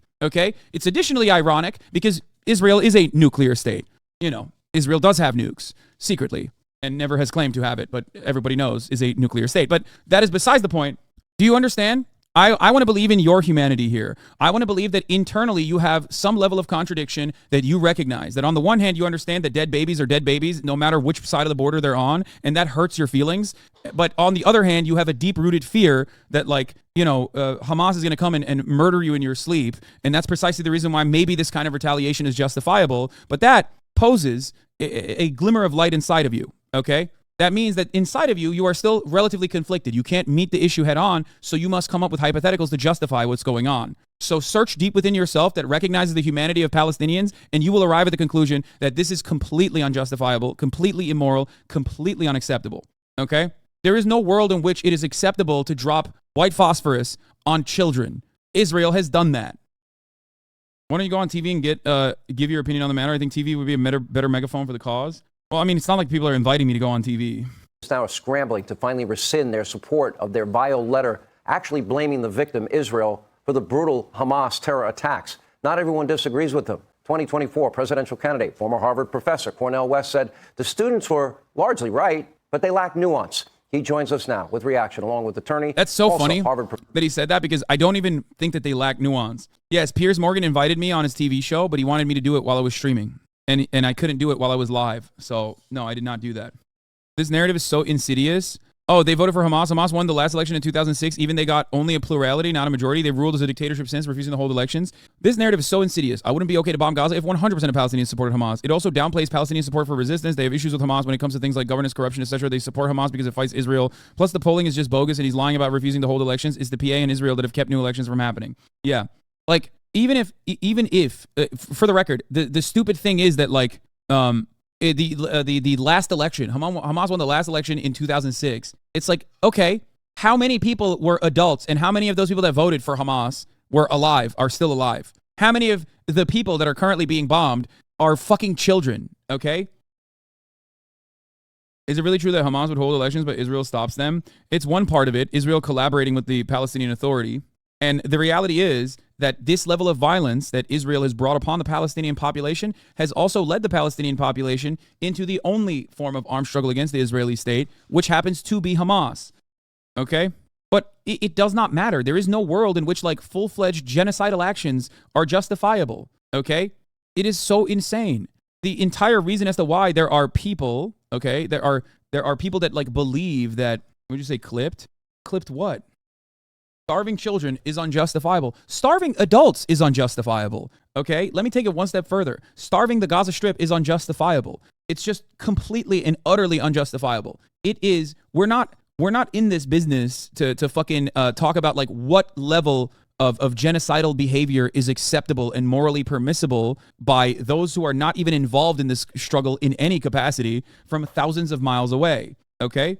It's just so ridiculous. The real way to end this violence is by shutting off the violence itself. And you have to look at who the root cause, where the violence actually comes from. And oftentimes it's difficult to recognize that because that violence is legal. Well, in the case of Israel, it's also illegal, but we turn a blind eye to that anyway. It's state violence that we are conditioned into thinking is legal. That is the issue. Professor Alan Dershowitz is with us. Thank you both for being with us. You always call me Brother Sean. I call you Brother Cornell. I'm not that happy with you tonight. I understand. We could talk about why because we have 31 groups from Harvard. Harvard's supposed. Why'd they put Cornel West against, like, the world's best pedophile defender? Like, there's no. I mean, I will never understand why Fox News always has the Dersh on. I feel like does the Dersh have some, like, holdout blackmail from Jeffrey Epstein's house or something on every fucking Fox News executive? Like, why do they always have this freak on for every fucking for every goddamn for every single time that, like, they want to rely on, like, an outside perspective? They just always go to him. Did he take, like, Fox News executive blackmail from the Jeffrey Epstein home when they were definitely not doing weird shit with sex slaves that Jeffrey Epstein was trafficking? Is that what happened? To be, I always thought the top of the top to get into Harvard. What an accomplishment! What an achievement! What academic excellence you must show. A cut above everyone else. And 31 student groups blaming Israel, blaming the victim. And your answer to this is they are largely right? Hamas?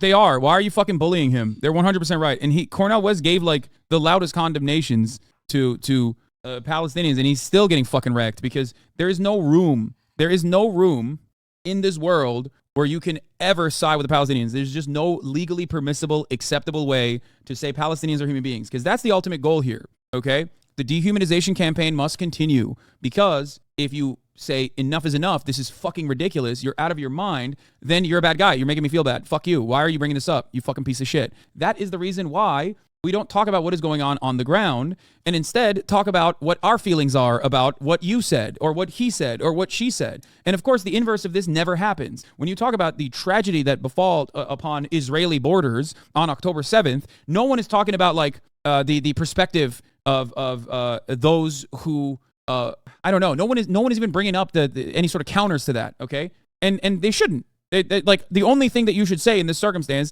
is an analysis of how that violence began. And it wasn't in a vacuum, okay?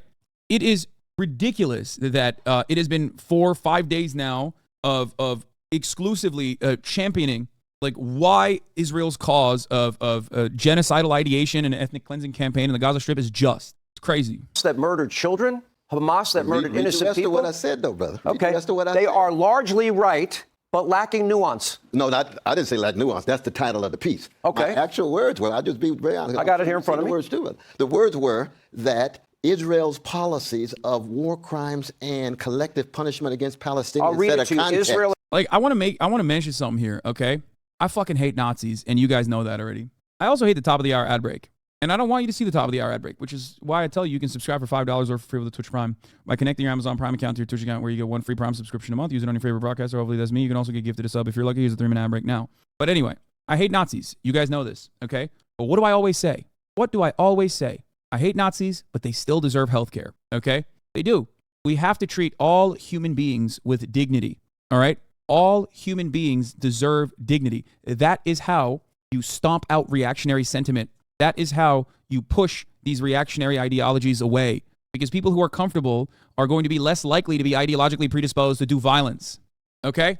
Medicare for all means Medicare for all.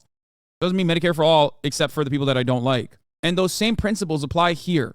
You can show me 1,000 fucking protests of people being dumbasses when they're, speaking for the emancipation of Palestinian people. That is not going to make me change my perspective. You are not going to be able to make me change my perspective that Israel's human rights abuses are actually justifiable, or that the apartheid campaign is totally morally righteous somehow because some fucking dumbass says some anti-Semitic bullshit at a pro-Palestine rally. That's ridiculous. Okay?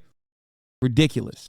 I think this is your most liberal take. No, this is actually your most liberal take to assume that this is liberal. You want to know why? That's your most liberal take to think this is liberal? Because I believe in fixing the material realities of people that makes it infinitely easier to squash out any kind of reactionary sentiment. Okay? I think it's the most effective way to safeguard against reactionary ideology.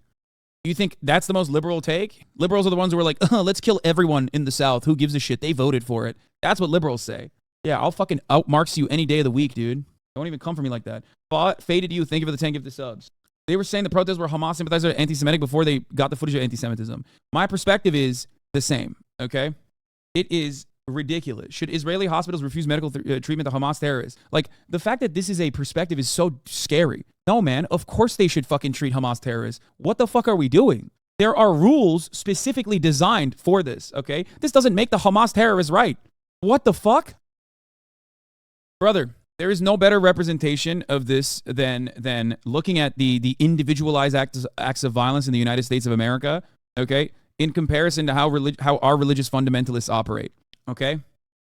Yeah, we give serial killers and child abusers medical treatment in prison. Well, the problem is we fucking kind of don't in America, which is why Israel and America are so similar in their dehumanization attitude towards the incarcerated or towards those who have found themselves outside of the boundaries of the law. It is fucking ridiculous. In the United States Hamas are must take primarily responsibility for killing innocent people. Anybody who kills innocent people are engaging in barbaric acts. You said no matter Israel, who they hang are, on, what color, what nation, and so forth. Israel and the United States are primarily The United States has supported and enabled. You explain to this audience. I want you to explain. How is Israel and the United States responsible for beheading 40 children? How? I'm talking about the context. 545 Palestinian children died in August 2004. Not one American said a word. I believe a Palestinian baby has the same value as an Israeli baby. So when you have that kind of vicious hatred and revenge, you get responsive hatred and revenge. They are all wrong. They're all war crimes. They're all to be condemned. It's like, dude, the question to pose to Sean is like, what do you think happens to a Palestinian baby when a fucking Israeli munition is dumped on their house or the hospital? You know what I mean? Do you think the baby's head is intact? Like, what happens? Like, is that the method of execution? That's the problem here? Like, what's going on? What are you, fucking nuts? Nobody out here is saying it's cool to decapitate babies, okay? Like, that's kind of half of the argument against Israel is literally this, okay? Like, well, what are you doing? Are you saying that Israel is engaging in the most humane way of executing babies versus Hamas engaged in a non-humane, barbaric way of executing babies? Is so fucking dumb. No, everybody wants the baby killing to stop, okay? That's kind of the point. Except the difference is we know that Republicans have never given a shit about baby executions. Let's be fucking really real. Let's be for fucking real, okay? But you cannot simply look at this particular moment without... Republicans be like, it's really fucked up how babies die when they should actually be forcibly carried to term so they can live a life of like poverty and fucking awful, monstrous conditions that we subject to them, so that inevitably, if they make it to 18, they can become soldiers and go fucking die somewhere, so that a Raytheon executive can talk about how their quarterly returns are better. That's what we need to do with our babies, okay? Fucking sick. At the larger backdrop of an ugly occupation and the ugly attacks chronically against Palestinians. Those are not your words. Largely right. Israel and the United States are primarily responsible for this. 100%. It's true. It's correct. It's correct. It's just these guys are hopped up on fucking nuclear levels of copium, I think, to be like, oh, well, how is this our fault? It's like, bitch, yes, it is, okay? Yeah. The most popular Jewish politician in the world has his event boycotted by German politician Saskia Esken because he's not pro-Israel enough. So insufferably on brand, I had to write about it last night. Whoa. Just going crazy out there. Government Post just released a proclamation denouncing anti-Semitism, not a single mention of Palestine. It's just like a very cowardly way to try and dance around the issue. This attack, Professor Dershowitz. Well, I complained when Palestinian children were killed, but I explained why they were killed. Here is one of the leaders of Hamas. For the Palestinian people, death has become an industry. The elderly excel at this, and so do the children. This is why we have formed... Who's killing them? Who's killing them? Who's killing them? Who's killing the children? Who's doing it, Dersh? I love that. Once again, it's just like, it's the classic propaganda. It's like, oh, we had no other option but to kill these children. You know what I mean? Hamas keeps putting the children in the way of our bullets. It's like, bro, you're shooting them. Like, what do you mean? You're bombing them. Oh, it's a human shield. It's a human shield. It is such a disgusting thing to fucking keep repeating. But I guess if you repeat a lie long enough, it becomes the truth, right? Human shields of the women and the children. Hamas is the ones responsible for the killing of Palestinian children. Also, bro. If you are shooting someone, okay, you can't turn around and be like, man, it's really fucked up how you made me shoot this baby, okay? And before people go, Hassan, isn't that what you're saying about Hamas? Isn't that what you're saying about Hamas in this circumstance? The violent retaliation from people that have been locked in a fucking prison their whole goddamn lives is not the same as the most militarized state purposely enacting a policy of vengeance that has been ongoing, that has caused this violent retaliation to begin with, okay? This is why the story is fucking insane, especially when there's a different way out of that. So Hamas has a term. It's called the CNN strategy. And the CNN strategy is induce Israel into killing Palestinian children. I'm sorry, man. That's nuts. That's insane. Like, he's saying it. Like, he's openly saying it. Like, we're inducing Israel into killing children so CNN can cover it. Is such a fucking psychotic thing. He's saying telegenically dead babies, but like in a longer way. By using them as human shields. Then parade the bodies out on CNN, and you'll see what happens. People like Cornel West will engage in crocodile tears, blame it on Israel, when the entire blame is on the Palestinians, Hamas, for using their children as human shields, and then using their children. Like, us blowing up the children, we're totally in the right here. Them putting the children in the way of our bombs, it's really fucked up. It's really fucked up. Yeah, unless he believes that like Hamas has like some kind of mental control over IDF soldiers. I don't know what the fuck he means by this. This is such a rapist talking point, to be honest. Yeah. Children as shields to permit. Look, if I'm the Dersh, I'm not saying children over and over again. Yeah. He's like, you see, you don't understand. He's like, you don't understand, okay? Your Honor, when I was hanging out with Jeffrey Epstein 157 times, okay, it was Hamas that was responsible for me and my actions in that moment. I was induced into, doing illegal things allegedly with possibly children. It was the Hamas human shields again. It's just how it is. Don't accuse me. What is Hamas's charter? Yeah. I have the same. So the question I have for the Dersh is, when you wrote that article about how like the age of consent should be lowered constitutionally, okay, from a constitutional perspective, simply talking constitutionally, was that also Hamas? Did Hamas induce you to write that article about how the age of consent should be lowered in America, constitutionally speaking? Is that what happened? This man will not protect children in any circumstance after that trial. Yeah, we know, like it is truly the peak of irony when you have a guy who is literally like world renowned for not protecting children. Okay, like this man is so bad at protecting children, he has made a wonderful legal career out of defending child diddlers and befriending child diddlers. Okay, really? That's the only guy you can find to defend the argument that Israel is defending children by blowing them up, but Hamas keeps putting the children in the Hamas is doing the bodies in spaces by putting the children in front of the bullets, in front of the fucking bombs. So stupid. Outrage when Palestinian babies are killed, when It Jewish shouldn't babies be or the Israeli same babies. I want outrage. you to have the same indignation when Palestinians are killed. Not when they're That's killed. Not when they're consistent. killed by Palestinians. When you can't make a Bro, this is the fucking victims of communism technique, okay? It's like everyone that dies both inside of Israel proper and outside of historic Palestine, they all died due to Hamas. 1948 Nakba, Palestinians were being fucking raped and murdered in their villages and forcibly expelled. That was Hamas. It was a premeditative attack against Hamas that we knew was going to be developed and propped up. Literally just a black on black crime excuse. I hate the dirt so much. No, it's worse than that.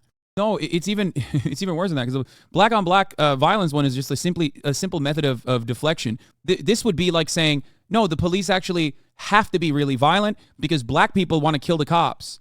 And the violent black people are causing a situation where the cops have to kill all black people. Black on black violence is simply to say, you don't care about black death. You never cover when black people kill other black people. You know, what about that? That is a whataboutism, okay? His is worse. moral comparison. When Nazi kids were killed in the bombings of Dresden, I didn't have the same comparison when Jewish kids were put in gas chambers and crematoriums. You're a professor of theology. Wait, why does... Bro, it's so odd to use Dresden. Like, there are so many other more viable arguments to make. Like, it's so odd. He just said Nazi children. Like, what the fuck? Why am I hearing Dresden so much? Yeah, why do they keep mentioning Dresden, the only Allied bombing campaign that's questioned to this day? Because, like, I don't know. I don't understand it. Like, does he think that Hamas is, like, operating concentration camps or something, like, systematically against Israeli people? Like, what the fuck is this talking point? Like, here's the thing, okay? Here's the thing. If I have ghettoized an entire population of people whose land I've taken to create living space for myself, okay? And then on the other hand, created an open-air prison or a concentration camp that I routinely bomb, okay? On the other side of the equation, like, I wouldn't be making Nazi comparisons so fucking willingly, you know what I mean? So openly. It's just very odd that, but I guess it works. It sticks because, like, they also literally say that Palestinians are like Russians in this situation.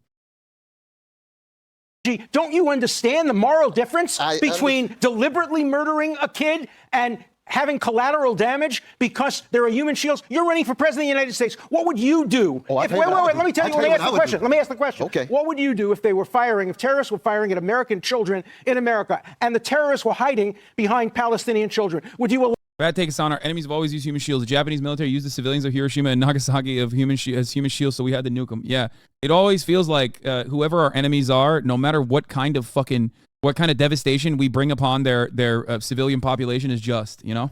Allow the killing of Americans to continue, or would you go and get the terrorists, even if it meant possibly collateral damage on Palestinians? What would you do? I'll tell you exactly what I would do. First, truth and morality tend to be two casualties in any context of war. I would want to tell the American people the truth. I would tell them what the context is, how we found ourselves in this situation. I would not jump for a military invasion.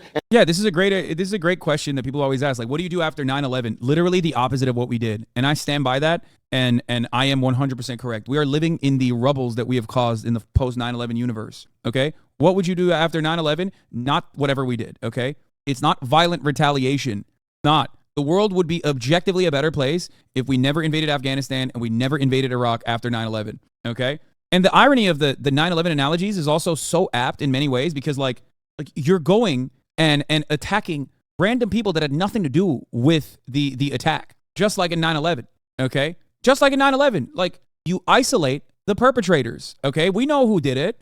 It's fucking ridiculous. You mean to tell me that the Gaza Strip is the most surveilled place on the fucking planet, okay? The most surveilled place on the fucking planet, and you just happen to kill all of these little babies in Palestine and in the Gaza Strip, like on accident, like a oopsie, but then you have to say, no, it's actually a human shield. You can't find where the people are that perpetrated this act of terror and like do some kind of targeted strike. No, you can't. You don't want to do that because that's not the goal. You want Hamas to exist so you can justify the ethnic cleansing campaign.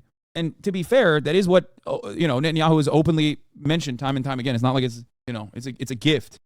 And a genocidal attack on a genocidal attack on Gaza. No, it's not a genocidal where are they supposed to go? When you're where are they killing supposed to terrorists. go? This is like Warsaw, 1943. Where do they go? Where do they go? Yes. Let me tell you where they go. They go to the UN. UN is keeping from Gaza to Geneva? They go to no. The UN has places in Gaza. They go to the Rafah 11 crossing. UN people have been killed in the last few days. They go to Egypt. They go. Egypt, how they wait a can't minute. get out? Let Come me on, make another brother. thing clear. No, Gaza no. City is very dense, Absolutely. but Gaza It is dense. itself, the Gaza Strip, there's lots of room. The Israelis have said, get out of Gaza City. Go to Rafah. Go to Khan Yunis. Go to other places. And you know what Hamas With is no saying? water, no Wait food, a minute. no electricity, You know what all in Hamas the is dark? saying? Hamas is saying, don't go. Oh, I'm not here to defend Hamas. Well, you are No, here. I'm not defending Hamas. Yeah, dude, it's like, okay, well, if you know that, why don't you just stop bombing? Like, okay, do a ground invasion. But you don't want to do that. You don't want to do that because you don't want to lose IDF lives. You want to keep fucking lobbing missiles at babies from hundreds of miles away. Okay? That's it. That's it. It's fucking bullshit. Okay? You can't do that. You can't take it. You can't take it to the fucking people that are the perpetrators because you're cowardly. Okay? That's it. That's literally it. And it's not even cowardice. Actually, it's malice. It's like, it's bloodthirst because the goal isn't to necessarily to cut the fucking head of the snake per se. Not. It's the continuation of the radicalization of a Palestinian people that have been endlessly bombed and destroyed and humiliated. Wait a minute. You ever lie on me like that, brother? I'm defending the suffering of Palestinians. I want to hear and Hamas itself committing war crimes. I want to hear you Anybody say. who You say now explain Turkey and the Kurds as though it's like a good fucking talking point against me because like why do you think Turkish people are up my asshole for the past fucking week saying that I should be killed and I'm a dick licker of the Kurds and a dick licker of the fucking Armenians and a dick licker of the Arabs? The fuck are you talking about? If only inside of your silly ass mind you at least like had the wherewithal to comprehend. No, it's just a talking point for you. Okay, that's all you got. Alan Miller time. That's all you got. Oh, what about this? What about that? Hey, dumbass. I don't know. Maybe try to figure out where the fuck I'm coming from. Okay. Thanks. Hey, you're welcome, shithead. You did it? You did a good job, you think? Did this illuminate you a little bit? Do you have a newfound perspective now? Or do you feel silly because you couldn't get this across, like you couldn't get this own across because you don't give a shit about anything? Dummy. who commits war crimes are barbaric. I'm saying that explicitly, but I want you to say if the Israeli Defense Forces are killing children, are they barbaric too? No. Are they ever barbaric? No. If they target children. Yes. Have they ever targeted children? No, absolutely. Never in the history 78 years. have they ever targeted a child You got to deliberately. get off the crack pipe, man. Please. No, they have never targeted a child. They killed one innocent person? Not purposely. Since 1948? Not Are they purposely. that pure? Are they that You don't have to be very Come pure on, brother, not to kill a child. Not to kill a child. Let me kill 550 let me show because something. they're being used as human shields. Let me show something. Yeah, this is a ridiculous fucking conversation to have. I'm sorry. And not gonna lie, it's a little disappointing to hear Cornel West not be able to turn around and be like in 2018 when there was a peaceful march to return, the IDF snipers very deliberately and very purposely fucking targeted children that they shot, which the IDF openly stated they knew exactly who the fuck they were shooting at. Every single bullet was accounted for. That alone is enough to just like end that conversation. Okay? Like that is one of many different instances where Israel has purposely targeted children. Alan Dershowitz's response in and of itself is already an admission that they target children, and it's just he has a description for it, okay? The question to pose in this circumstance is this. Both of these people are coming to the table with the recognition that, yes, Israel has targeted children. Is it morally justifiable, okay? And he thinks it's morally just and it's justifiable because these children are human shields. That's it. The problem is pro-Palestinian side doesn't have clever responders. No, that's not true. There are plenty of incredibly thoughtful and incredibly smart individuals. Cornel West is an incredibly thoughtful and smart person himself. Is the human shields thing even substantiated? You cannot substantiate fascist propaganda. That is insane. What are you talking about? Brother, it's not substantiated. You want to know why? Because how the fuck can you substantiate that? Is there a morally permissible moment where you shoot through the fucking hostage in a hostage situation? No. Then that's ridiculous. They don't even do it in fucking movies. The human shields argument is a way to like to engage in what's the word, abdication, like moral abdication, to absolve yourself of the immoral act of killing children. And it's a lie that you tell yourself probably to feel more comfortable at night when you go to sleep. And it's a lie that you tell the rest of the world so they also fucking, I guess, believe it. And the only way that it would work, the only way that it would ever work is if your enemy is so perfectly and ritualistically dehumanized that nobody even thinks about them and it's considered an afterthought. And unfortunately, due to deliberate propaganda for years and years and years, both propaganda from the Israeli state, but also way more significantly than that, propaganda from the United States government in an effort to justify its endless blood and soil war on terror, we do not see Muslims, Arabs as human. We do not see them as human, okay? Maybe we see them as neighbors sometimes, but we do not see them as human when they're overseas. Program last night. What I'm about to show this audience, these are cartoons that air in Gaza for young children that are taught to hate the Jewish people. You know, just watch this for a second, and I'll have you both comment. Watch that. You know what's funny about this? Half the time, this is like also completely fucking mistranslated nonsense. Okay, brother, let's say this is real. This is 100% real. This is like what they're teaching children. Okay, are you trying to find a justification for murdering the kids now? Is that what you're saying? Is it if I find Israeli TV shows where they're fucking dehumanizing Arabs, then is the Hamas justification fine then? Like, is that the argument here? It's like me pointing to it's like me pointing to that settler guy on TikTok who's making fun of Palestinians who don't have fucking water and being like, this is why it's fine to kill Israeli citizens. It's not. That is an insane argument to make. The only way that works, the only way that this argument works, okay, is if you do not think that those children are human beings. Like, you don't think that they're human. You think that there's something different. This is what they're telling kids in Gaza, the people that want PragerU teaching 5-year-olds? Yeah, exactly. I guess we can just do a permanent first world genocide, JD Pond style, because, like, you know, in America, they're watching fucking PragerU videos and shit. اليهود أطفالهم بعلموهم على الشراسة والدمار والقتل والطهر. تقذف بيدها الصغيرة وجوه الدمار الحقيرة رآها العدو كره طفولتها كره بطولتها صوب البن. Wait, okay, this is not even propaganda. This is like literally what happened. Okay, wait, I'm sorry. I thought they were going to have something better than this. What the fuck? This is like saying if you fucking watch a documentary of what befalls the children of Palestine, then, you know, it's really fucked up. They shouldn't watch that documentary. Yeah, okay. I thought they were going to do something worse than that. I've seen the mistranslations. There's some laughable ones, like the UNRWA's, like in the UN schools, they're teaching Palestinian children to hate the Jews, right? Like that shit was going around all over Twitter, and it's directly mistranslated, okay? And you don't need to learn the language of your fucking enemy anyway, because he's a beast, right? He's not a fucking real human, so you can just make propaganda whichever way you want. Kids are literally being like, Israel is killing us, and then the translation is like, I want to join ISIS. And even if a fucking 5-year-old said he wants to join ISIS, then is that okay to fucking end his life? Like, what the fuck are we doing? Do we think it's okay for a 5-year-old in Israel to say, I want to join the IDF because I want to kill Palestinians? Then is it justifiable to fucking end that child's life? No. So shut the fuck up. What argument is this? This argument, once again, only works if you do not think Palestinians are humans, okay? Do not ever concede on any of these fucking points. That's it. Professor West, if you brainwash and indoctrinate. So now you defend ISIS? Really? That's what your takeaway was from that? That's what your takeaway is. Your takeaway is that, like, you legitimately are saying that me saying a 5-year-old should not be fucking murdered because a 5-year-old doesn't know what he is saying when he says anything, including joining fucking ISIS, okay?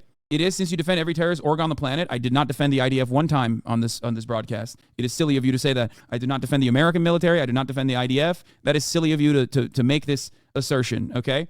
No, that's not a meme. It's how stupid you have to be to try to make these arguments, okay? But I love you, Chatter. One day I hope you will be a little bit more intelligent, a little bit more empathetic, okay?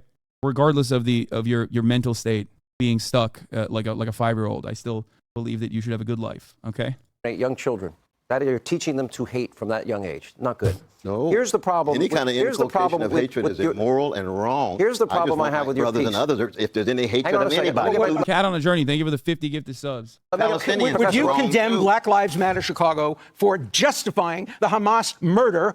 What are we talking about? We've moved on. We've moved on to like you've just completely moved on from again trying to defend the position that like it's we have to kill children because they believe in like violent stuff.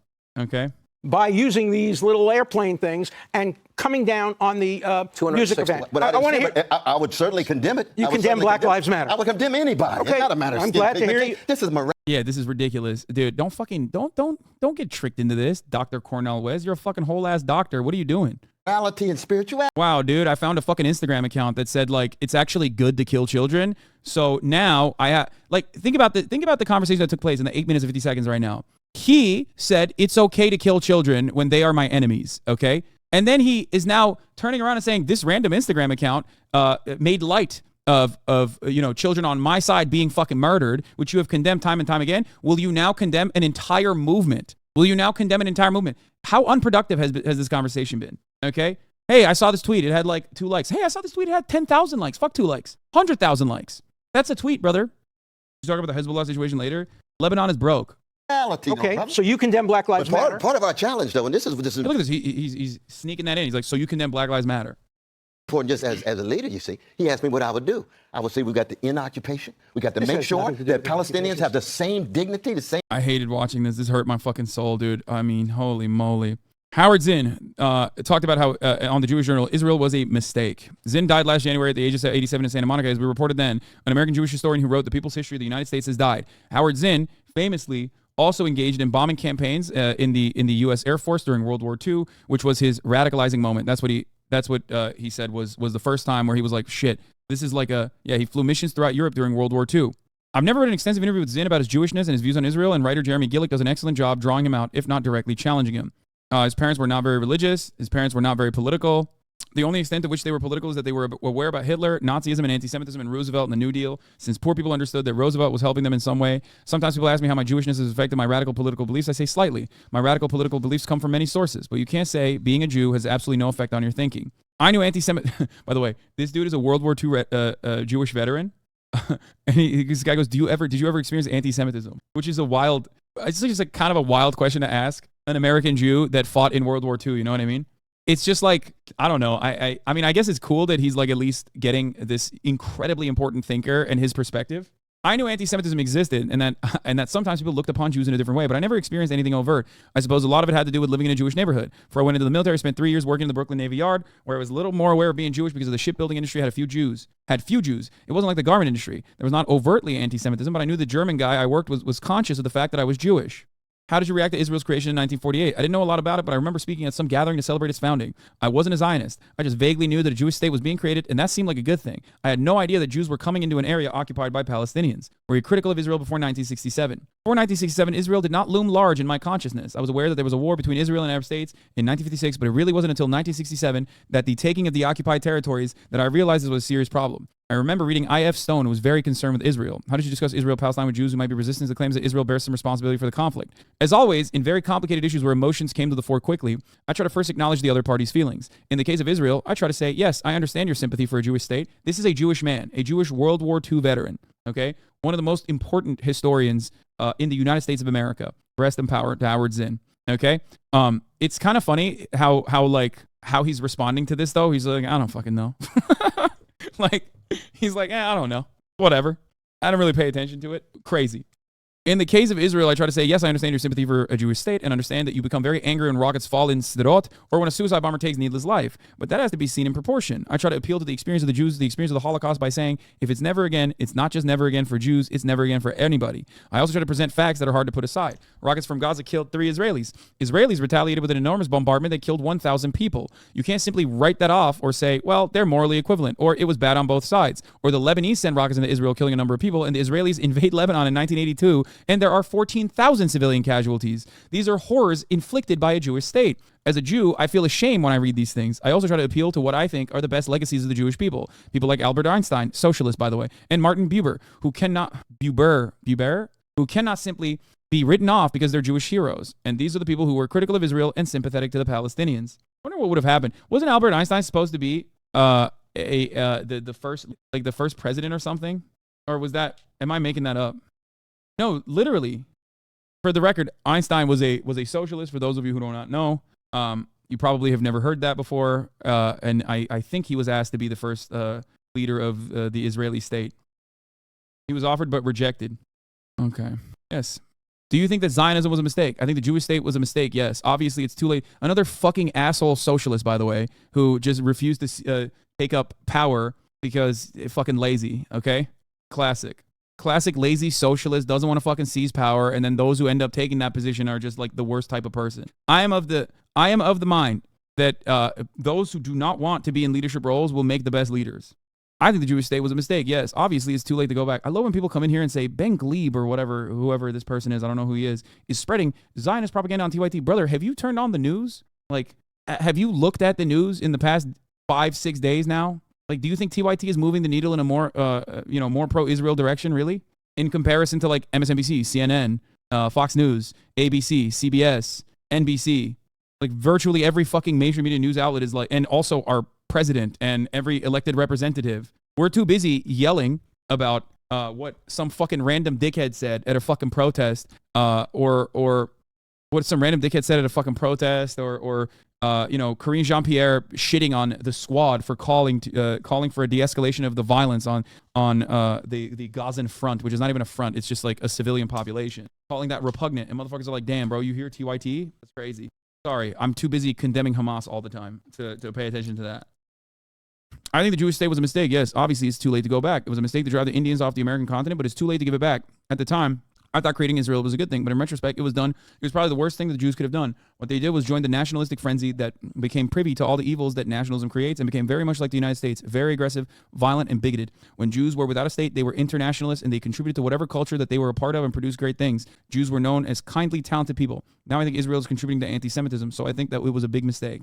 What's your resolution? Ideally, there should be a secular state in which Arabs and Jews live together as equals. My fucking based God. There are countries around the world where different ethnic groups live side by side, but that is very difficult, and therefore two-state solution seems like the most practical thing. Okay, not as based, but to be fair, he was like 87 when he died a couple of years ago, especially since both Jews and Palestinians seem to favor it. Also incorrect. I wonder when this interview was taking place, because as it stands, neither the Palestinian in 2010. I don't know what the polling looked like in 2010, but it certainly is not reflective of the reality, unfortunately. One state seems very unrealistic in this moment. Yeah, but it should be the goal. But yeah, it's not favorable.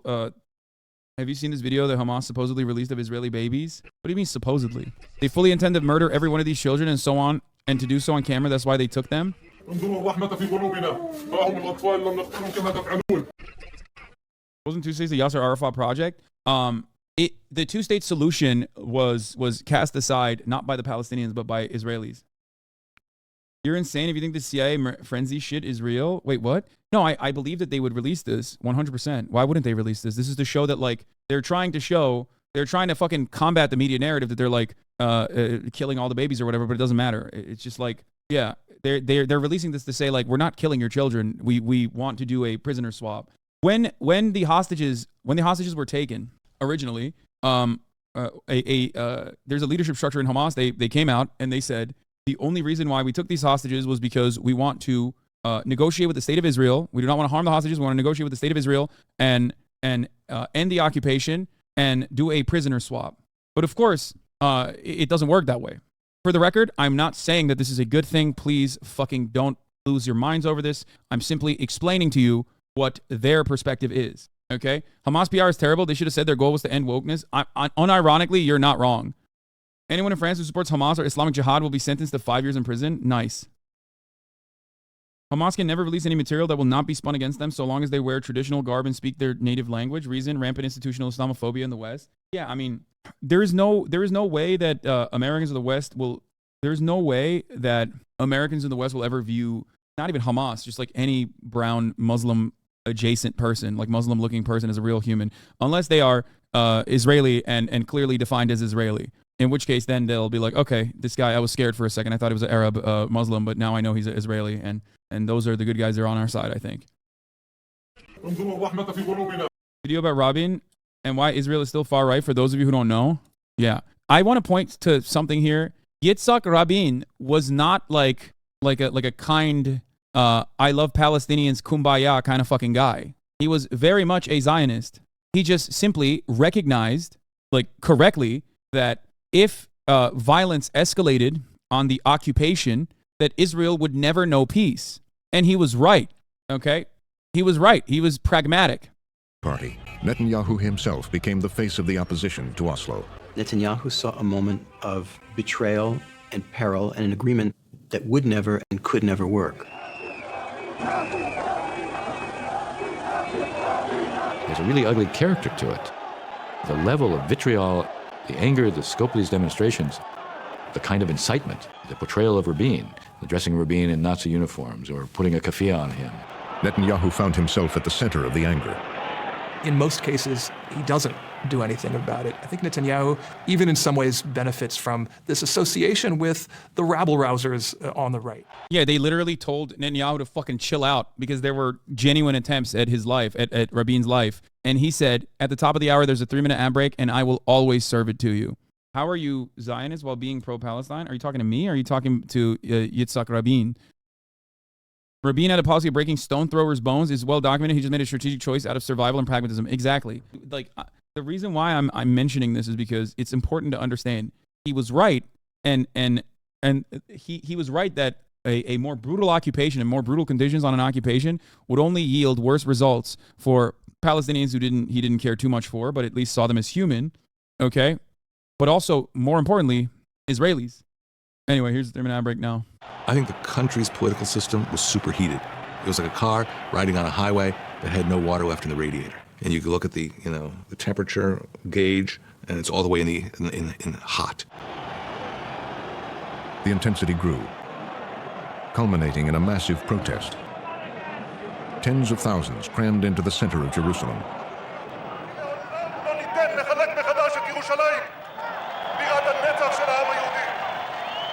He was genuinely outraged, but he knew how to channel that outrage, and that coincided with his rise to power. In Netanyahu's conservative... Wait, I'm confused. Why are these people protesting? They're protesting Yitzhak Rabin's policies of trying to negotiate with the Palestinians on a two-state solution. Likud party. There was concern about the growing tension in the crowds that night. There were moments when Netanyahu was advised that, there are real nutcases in the national religious camp that we see that we need to calm down, even gesturally. Is there violence here? Netanyahu never did that. He never did that, to his enormous discredit. To his enormous discredit. The crowd was with him as he attacked Arafat.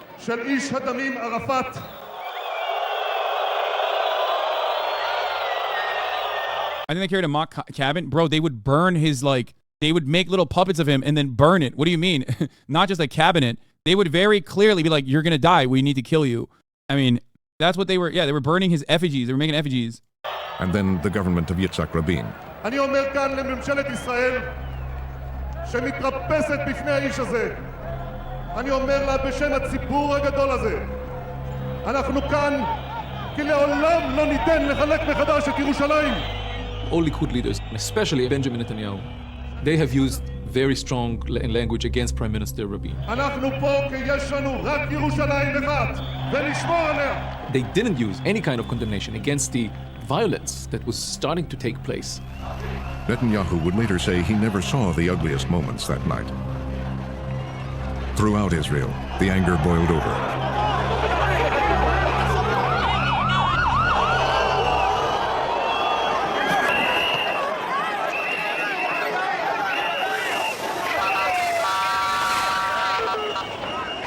I was there, and a lot of other people my age were there. This was such a volatile atmosphere at the time, and the writing was on the wall. Night after night, the crowds massed across the street from Prime Minister Rabin's apartment in Tel Aviv. I'm there one Shabbat evening. We're talking. It's just the two of us. And there's a demonstration outside. And I said to him at the time, I said, don't you worry about some of this? He goes, no. I mean, it's not that he was, it's not that he was completely dismissive of it, but he took it as kind of a given. He knew, in a sense, what was coming and simply accepted it. Rabin responded with his own rally. More than 100,000 supporters singing of peace.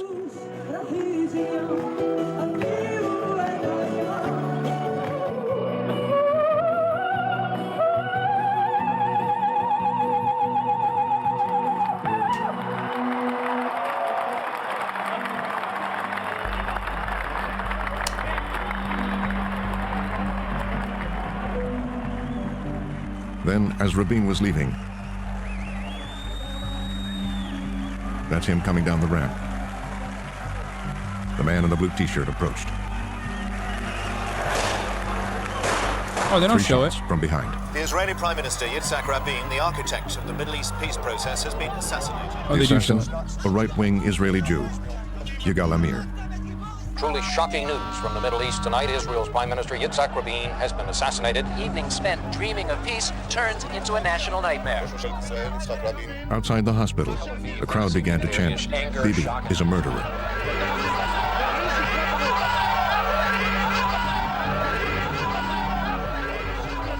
A sign says, Bibi, Rabin's blood is on your hands. Yeah, for the record, they Shinzo Abe'd him. Like, literally. But if, Shinzo Abe's assassin became the fucking, the leader, and Shinzo Abe's assassin and his followers became the leadership in Japan for the next multiple decades. An assassin has taken yet another world leader away from us. It was just after the biggest peace rally in Tel Aviv. Rabin's widow blamed Netanyahu for contributing to her husband's death The assassination of Yitzhak Rabin has also produced shock in the Palestinian community. and said so on worldwide television.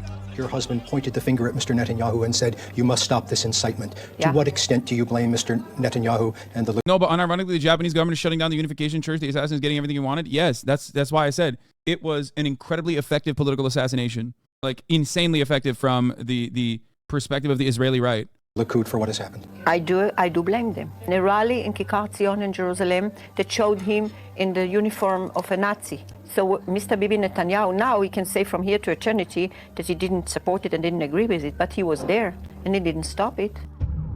Netanyahu's close advisor at the Confusing the connection between him and Abe. Shinzo Abe's assassin had political aims against the Unification Church. That's why he murdered Shinzo Abe, because Shinzo Abe continued the Unification Church and its existence inside of Japan. In his assassination, instead of the Japanese people literally fucking saying, wow, I can't believe his assassin, how fucked up, they literally agreed with pretty much everything that he had said. They didn't condone it, but they basically were like, no, everything he said was good. Similar thing happened in Israel, where all of these people that were demanding blood got what they wanted, and the dudes who fucking asked, the dudes who kept, egging people on became the leaders. time vehemently disagrees. The attempt to pin on him the murder of the Prime Minister is a cheap political propaganda trick that was taken by his political opponents, mostly from the left, in order to delegitimize Netanyahu as a political... That's crazy, by the way, that Frontline, by going to Netanyahu's advisors and only asking them for fucking remarks on this matter, are basically also continuing that legacy, okay? It's fucking nuts, dude. It is so fucking insane that there is like only one mention of a separate program interviewing his wife, and that's it. Public, and to delegitimize the positions of Likud in the Israeli open political debate.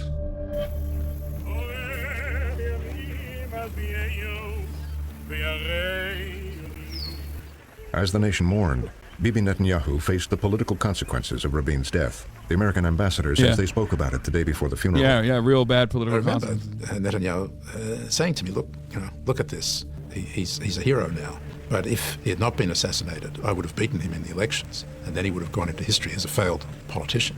Don't worry, brother. He's like, dude, the fuck do you mean? That's so insane. No, yeah, right is right. No.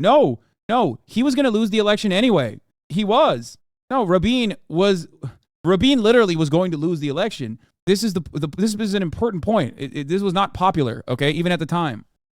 I don't think people understand. Like, it's not like Israel back then was like peace loving and thought that this was fire. No, he was not going to win.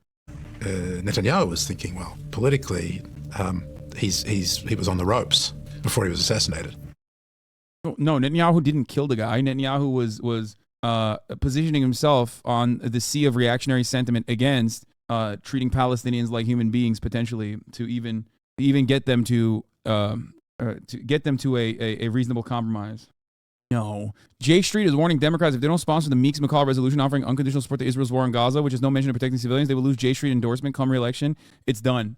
It's so Jover. J Street is fucking completely done. Okay, for those of you who don't know, J Street is supposed to be the soft Zionists, okay? The ones who are like, J Street is supposed to be, at least historically, the pro-peace Israel lobby alternative. Exactly. Now it's done. It goes to show like how the reactionary sentiment in the entirety of the Israeli lobby has flipped. Foreign Affairs Committee Chair Michael McCall, our Texas ranking member Gregory Meeks introduced a resolution pledging Congress would stand with Israel as it defends against the barbaric war launched by Hamas and other terrorists.